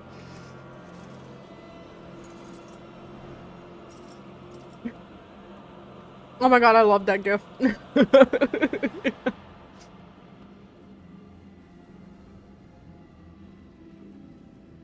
I'm blessed to be told jerks and lock normal and heroic behind cutting edge. I would love for that to be the hidden requirement that triggers whenever you type in link curve in the chat. If you ask another player to do that, then you also have a requirement to provide curve in other chats, otherwise you can't play. Cam, welcome back. How was your day? Cam, did you go get that dishwasher back? Like we said, like we said we would.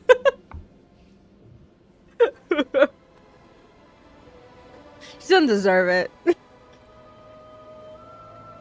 The Shadow Government once have defiled Xalatath, but they're part of her army now. Whatever they're doing with the energies gathered here must be stopped. Put down their soldiers, harvesters, and machines. I'll do the same and meet you deeper within. We'll secure the canisters and disrupt their operations. Stay close, Eritor. Here's how they're carried. Was the boyfriend there? Let me use it too. With his dirty little boyfriend hands.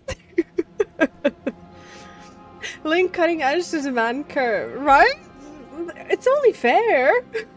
Oh, what pleasure will you bring me today?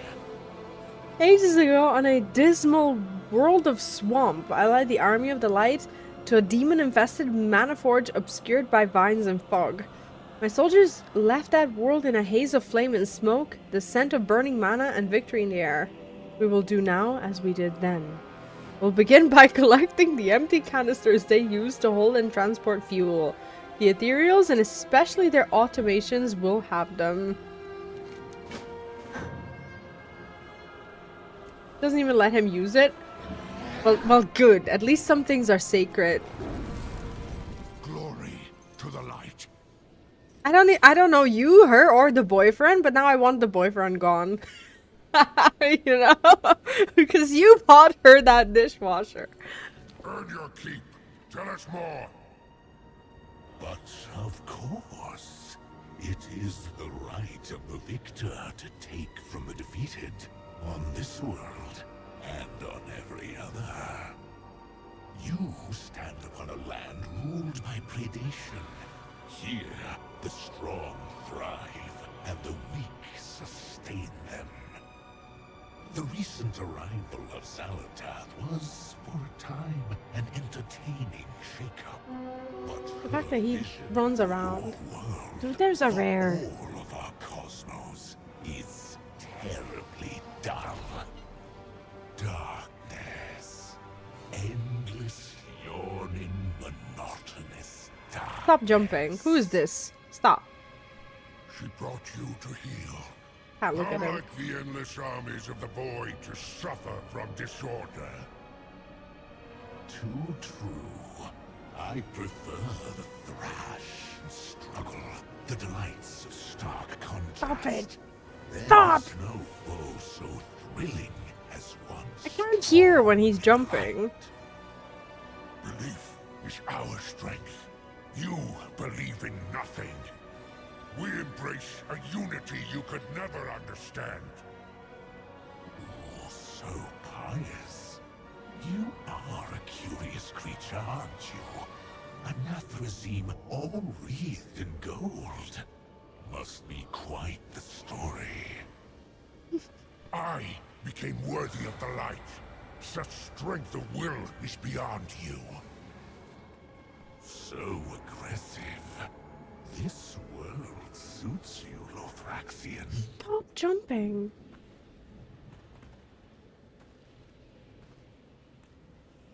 What's he doing? What are you doing? Stop! Can't hear anything. Do you know what, Cam?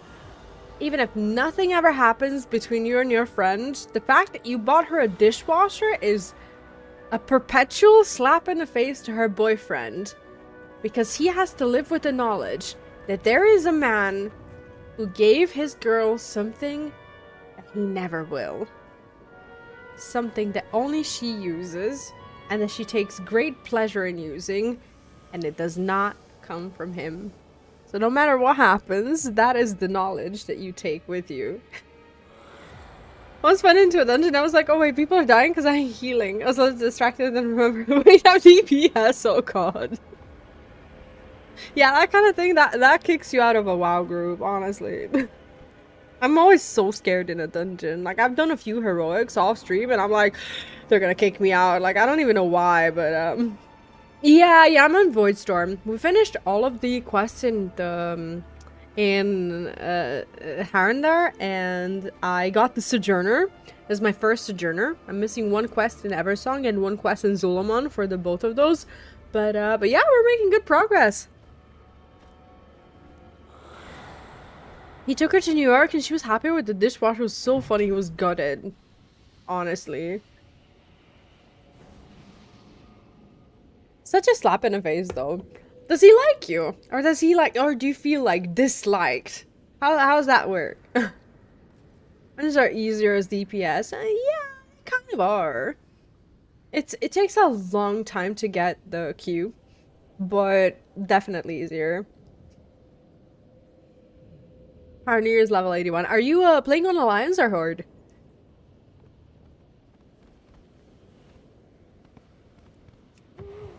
I really hope that WoW never like destroys everything by look at this guy. He's still jumping. He's just jumping in a different place. Calm down. Lay off Red Bull. Come on. What is this? Sorry, I can't look at him. Definitely doesn't like me, but none of her boyfriends have. One day you'll just be the boyfriend because you've been around for ages and clearly she likes you better. You just gotta get rid of this one and then then you do something about it and then she doesn't have another best friend or something. Like, you can't have a best friend. Like, I don't believe in that. There's always like a little something there, which is like if you like her, and that's good, in your case. She's never gonna love them. So you just I pray to God I'm not. I love her and I hate her a lot. Sounds like that's love. I'm here like destroying people's lives by just like talking shit. I'm so sorry. I'm just like haha entertainment. And you're just like, what if she's right? What if I need to do something about it? Maybe I should like break them up or something. Even before V destroys your life and you don't even know it. That's great. Oh, this is gonna hurt. Meanwhile, I'm just like, I did that. So sorry. Never take my advice. Whatever I say, just do the opposite. You'll be far better off. We have nothing left. That's also giving advice. Don't do the opposite. Do what you want to do. Don't listen to me. I know nothing.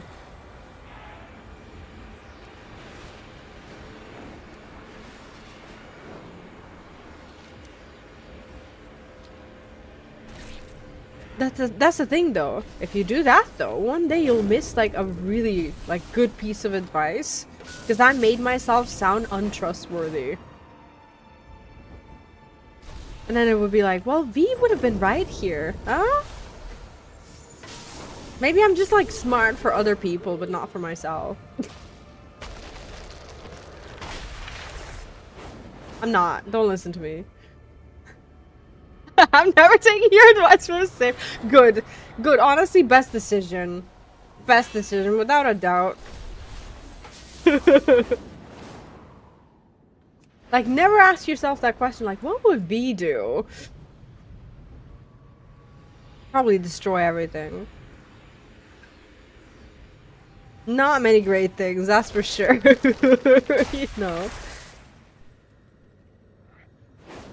I really have a Horde character where I can get all those Horde specific achievements, and I think there's a number of them in Battle for Azeroth if I'm not mistaken. Like getting the other side of the story on the second faction or something. I think, if I'm not mistaken, there was a reason to play both factions in that one. I think I would benefit from going back and doing the story. Do I need to kill anything? I need to collect empty mana cells? What? Who from? These guys, maybe. Are you giving away these you giving away mana cells? Yes, they are. I should be killing things. God damn it. Let me try to be a whole peaceful here. A cracked hollow key. Unique looking What you wanted, Saladar. Unique looking ethereal device rests upon the cold ground. It bears a crack down the middle from damage in a scuffle. Perhaps Alleria will know what it is. Okay. Oh, these guys didn't even drop the fucking...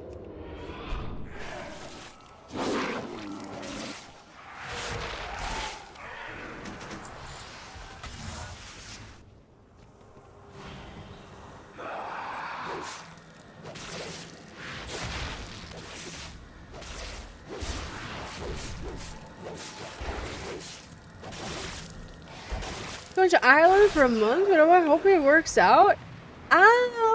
When you say be right back, you mean be right back in general or from Ireland? I'm confused how that's in the same sentence. And Ireland for a month with a boy, I hope it works out. That is the exact same sentence that I said and did when I was 18 years old, and it did not work out. Like, none at all. Like, I literally said the same thing. Unless this is like a hidden joke on me and like a direct reference to my failed relationship. That's actually so funny. That what? I'm going to Ireland for a month with a boy. Hope it works out. Like, I literally, like, I've said that sentence like 13 years ago and it didn't work out. And I went to Ireland for a month with a boy. Fuck. Is that... Because I'm ready to be excited for you. But like, if this is a cruel joke, then how dare you?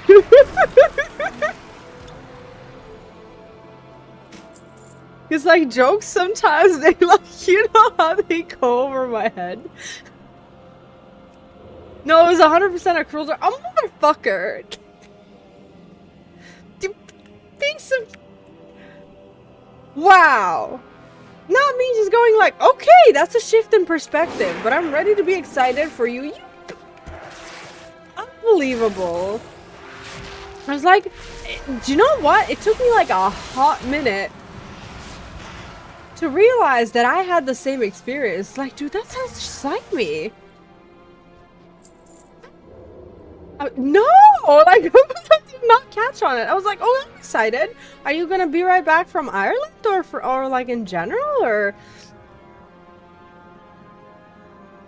V at 18 goes to another country for a boy. She did do. Dude, I didn't just go to another country for a boy. Do you know what I did? Do you know what I did? You won't believe me. I'll tell you what I did, but you won't believe me. Yeah, 18 gosh, this woman is full 20 minutes away. I hope I have enough gas. In my defense, they paid for it. What I did to impress said boy... I can't believe I'm gonna say this. I learned Gaelic. I did. I was conversational level Gaelic. I'm a Serbian with conversational level Gaelic because of a boy. And I knew all grammar and all this shit. like kids in Ireland don't even like... I did! Fucking unbelievable. Man. You don't even know the half of it. Spent like a year, like, learning fucking Gaelic. Who learns Gaelic? Not even the people who have to. I'm still so mad at it. Like, I'm still so mad that I remember it. I can't forget it or anything. Then I went to fucking Ireland. No one fucking speaks Gaelic. No one to practice with. Like, I still have... Do you know what? I still have a reminder. I saved the notebook in which I used to, like, practice words and grammar and everything. I fucking learned Gaelic, and I'm saving that notebook as a reminder of how, no matter how stupid my choices nowadays are, that is the bottom. And I have not reached for the bottom again. Yet. He did not, in fact. Motherfucker. He did play the guitar, though. And you fight well. But don't be in a rush to make your own. I hate how we're just, like, hitting all these stereotypes. He did play the guitar. In a band. Amongst other things. It's good you are here. Be alert for opportunities to help. Fuck me. They will try to rebuild, but we won't give them the chance. May your aim never falter. The fact that they don't catch on to your joke is like, oh shit, Ireland. It's like Ireland is nice. Should be lovely this time of the year. Like,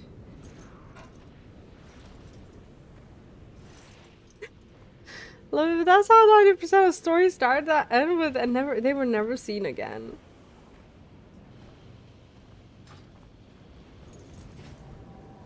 When I left for Ireland, my family, which I wasn't on the greatest terms with, but my family thought I ran away and that I was gonna get married there and that I was never gonna come back home. And do you know why? Let me tell you, because I didn't call my family. I didn't text them for an entire month. I was so embarrassed and I so didn't know what to say to my family about how I'm doing in Ireland that I just left. No texts, no calls, ghosted everyone, and then I came back. They thought I was gone forever. Like, they texted me, they tried to call me and everything. Like, I never texted back anyone. Like, I was gone. Saw their text and I was like, yeah, no, I can't. And then I come back, completely shattered. And they're like, we thought you were gonna go and get married. And I'm like, you know. Had a lot going on, right? There's always a lot going on here.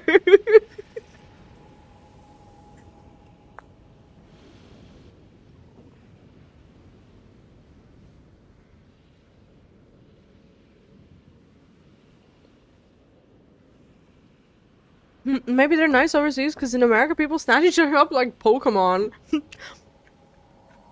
America, I'm gone for 2 hours, people just assume, oh, they got kidnapped. Oh, God. Yeah, I was just...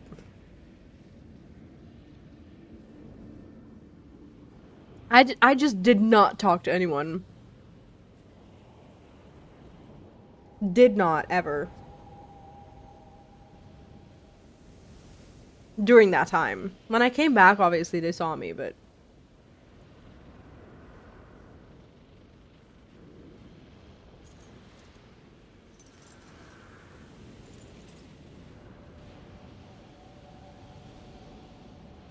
You have no idea. When I came back from Ireland, I was in so much debt.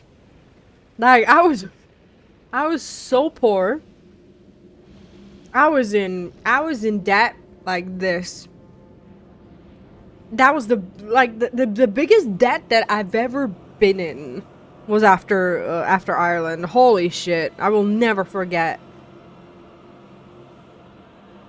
I've seen one of these before. Ethereals use them to encrypt communications. Excellent find. I see through her plots. The army will come. Just as before. And six Shamar. Good. The same make I remember.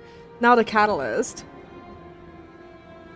Yeah, exactly. That was the guy who I pretended for, right? Listen to this.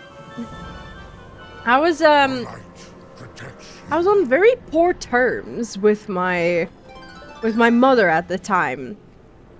And I turned 18, and my mother, who did not celebrate my 18th birthday, she said something along the lines of, okay, I'm gonna give you a birthday present.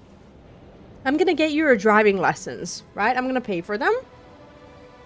So she paid for my driving lessons, and I passed all of my classes and everything right before I went to Ireland. And I said that I was gonna do the test after I come back from Ireland. And my mom said, no, you're not going to Ireland, you're gonna pass your driver's test now.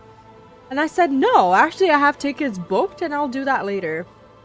And she said that if I don't go and pass the test when she wants me to, that I'm gonna have to give her all the money that she paid for my driving lessons. So I didn't show up for the exam, and I came back and holy shit, she fucking meant it. I had to fork out, like, I'm not kidding. I'm actually serious. My own mother, for my 18th birthday, for the present she got me, she had me give her back almost €1,000, which is like $1,200, to pay her because I was a failed investment. So I had to work, like I worked my ass off after I came back. Worked my ass off to pay her over time for the money that I never took from her. Happy birthday, yeah. But I turned out just fine. Judging by the design and the strength of this Holokey's energy, it must be used to encrypt important communications. Let's try this lead. See if it's compatible with any of the consoles you find around the refinery. Given the damage it's taken, we'll have to place together whatever scraps of information we can. Doesn't spare her enemies without a reason. Find out what the ethereals are doing here. No, I love my mom. She made me funny. Salvage what we need and then raise this forge to the ground. They can burn with their secret. Like, if I had a good relationship with my mom, what would we be talking about now? Like, you know? And then my therapist is like, you have issues with authority. Yeah, because I respond very poorly to threats. She was like, you're not going to Ireland, you're gonna have to pay me back. And before I go and I wave her goodbye and then I pay her back like an idiot. You have trouble with authority. Yeah, no shit. Second the fuel. Ethereals seek corners of the cosmos to drain of potent nether. Arcane void fell. To them, it matters only the yield, and we have a rich vein to work with. Now slay those who possess that energy. Wild arcane elementals from their pipes or their ethereal harvesters flush with energy. We have need of it. No problem. I love how WoW is just background for my trauma. This is going great. Stop it. Ow.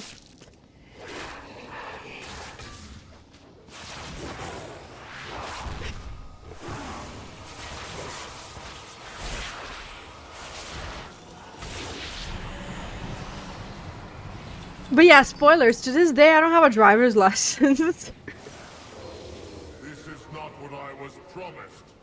We toil endlessly while your monsters monitor our every move. Such ingratitude is unbecoming of you, Salhadar. I have provided you with a rare gift. An opportunity to prove your right to rule.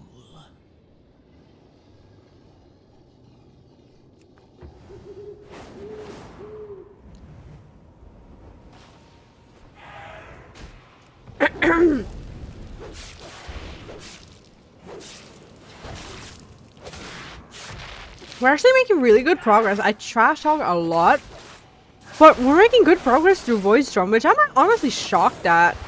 Right now is the main quest. So I want to finish the main quest to finally unlock these, what are they? Soirees and Eversong and all this stuff. So I want to have the camp. Do you think I cannot see the trap you have set? The peril that now faces my people should our operation at Vidar fail? Oh, there's no trap to be sprung here.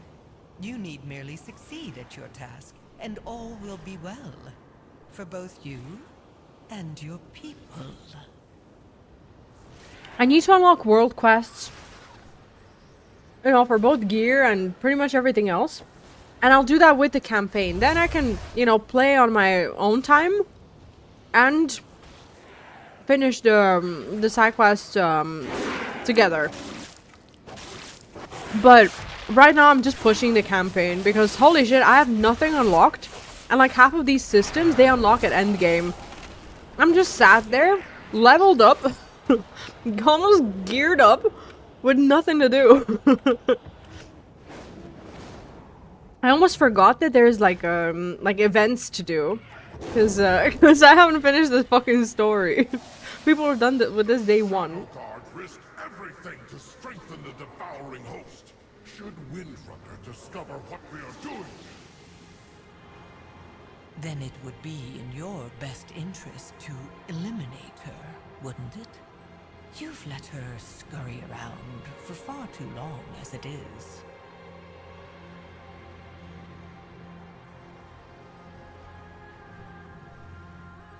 Trauma Tuesdays are now Trauma Fridays.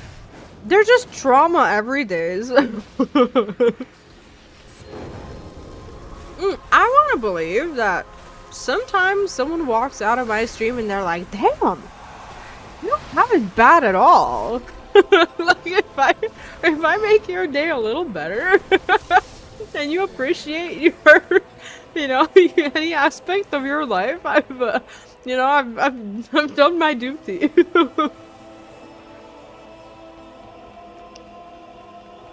Like, after watching me, you go around like hugging your family and your loved ones, and you're like, I love you so much, guys. You're so good to me. That's why I keep coming back for that validation. That's great.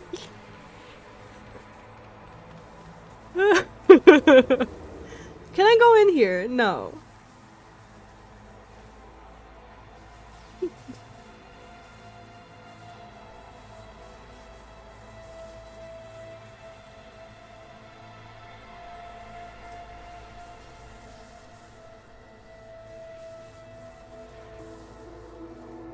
Oh wait, there was something.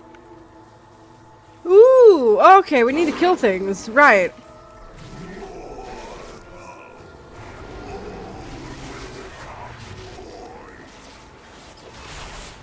burn in the light, wretch.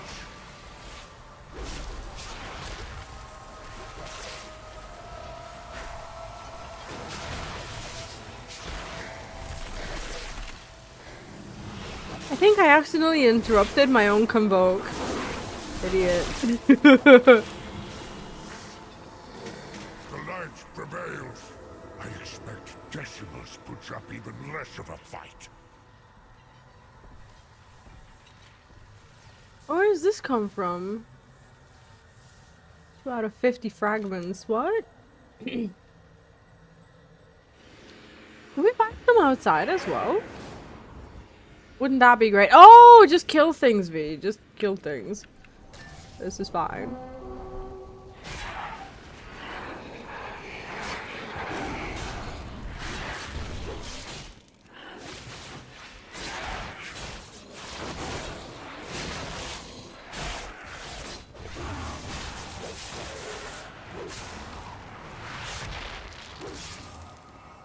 Does that hurt? That looks like it hurts. Are battlegrounds still a thing? Like, do people still like those? Because battlegrounds is the only PvP that I ever truly enjoyed. Oh, I remember that really, really fun PvP, like the battleground arena. It was called... Shit, I have no idea what it was called, but I remember when it was launched. It was launched at the... in the, I think, pre-release of Battle for Azeroth? Because the map was kind of like Fortnite. Like, you jump off a ship, and then there's these, like, Azerite crystals that you have to go around and mine. There's battlegrounds against NPCs now? Oh, I don't know about that. Do I like that? And that's weird. That's not PvP. What? What have they done? What? Don't like that. I don't think. No, I don't think I like that at all. That does not sound right. For a person who plays on her own, that's not right. No, they went too far. This is too far now.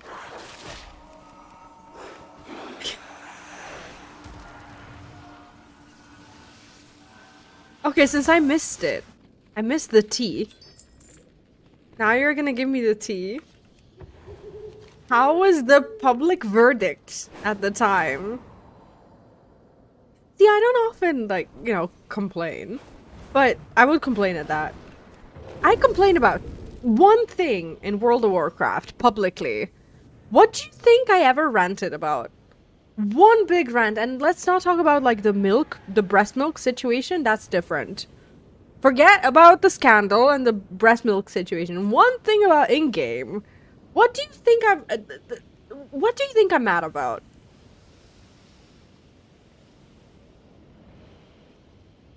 Oh, you don't know about the breast milk scandal, do you? It like almost like, oh is that a rare? How do I explain the breast milk situation in one sentence? So Blizzard almost... Well, WoW didn't almost die. I guess that would be a very harsh way of putting it. But there was a very difficult time in the history of World of Warcraft when World of Warcraft was facing lawsuits because of misconduct from the employees discovered over the course of the years.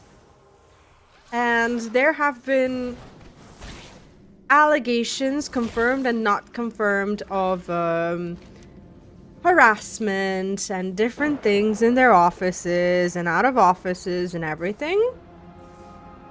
And one of the scandals was that the men in the Blizzard offices have repeatedly used breast milk that mothers working at Blizzard's offices would put in the fridges, and they would use it for like coffee milk and all the other stuff, leaving kids hungry. It was a whole thing. This is probably the most simplest way of ever being able to explain it. What's this? Is that alright? That's not... it's not... No. So there was a... It's... I call it the breast milk situation. I did comment somewhat on the breast milk situation when it was unfolding. But that's not the... that's not what I was referring to right now. If I need honor... Oh, did they give honor? Yeah, no, that makes sense. For, you know, for transmog purposes, but not for rank. Right? You can't rank up with it. So, it was a whole thing, like, with the... It's called the Blizzard lawsuit scandal, right? There was a lawsuit, and a lot of these things from the past that would happen on the, like, work parties, offices, like all this inappropriate touchings and gropings and doings have been revealed through this lawsuit, which led to a bunch of changes within Blizzard, obviously. But there have been things that happened, and we don't pretend that they didn't happen, right? So, breast milk was one of them. But what I personally feel deep sorrow, anger, frustration,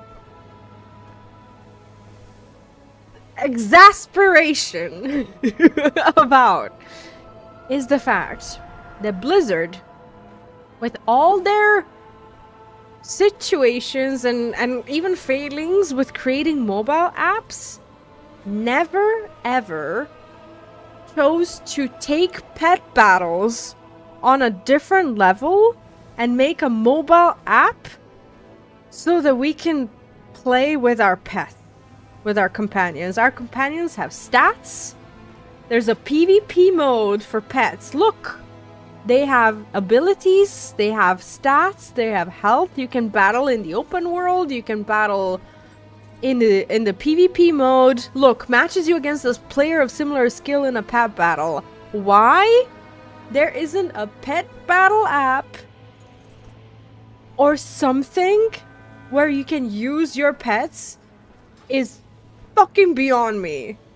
How they don't see that this is what we need? I don't understand. I don't care if no one else needs it.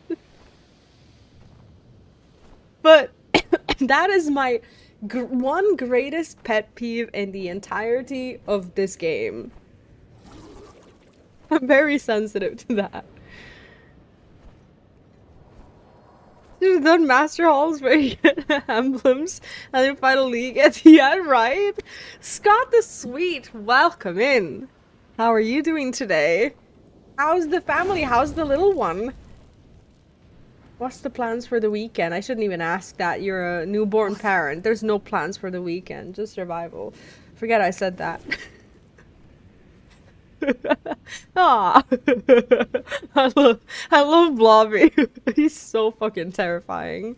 Danger lurks. Need to drink.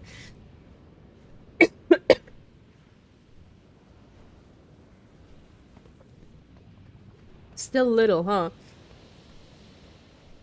Scott, I know it's always cold where you are, but is it like really cold? Because I'm hearing these stories about snow in America. Like, what's going on there? Why is everyone freezing? It's like, it's so warm here that I've stopped using heating. Today is snowing. Like, what is happening there? Like, why are you guys snowed in? What do you do? You know? Whose fault is it? What happened?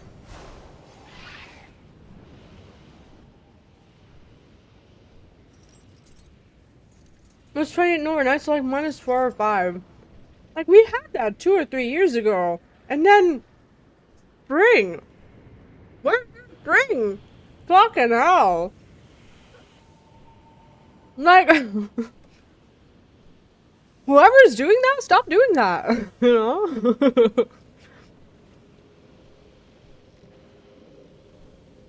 Like, I heard it from Heather, heard it from you. Star-Lord as well. Everyone's snowed in. Holy fucking shit. Yeah. 2 days ago it was 10, today -5. Like... Like, someone stole your son. On this side of the world, we'll try to send it back. Cause holy shit. And you live in a cold area as well. Damn.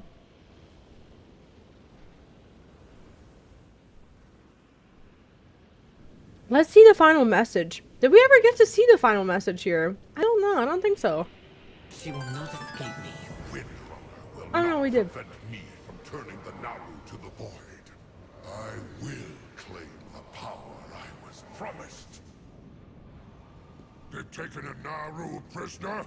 We cannot allow these monsters to possess a being of pure light. This cannot stand. I'm with you, Lithraxian.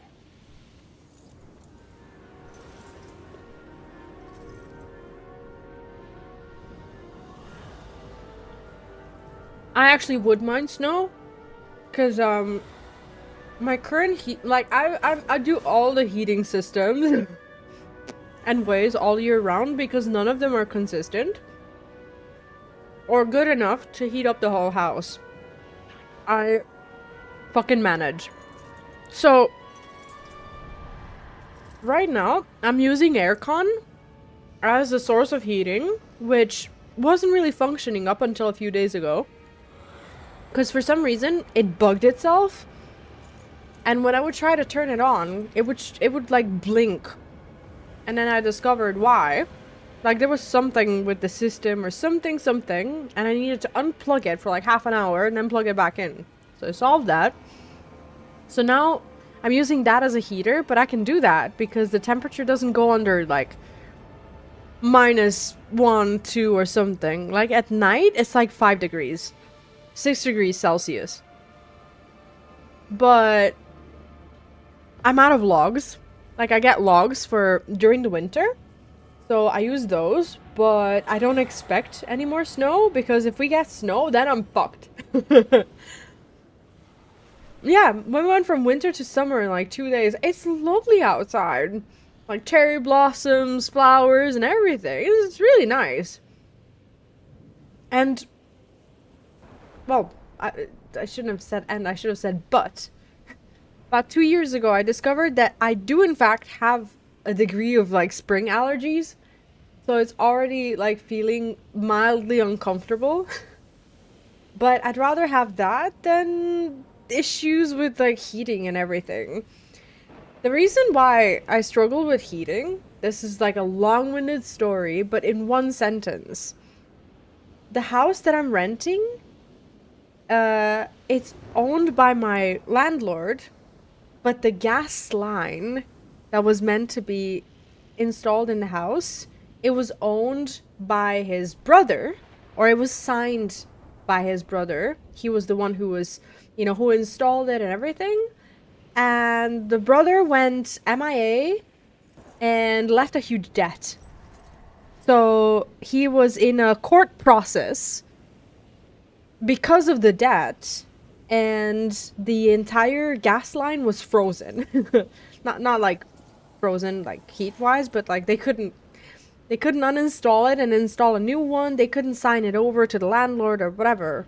Eventually, the court found the brother, he paid the money, and the whole like legal stuff with it got resolved. So there's a chance that next year there's gonna be a gas line through the entire house. Until then it's like a, you know, makeshift situation, because there is like I do have a gas line and everything. It's just, it was just not usable because of the whole court thing. Whoops. Not my fault, but what can I do? So yeah, that's pretty much the reason. But hopefully next winter will be different. Because right now, I have an AC that both cools and heats. I have a stove, like for the logs. And I have a gas heater, which is like it's like a very old-fashioned thing, where you get that actual orange gas, what's it called? Container. Like the very big one.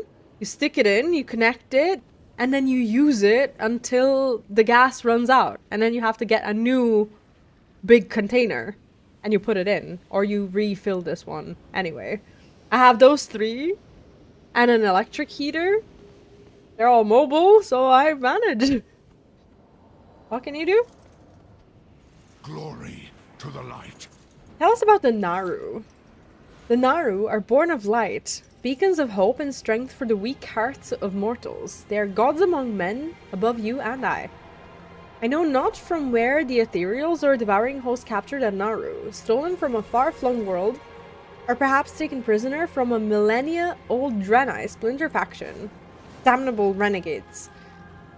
But that heresy matters little in comparison to the situation at hand. We must come to the aid of this Naru before the worst can come. With their radiance on our side, the Voidstorm's end is an inevitability.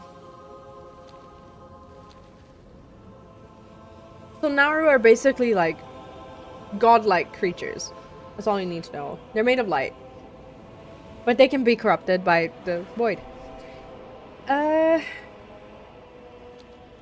army will come. Potent. I can feel the energy. Radiant. Glorious. Farewell.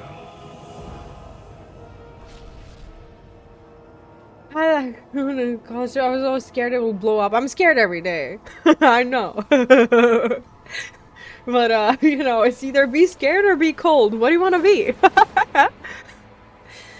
I refuse to let another Naru fall to darkness. Before our departure, the scouts reported they had found a nexus point connected to this forge. If the Void's forces possess a Naru, it might be where they're keeping it. I will prepare the mana cells as we conduct the search. Come. Keep your distance from the Naru, Voidstorm. You are unworthy to bask in its radiance. If you're going to degrade me, Lothraxian, you could at least put some effort into it. I like to follow them because sometimes they just have random dialogue. And now he's gone.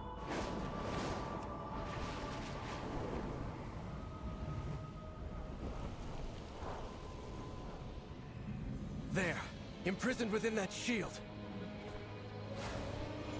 The light will always prevail. A Naru imprisoned. The light shall give these monsters no mercy. Remember the mission. Load up! Let's go. The mana cells have been prepared. Set them near the pylon and its supporting machinery. When it is done, I will command Alleria to ignite them from afar. But we cannot proceed until the Naru has been brought to safety. Go now, and I will make certain of her freedom.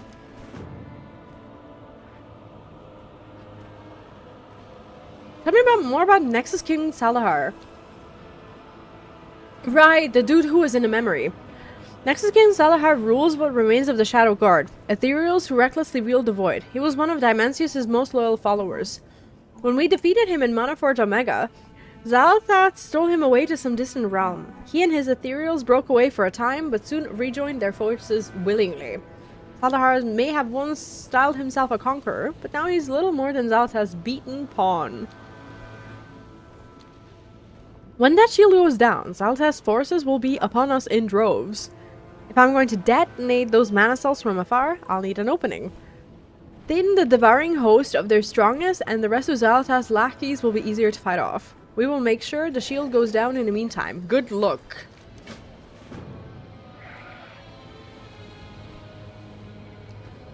Perhaps Lothraxian will be able to bring that shield down on his own. Or perhaps he's a pompous blowhard.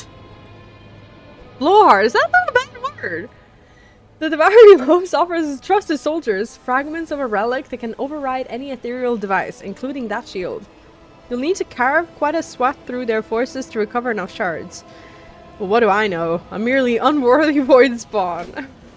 Arator, keep an eye on your mother and her smug hound. I don't want it out of the light's presence. Direct your zeal at our foes, Lothraxian. And remember that I'm not one of them. Right? You. What do you have against Alleria? It seems you have visitors, Salahar. Remember what we discussed. Okay, let's kill things first. They will not stop. That's fun. Not this Oh, it's dead? Who's killing my stuff?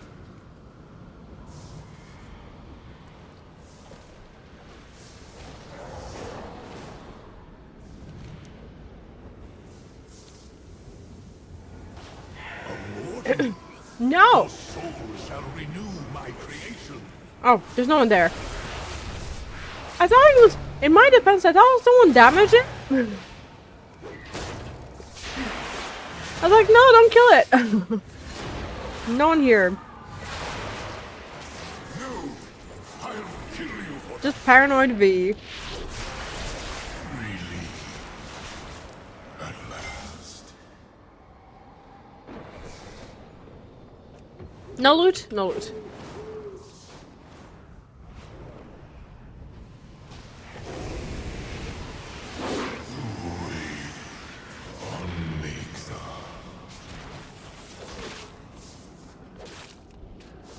Neon and I actually did this quest in beta, and we spent like an hour and a half here.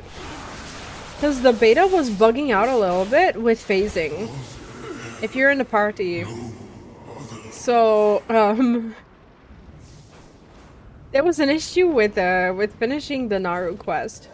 So I already saw bits of this story, but I never saw the side quest. That's why I insist on them. These are all damaged. How are they all? Oh, ow, ow. I'm assuming that that Neon saw this zone is like, oh, not this place.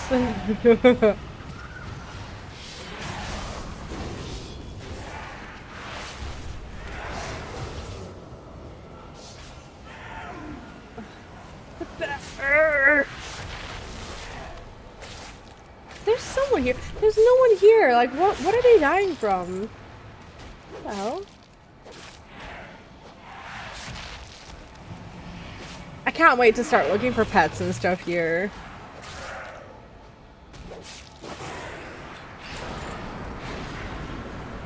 Combined 8 fragments. Well, tough shit. I only have 4.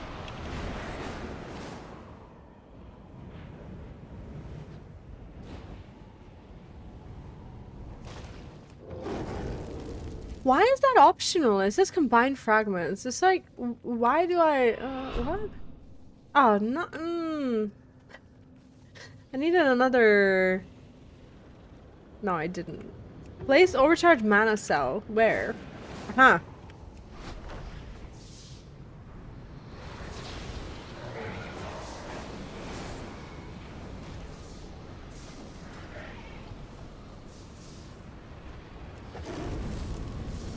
Am I in combat?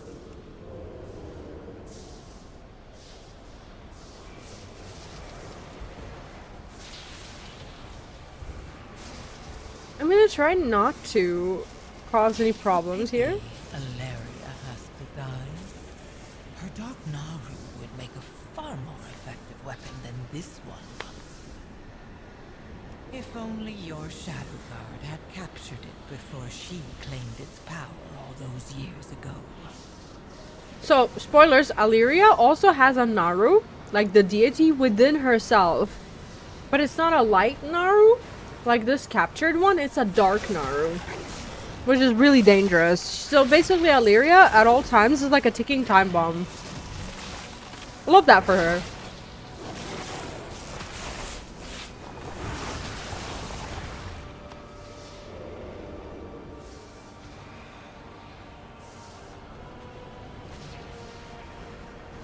Your foes work quickly, Salhadar.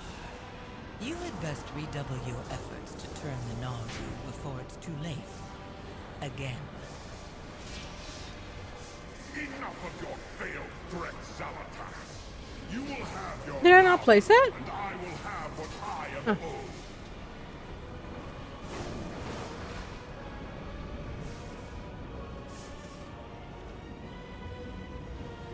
So I do have to collect these fragments.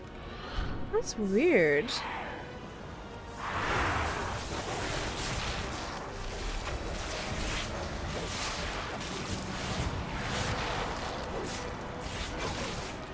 Yep, I'm playing with Convoke now and forever until they take it away from me. But they will have to pry it from my cold paws. Oh, void fishing! Void fishing! Oh, these are so rare, aren't they? I think I remember these. These are like small globules that you can fish from. I got glittering garbage. That's fantastic.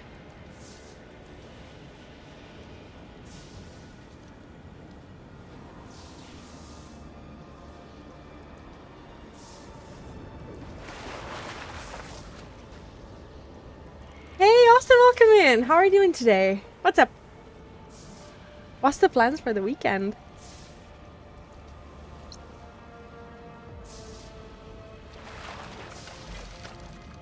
Ominous octopus. That's not what I want. I know you, but I don't want you.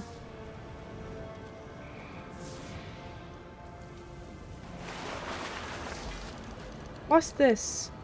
Agitate the warping wise teleporting you. What? Wait, how many attempts do I have? I thought I would have like 3 or 4. Huh?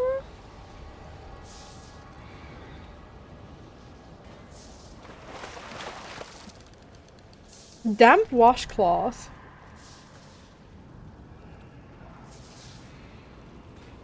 Agitate the warping wise teleporting you. What the hell is that? Oh, I had a great time playing Digimon Storytime Stranger. It's a good story. The combat is as good as ever. I posted it on YouTube today. Loved it. I actually was under the impression that that one was gonna be the last one, but the way it ended, like no spoilers or anything, it seems like there's gonna be more. So I think we're waiting for the last DLC, and it's probably gonna be sometime in the spring or summer.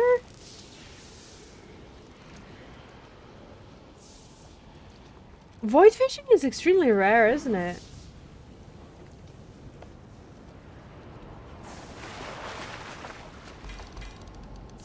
I got 2 fish. That's fine. They're rare fish anyway. I love fishing. Did you play through it, Austin? Did you like it?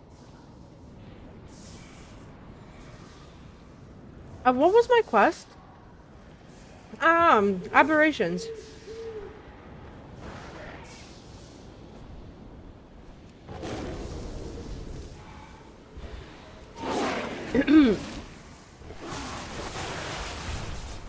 This is why I struggle in RPGs. I have a lot of side content. Yeah, Fragmented keystone, okay. Alright, now I have it. Now what? Is it all in the same place? I think so. It's really good, Austin. Really recommend it. This is taking too long. Stand aside, I'll smash the damn thing. No, Lothraxian. Champion, we need your eyes. It's good. It's good, I enjoyed it. You have found me. I hope Zalathas was watching. It'll be her turn soon. Careful, she lurks. Ansek Shamar. This is taking too long. Every wasted moment brings us closer to ruin. Careful. And we got a cosmic barrel. Aw, I like that. It can be used in so many ways.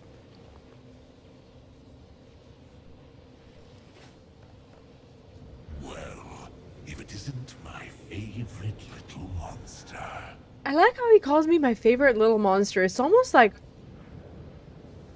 It's almost seductive. It's not like I'm like getting turned on by Decimus or anything, but he's like...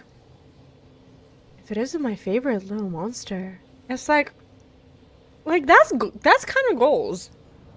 You know?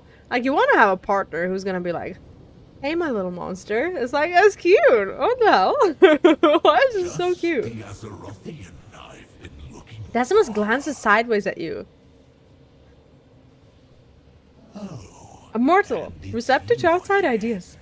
Truly exemplary, no need to thank me. Though perhaps you want to free me of this bondage. I'm feeling a bit chaffed by the light about now. Dusk beckons. We're dawdling. There's no time to waste. Get that shield down now. Terra's anguish tears at my soul. Someone hitting me with so... Oh, never mind. Oh, it's him.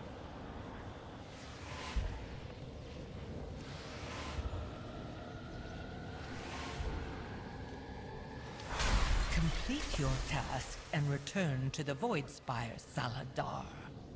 You shall have the power you were promised.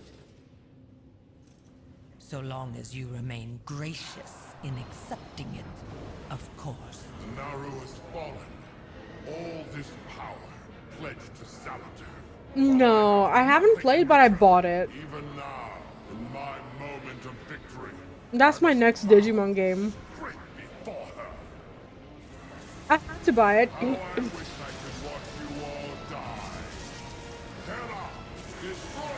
After I finished Digimon Story Time Stranger, I was like, I have to see where this came from. So I have it.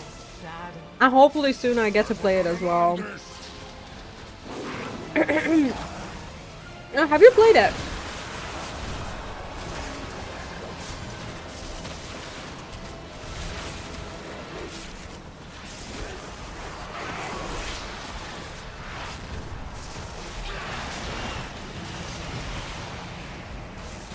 Am I killing any of them? Oh, never mind. The splinters are here. Oh, God.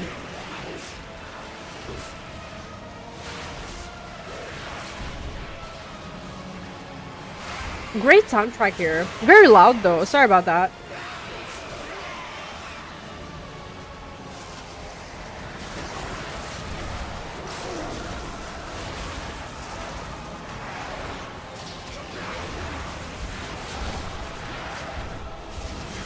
How about I get healed or something? Ow!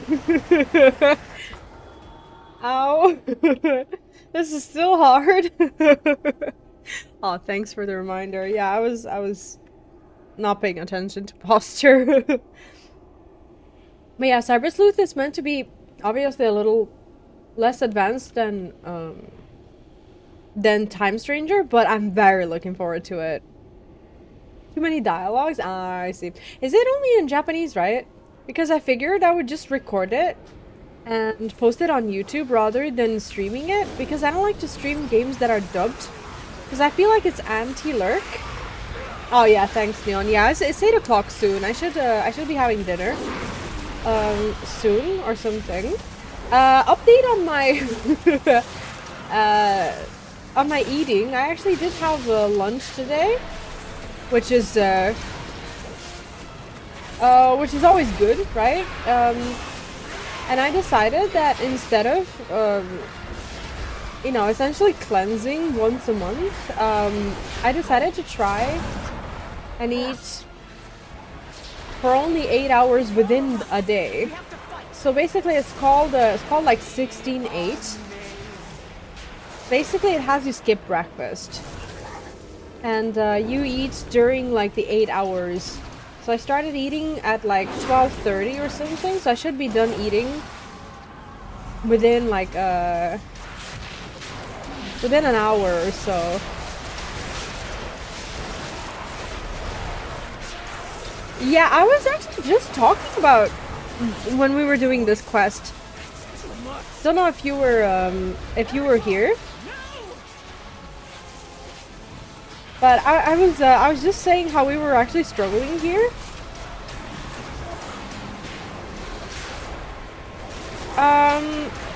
Yeah, no one's healing me. And she hits like a truck for no reason.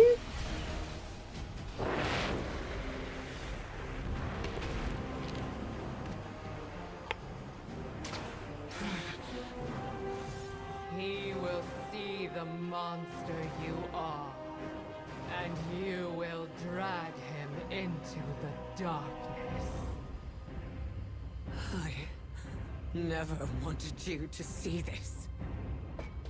I love this cutscene.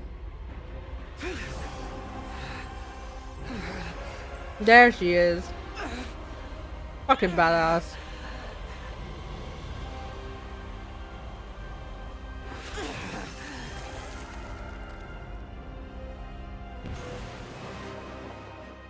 She's basically using her Void Naru to fight the corrupted Light Naru, or Terra.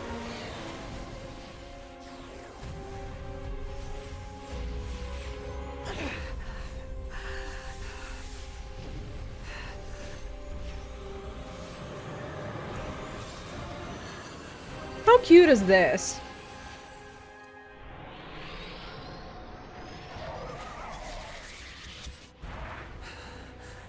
We failed. No. Naru, lost to us. Mother, the toll you've taken. We should fall back and recover. Yeah, she had to use the Void Naru, which she's not supposed to be doing. Time for caution. Everything I could muster, it was simply devoured. Find the path to victory. And we got, what's this? Open Void Elf Bedroll. Aww! Yes, please. Look at that. Cute. Alright. We just saw a big part of the story, and I think it would be a good time to stop here. I'm gonna go and have my dinner, and I will be streaming tomorrow as well. Tomorrow I'm gonna start hopefully a little earlier than today, so around 12 p.m, 1 p.m. Central European time, or I don't know, 6 in the morning America or something like that. Good progress today. We're somewhere halfway through the main story of Voidstorm, and after that we have side quests, and then we are done with the main story, at least for now. We're gonna raid out to someone, so let me just find Let me find a victim. Today's victim is going to be the one and only Mr. Legendary, completely unhinged fucking Mage Masher 22. He's great. You'll love it there. Mr. Mage is playing Monster Hunter 3, Monster Hunter Stories 3. It only just came out, so he's doing his first Stories game. So make sure to go and show a little bit of support if you like Monster Hunter. You're gonna like it there. A mage is he's as prickly as all of us are. You'll see. And I hope you enjoy it there. Thank you so much for hanging out with me today. I hope you enjoyed the story. Tomorrow we're going to be back and we're going to be wrapping up the main story of Voidstorm, and hopefully we're going to be going into the side quests as well. Thank you, and I hope you have a great rest of your Friday, and I'll see you tomorrow. Let's raid out. Have a good one. Bye-bye. See you tomorrow. Take care. Bye.